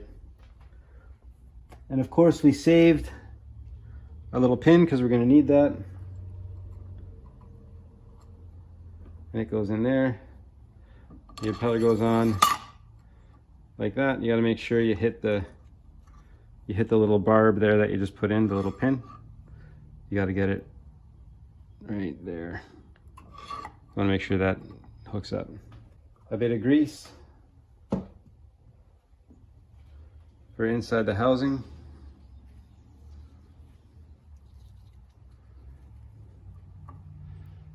And this way, when you turn the impeller on, it won't give you a hard time. Housing on. And then you turn the drive shaft clockwise as you push down on the housing, like this.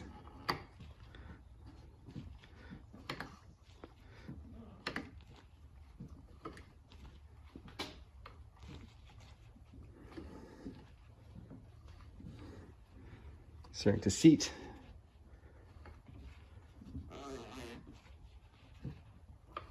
There we go.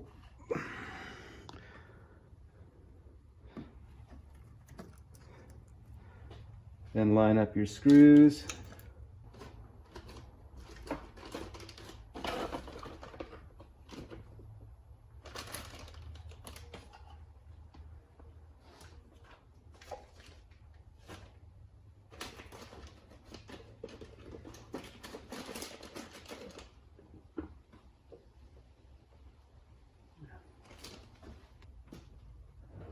Once you do this stuff for longer than a minute, you really start to appreciate good screws and good screwdrivers. Because if you have either one at the end of what you're working on, it makes for a terrible experience.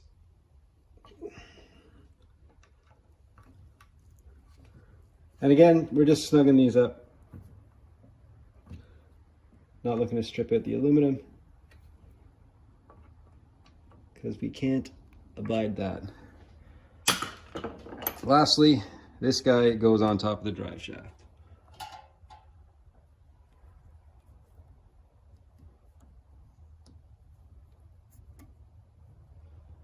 I like that. Okay, we're gonna put this beauty back in the engine. So we already have our water tube up there. I have a bolt at the ready, and we're just going to try and slide this guy in there.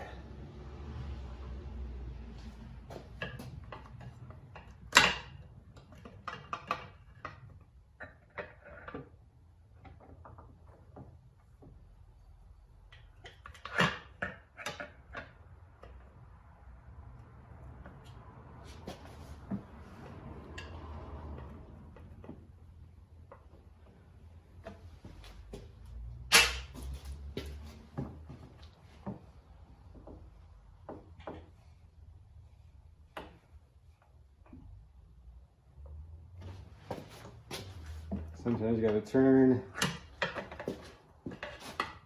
the engine a bit so the splines will line up.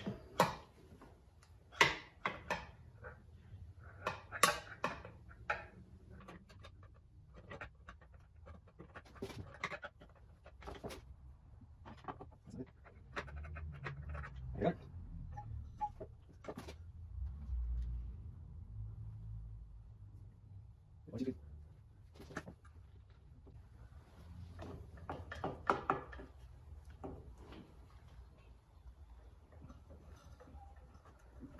Okay, we're moving. I have to move the shift, or I have to turn the engine over a bit.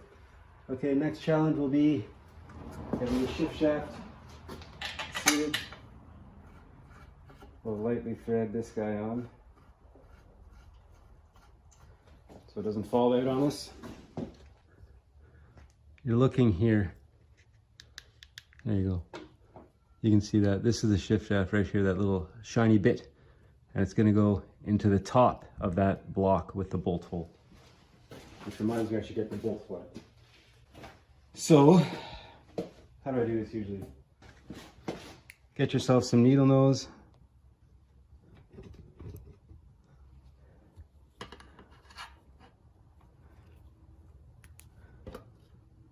Just like that.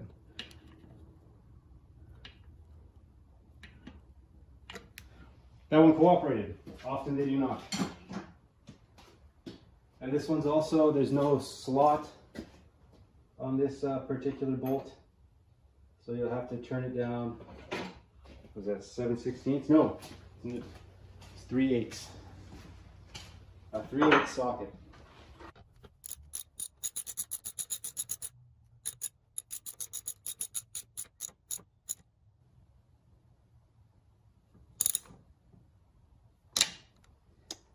Okay, so that just happened. Okay, so next we're going to put all the rest of these bolts in. I think it's 7/16 and 9/16. So already got that one loosely threaded in. We'll get the rest.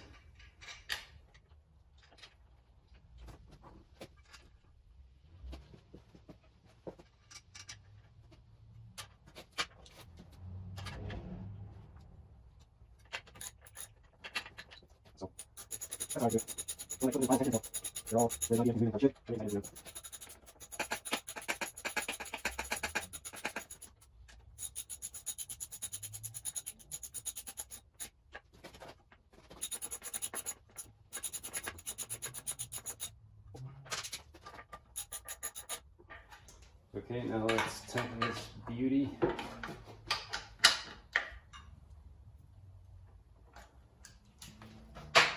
One, two, three, 4, and 5. Okay, now we'll see that the shifter works as it should. Right now it's neutral. That's nice to see because it's in neutral. Turn this to see.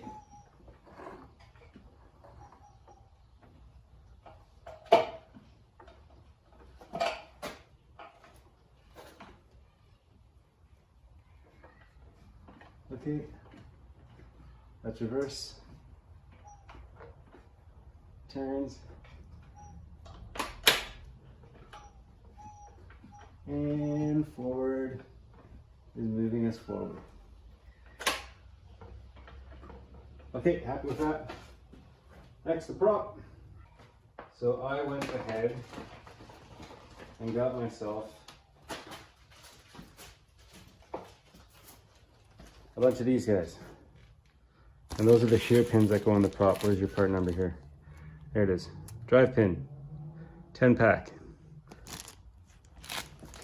They only come in packs of 10. It was like 60 bucks, but I've been doing these a lot, so let's buy in bulk, you know? And there's nothing wrong with having extra shear pins, because shear pins tend to shear. The very nature of them.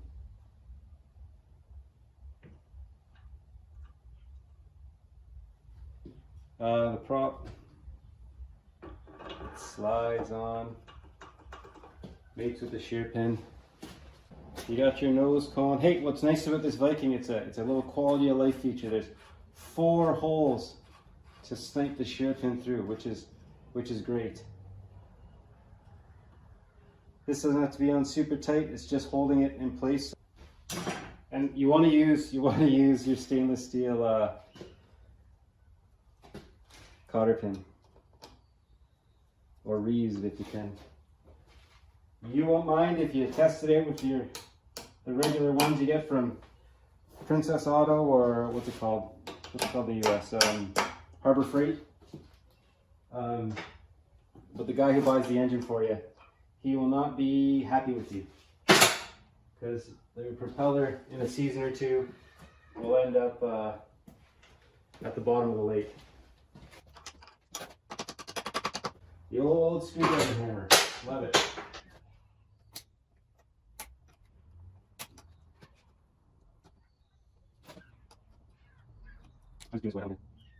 There. All right, that's all installed. Lower unit is ready, which means this engine is ready for the water. Or I'm going to test it on the water. Excited for that. So later today,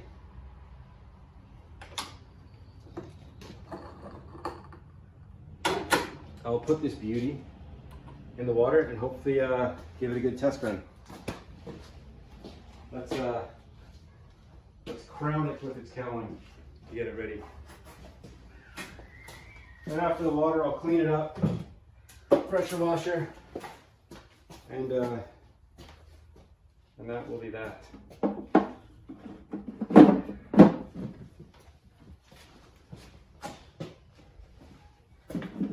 The real sight to behold, isn't it?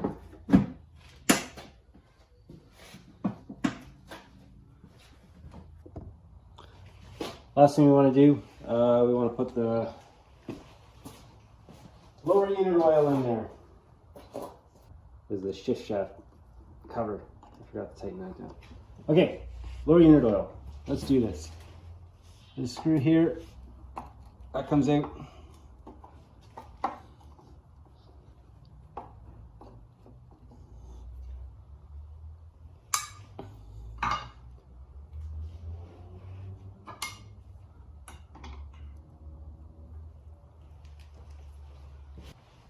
One there, one there.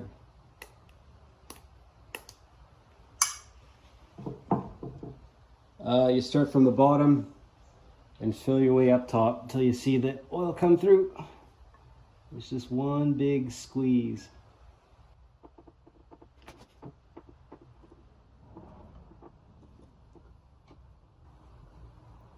Obviously, I'm using the high vis right now. I ran out of just found this in my old boat, and I ran out of the old 80 weight stuff I had. So I thought, awesome, actual marine oil.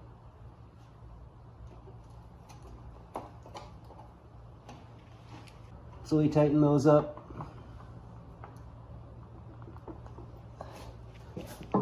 Apologize to my floor.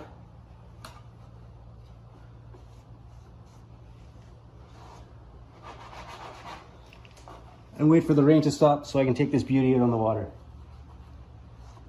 I'm excited. Take it easy.